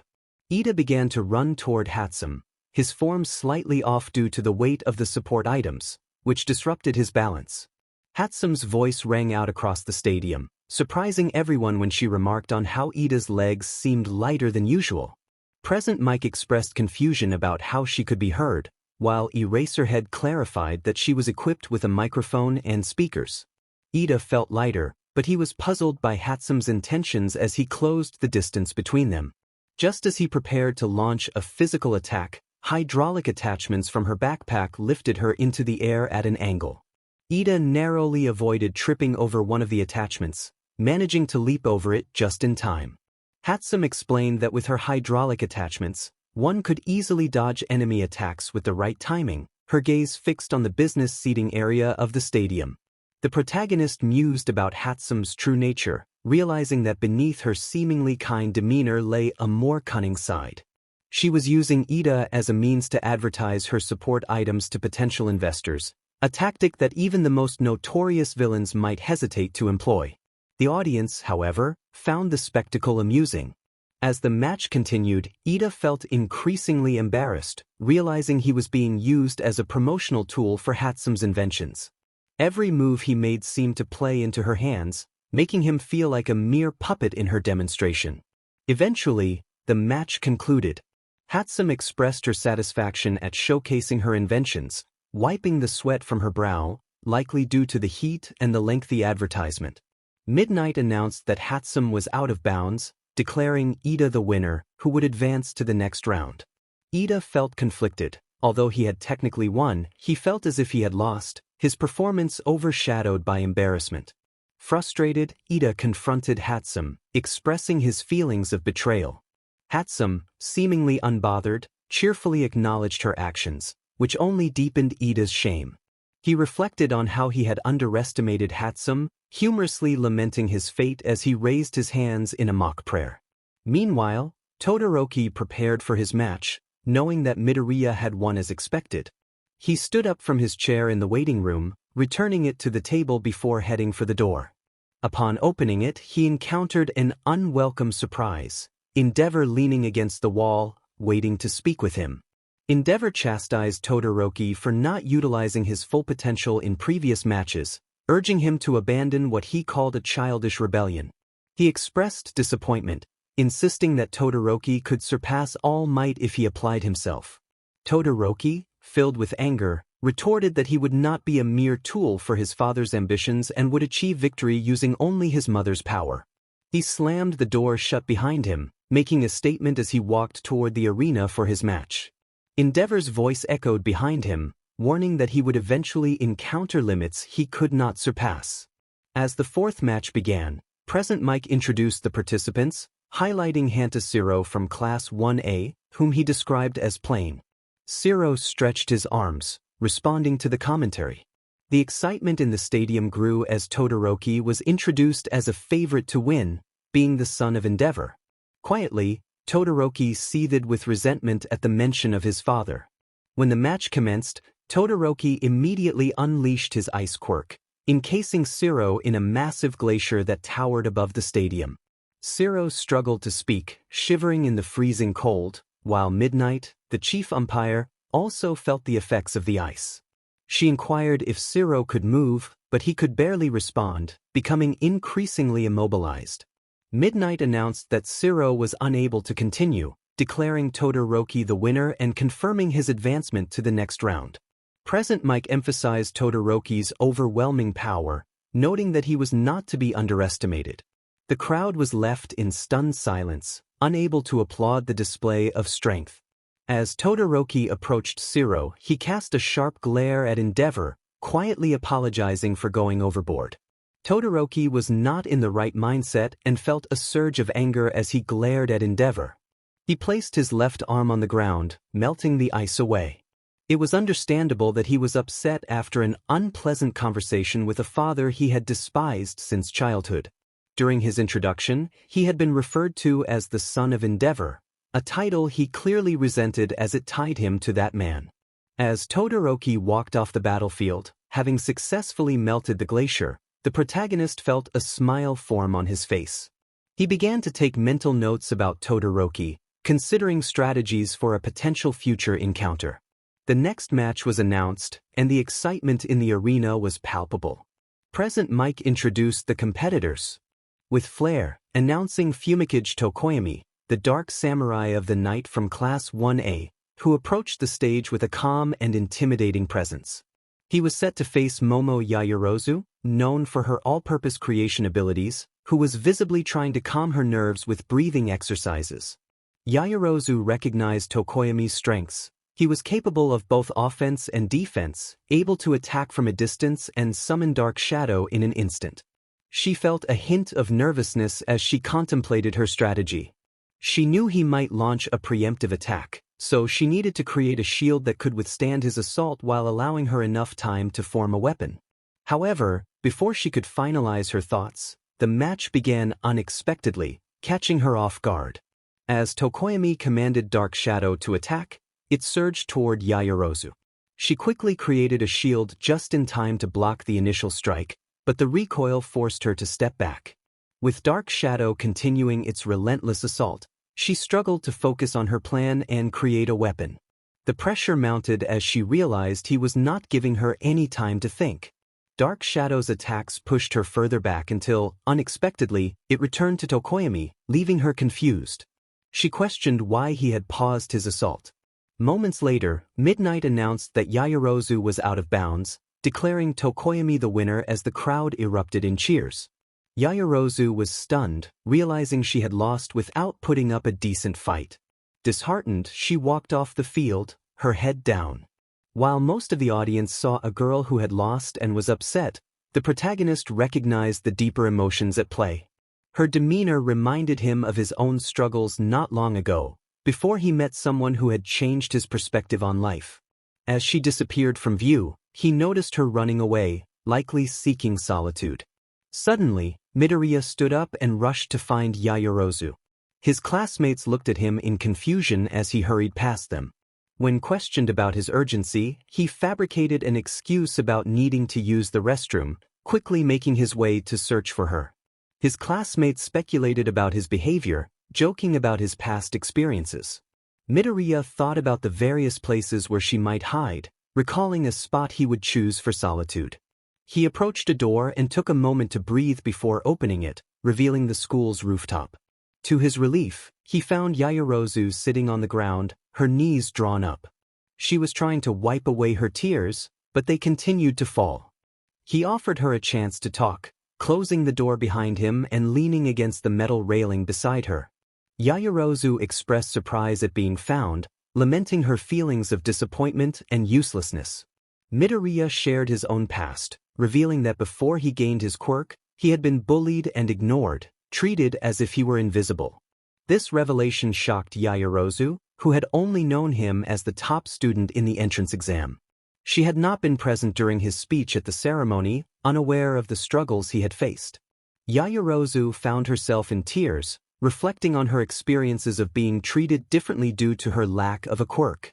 Since discovering at the age of 4 that she was quirkless, her life had been filled with pain, suffering, and loneliness. The harsh treatment from others made her feel invisible, as if she were not a living, breathing human being. Midoriya, noticing her distress, approached her with empathy. He understood what it felt like to think of oneself as useless and shared that he often sought solitude on the rooftop of his school to gather his thoughts. He stood before her, expressing his admiration for her strengths. He reminded her that she was the class representative of Class 1A, the daughter of the renowned Yaoyorozu family, and possessed a quirk with limitless potential. He encouraged her to use her experiences as motivation to improve, assuring her that she would never be useless again and that there was so much to look forward to. Yaoyorozu felt a flicker of hope as she looked into Midoriya's sincere green eyes. He extended his hand to her, and she took it, allowing him to help her up. Gratitude filled her heart as she thanked him for his kindness, her smile returning as he gently wiped away her tears with a towel.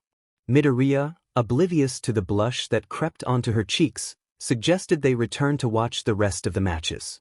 Yaoyorozu felt a surge of determination as she reflected on his words. She was the proud daughter of the Yaoyorozu family, a future hero, and the class representative of Class 1A. She vowed to set a better example for herself and others. As Midoriya handed her back the towel, she expressed her appreciation for his kindness. He mentioned that he needed to cheer on his classmates and prepared to leave, waving goodbye with a bright smile.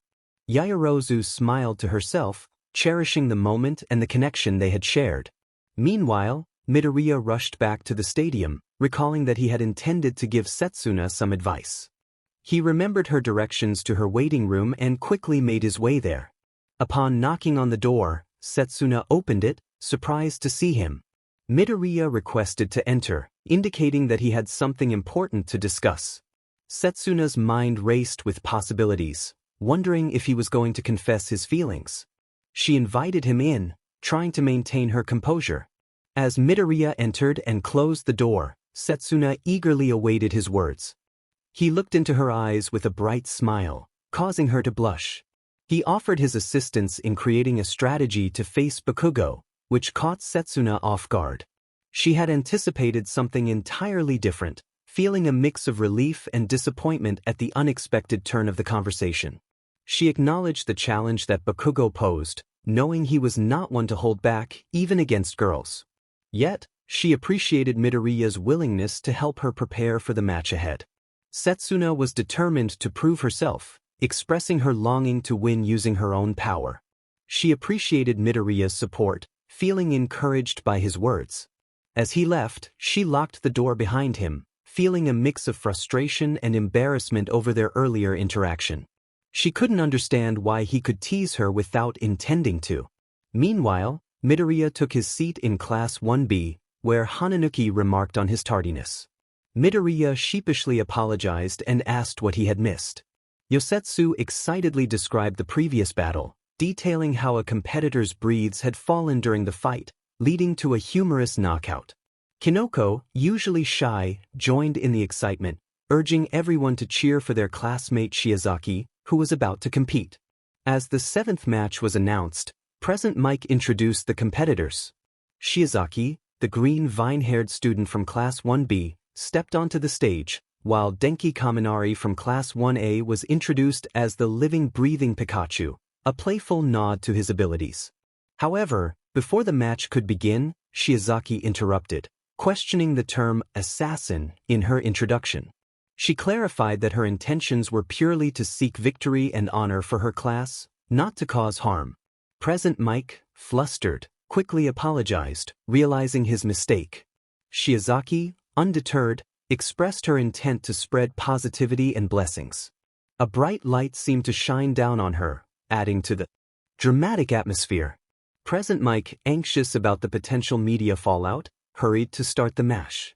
Midnight signaled the beginning of the battle with a WHP crack. Kaminari, confident in his abilities, declared his intent to win, unleashing a powerful electrical attack. However, Shiozaki was ready. She used her hair to create a barrier that blocked the electricity, showcasing her quick thinking and skill. Vines then emerged from the ground, ensnaring Kaminari and lifting him into the air. Present Mike praised Shiozaki's perfect defense and counterattack, announcing her victory and advancement to the next round. As Shiozaki celebrated with a prayer, Setsuna prepared for her own match, calming her nerves. She was determined to give it her all as she walked toward the tunnel, ready to face her challenge. The giant display showcased the final competitors for the last match of the first round, each participant's image filling half the screen. The anticipation in the arena grew as they made their way to the field, ready to compete. A familiar young man stood with his hands tucked in his pockets, his expression reflecting a serious and competitive demeanor. Opposite him, a young woman had her hands firmly at her sides, her fists clenched, and wore a determined look on her face. The atmosphere was electric as Present Mike announced the competitors to the crowd. Katsuki Bakugo, known for his aggressive and relentless behavior, had gained fame just months prior due to the sludge villain incident. He had placed second in the entrance exam and repeated that performance in previous events, making him a formidable opponent. The crowd erupted with excitement, rallying behind him. On the other side of the field stood Setsuna Tokuge, also from the hero course but representing the rival class 1B. Present mix announcement prompted a cheer from the audience, though it was slightly quieter than the one for Bakugo. Both competitors took their positions, and Bakugo's irritation was evident as he noticed the crowd's support for Setsuna. He expected a more significant gap in cheers and stood confidently, hands still in his pockets. Bakugo addressed Setsuna, making it clear that he was aware of her quirk, which allowed her to split her body and move the pieces independently. He warned her to withdraw before she got hurt, his tone intimidating. Setsuna, undeterred, challenged his assumptions about her abilities and expressed her determination to fight, provoking Bakugo further. In the stands, Class 1B watched intently. Shota, breaking out of his shell, asked his classmates for their predictions on the match. Kinoko expressed her support for Setsuna but acknowledged Bakugo's strength. Reiko analyzed the matchup, noting that while Setsuna had high mobility and intelligence, she lacked the raw power that could tip the scales in her favor. Kendo, determined to rally her classmates, insisted that as long as Setsuna didn't give up, she had a chance. Midoriya agreed, pointing out that while anyone could win, only a few could capitalize on their opportunities, and Setsuna was one of those few. Encouraged, Kendo led the class in cheering for Setsuna. As the match began, Midnight signaled the start, and Bakugo charged toward Setsuna, propelled by his quirk. In response, Setsuna activated her ability, splitting herself into 50 pieces that floated in the air. This unexpected maneuver halted Bakugo in his tracks as he looked up at the array of her body parts. Bakugo took a defensive stance, observing Setsuna as she began to attack him with her pieces. Although her strikes lacked power, the sheer volume of them became increasingly annoying and began to wear him down. Setsuna skillfully varied her attacks, targeting Bakugo from different angles and speeds, making it difficult for him to evade every hit. Despite his efforts, he found himself taking some damage. As the battle progressed, Setsuna's strategy involved managing the cooldown of her body parts. She detached some to attack while bringing others back to refresh their timers. Bakugo noticed her pattern and began to dodge more effectively, realizing the limitations of her quirk. He taunted her, asserting that she could not keep up this strategy indefinitely. Bakugo retaliated by launching explosions at her attacking pieces, causing them to be enveloped in smoke and weakly returned to Setsuna. The match quickly turned one-sided as Bakugo's relentless assaults overwhelmed her. Present Mike observed the shift in momentum, his tone reflecting concern for Setsuna's situation. The crowd's unease grew as they witnessed Bakugo's demps. Some spectators voiced their discomfort, questioning whether the match should continue. A man in a hero costume criticized Bakugo for toying with his opponent, while others echoed his sentiments, urging for the match to be stopped. The atmosphere shifted as murmurs of discontent spread through the audience, leading to boos directed at Bakugo. As the battle raged on, it became clear that Setsuna faced an uphill struggle against her powerful opponent. In the midst of the sports festival, Present Mike was about to express his thoughts when Eraserhead abruptly took his microphone and spoke with intensity. He questioned the notion that a professional hero would toy with an opponent, emphasizing the importance of never underestimating anyone in battle. He pointed out that many heroes had suffered severe consequences due to overconfidence, and it was disappointing to see a seasoned hero forget such a fundamental lesson. Eraserhead returned the microphone to present Mike, leaving him momentarily speechless. Meanwhile, in the teacher's lounge, Vlad King found the exchange amusing, laughing heartily until he suddenly winced in pain, indicating he may have injured himself while laughing. Back in the stadium, the battlefield was shrouded in smoke, obscuring the view for the audience. The protagonist felt a surge of hope, wondering if Setsuna had a plan to turn the tide of the battle. Bakugo, however, took matters into his own hands, launching a massive explosion that cleared the smoke but also sent several of Setsuna's body parts flying. Though she remained on the battlefield, she was now perilously close to the edge. Setsuna reflected on her efforts, feeling defeated as she realized that her strategy had been thwarted. As Bakugo approached her in a fighting stance, she succumbed to exhaustion, her head dropping to the ground. Present Mike announced that Setsuna was down, leaving the crowd in shock. Midnight rushed to check on her, confirming that Setsuna was unconscious but would recover. She declared Bakugo the winner, though Present Mike's tone lacked enthusiasm, recognizing Setsuna's valiant efforts. Robots arrived to carry Setsuna away on a stretcher, and the crowd began to applaud, appreciating the fierce battle they had just witnessed. Bakugo, feeling frustrated by Setsuna's determination, which reminded him of his rival, walked off the battlefield. The protagonist, seeing Setsuna collapsed, quickly left his seat to head toward the medical area, his classmates following suit. Juzo questioned his departure, but the protagonist was determined to check on Setsuna. Kendo, as the class representative, insisted on accompanying him, and the rest of Class 1B joined them, except for Tetsu, who was already in the medical area. As they made their way to Recovery Girl's temporary clinic, they encountered Tetsu, who greeted them. He mentioned that Setsuna had entered the clinic looking worse for wear. Reiko inquired about Tetsu's presence, and he explained that he needed to head to the battlefield for his match. The classmates encouraged him, and he promised not to let them down. Upon arriving at the clinic, the protagonist was about to open the door when it swung open, revealing Recovery Girl. She immediately recognized the group and asked if they were there to see Setsuna. Kendo expressed her concern for Setsuna's condition, and Recovery Girl reassured them that Setsuna was simply exhausted and would recover, thanks to her quirk, which allowed her to regenerate missing parts at the cost of stamina. The class sighed in relief, grateful to know their classmate would be okay. Recovery Girl then suggested they should be watching the sports festival instead of worrying about Setsuna, prompting the group to consider her words. They realized that Setsuna would likely prefer them to enjoy the event rather than fret over her condition. The students of Class 1B decided to return to their seats, eager to share the events of the match with Setsuna once she woke up. As they walked back, they bowed in unison, apologizing for the disturbance. Recovery Girl watched them with a smile, appreciating their camaraderie and care for one another. She believed they would become great heroes one day. Once settled, the class was just in time for Tetsu's match. Present Mike announced the rematch of the second match, energizing the crowd who remembered the thrilling two-way knockout. Midnight informed everyone that the match would be decided through a one-round arm wrestling contest, which excited the audience even more. Tetsu and Kirishima approached a block of cement placed in the center of the battlefield, ready to compete. They positioned themselves at the table, both right-handed, eliminating any advantage of DMNT hand strength. With their left hands providing support, they grasped each other's hands firmly. Midnight adjusted their grip, ensuring their hands were positioned near the center. As the match began, Kirishima hardened his hands only up to his elbows, while Tetsu hardened his entire body. From the start, both competitors exerted their full strength, and for a moment, it appeared to be a stalemate. The force of their struggle cracked the cement block beneath them.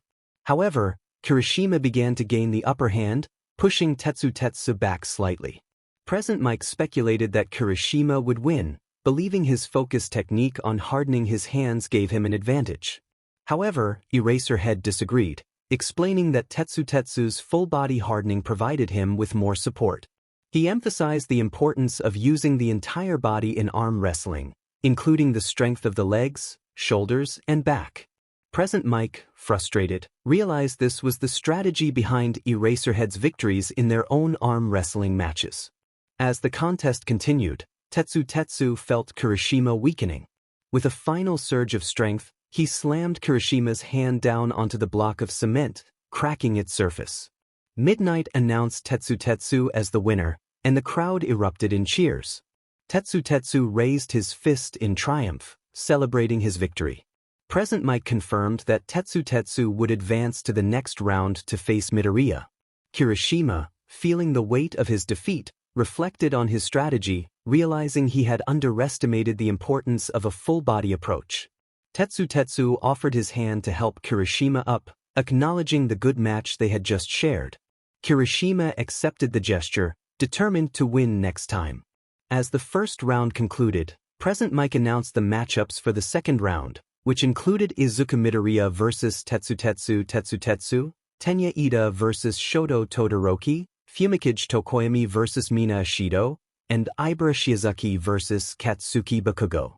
The crowd buzzed with excitement, anticipating the thrilling matches to come after a short break. Everything began in a hospital in Qingqing City, China, where an extraordinary event took place. A baby was born emitting light, marking the start of a new era. Following that day, more individuals across the globe began to exhibit superpowers, known as quirks. These quirks are unique traits that individuals possess, with some enabling them to manipulate the weather or summon rain, significantly easing agricultural tasks. Thanks to these abilities, humanity made remarkable advancements in exploring both space and the ocean, as individuals with suitable quirks ventured into realms previously thought unreachable. Quirks transformed the impossible into the possible, leading to significant progress in various aspects of life. However, the emergence of quirks was not without its challenges. The rise of superpowers also led to an increase in crime, as some individuals began to misuse their abilities for nefarious purposes, earning the label of villains. The sudden proliferation of quirks resulted in a surge of criminal activity worldwide. Law enforcement struggled to combat these villains, who wielded powerful abilities, leaving society in despair until a new hope emerged. Heroes began to rise, comprised mainly of ordinary people with strong quirks willing to confront the villains. These heroes collaborated with the police, gradually restoring hope for humanity's future. Over the generations since the first appearance of quirks, scientists conducted extensive research, leading to a deeper understanding of these abilities. Society adapted to this new reality, establishing regulations and laws governing quirk usage and management, including tracking systems. Approximately 95% of the global population now possesses some form of quirk, and crime rates stabilized around 20% in most countries, except for one. Japan stood out as the home of the renowned #1 hero, All Might. Known as the symbol of peace, All Might was often described as a one-man army, possessing near-godlike strength, speed, and an unmatched charisma. His most memorable trait was his unwavering smile, which he maintained regardless of the circumstances. This smile served as a beacon of hope, assuring the public that everything would be all right. No matter how formidable the villain or how dire the situation, All Might's presence kept Japan's crime rate remarkably low, hovering around 5%.